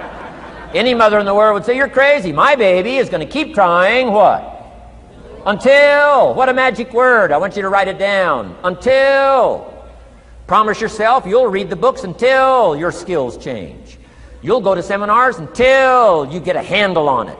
You'll listen to it until it makes sense. You'll go for it until you understand it. You'll practice it until you develop the skill. Never give up until, however long that is. Step by step, piece by piece, book by book, word by word, apple by apple. Walk around the block, walk around the block. Go for it. Don't miss the chance to grow. and resolve that you'll pay the price until you learn, change, grow, become. Then you'll discover some of life's best treasures when you pay that price. Now here's my last word to you. As leaders in the community, I'm sure you are. Parents, the greatest challenge of leadership is parenting. Whether you're in sales or management, wherever I've found you today, I want to give you, from my heart to you, what I wished you would do from this seminar today. And if I've inspired you to do this part here, among all the other things I've talked about, I would have considered it worthwhile to leave my family, fly away from my home, drop down into Fort Worth, Dallas, and spend one of my very precious days with you. If I can accomplish this, it'll all be worthwhile. It comes in two parts, and here it is. One, learn to help people with their lives, not just their jobs. Learn to help people with their lives, not just their skills on the job. Touch people with a book, touch people with a poem, touch people with some words. Don't fail to say something that could be meaningful. Help people with their lives, help them set their goals. Help them with their dreams, help them with the future, help them with errors, help them with mistakes. Help people. Help your kids not just get along, not just hang in there, not just try to hold the family together. Try to build lives with communication, build lives with setting goals. Help your kids with their lives, not just their homework, their lives. And here's my last one for you personally, because I'm probably one of the best examples of this standing before you in this auditorium today. Here it is. Ancient script says, if you work on your gifts, they will make room for you. If you work on your gifts, they will make room for you. Wow. Look where my gifts have brought me today, to this room. A chance to invest in this many lives.